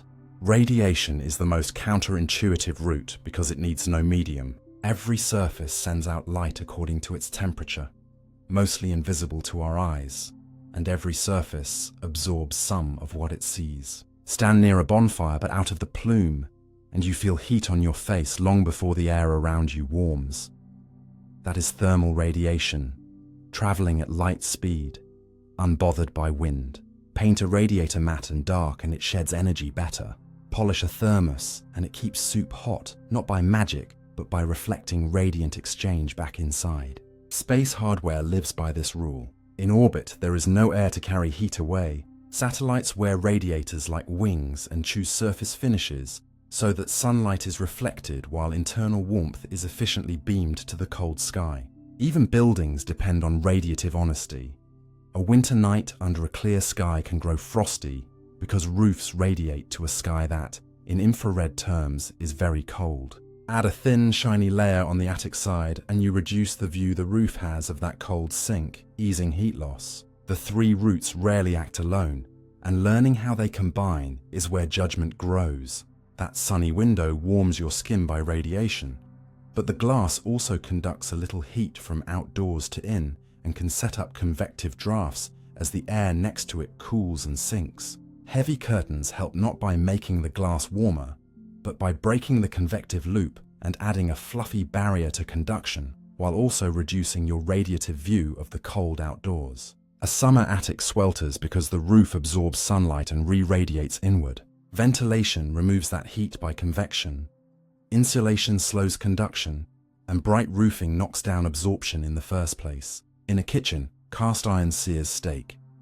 Well, not because it gets hotter than other pans under the same flame, but because its mass and decent conductivity even out temperature as you add cold meat. Stainless steel alone can develop hot spots, because it conducts poorly compared to copper or aluminum, which is why clad pans sandwich layers to blend properties.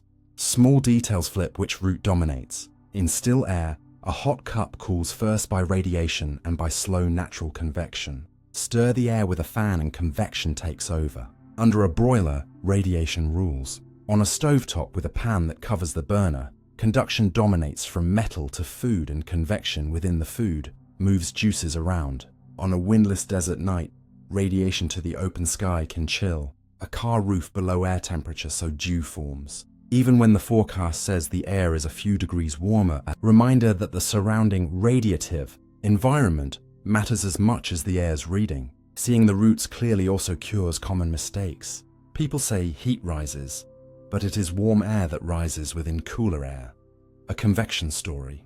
Heat by radiation can flow downward just fine, as every reptile under a broiling rock knows, and heat by conduction moves in whichever direction the gradient points. People put space heaters under desks and think they warm the room efficiently. Mostly, they warm legs by radiation and rev up local convection while the overall air temperature lags. A black roof in a sunny climate absorbs more radiant energy than a white one. In a cloudy northern town, the balance between winter gains and summer penalties can change the best choice. Double glazing doesn't trap heat so much as add a still layer of gas to slow convection between panes and enlarge the path for conduction, while low emissivity coatings selectively reduce radiation across the gap without blocking visible light.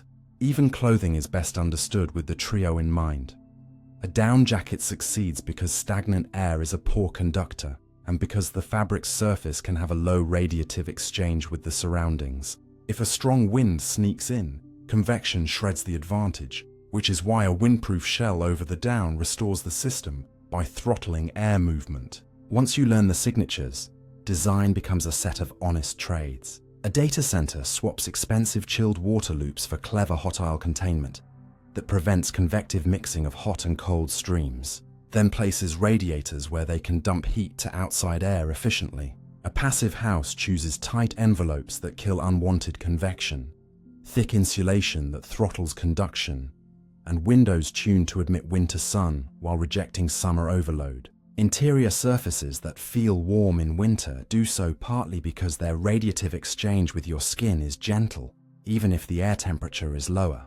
A chef rests roasted meat not to cool it, but to let conduction even out an interior, while radiation and slight convection at the surface subside, stabilizing juices. A city plants trees because the shade reduces radiant loading on surfaces by day, while evapotranspiration from leaves augments convective and latent cooling, softening heat islands. End softly with a rule you can carry everywhere. Before you reach for a gadget, ask which route carries the most energy in this situation, and which knob changes that route. Area and thickness for conduction, motion and mixing paths for convection, surface finish and line of sight for radiation. That one question reframes dozens of choices.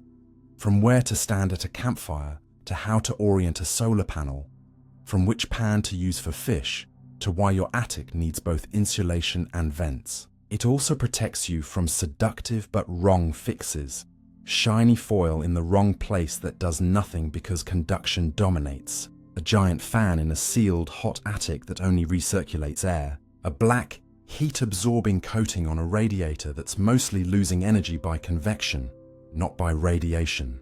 When you balance the three routes with clear eyes, the world's warmth stops being a haze of feelings and turns into a set of levers you can pull, gently at first, then with growing confidence, until the winter window no longer bites, the summer kitchen no longer swelters, and the machines in your care run cool not by luck, but by fluency in how energy travels.